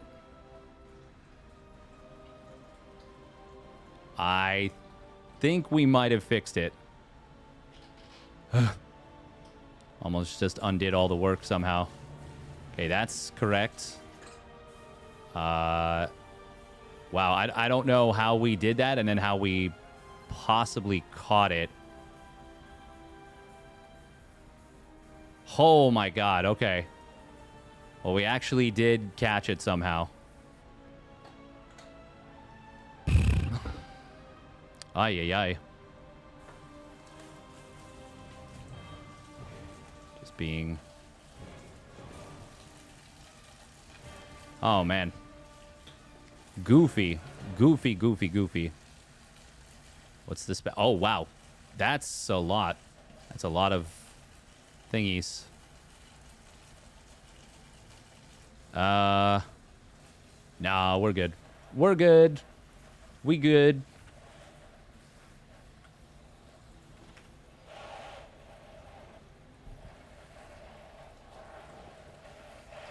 Oh, man.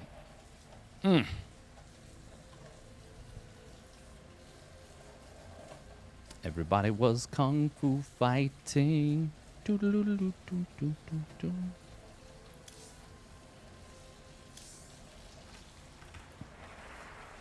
All right. Who shall we raid come the end of the day?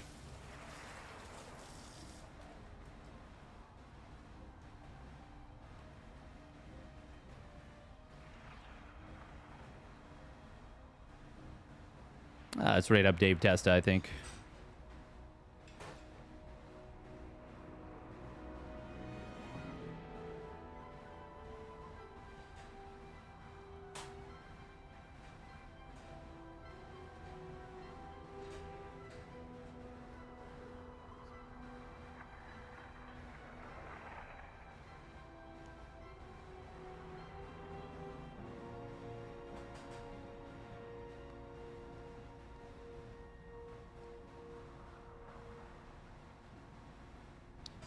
Ba, ba, ba, ba, ba, ba.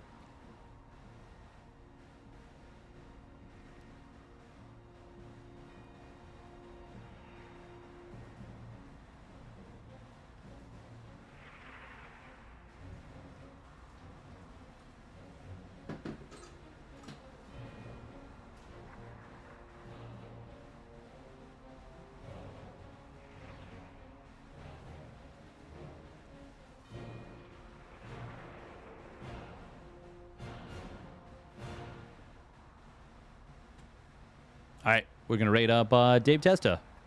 Thank you very much for tuning in. We'll probably be back tomorrow with...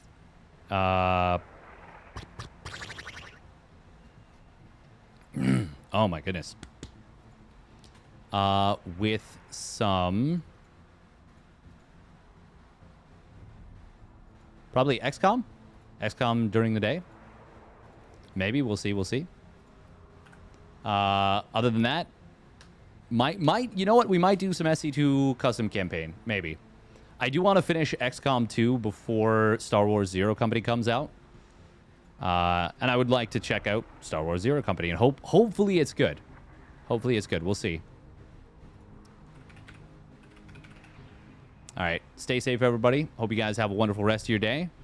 Other than that, take care of yourselves.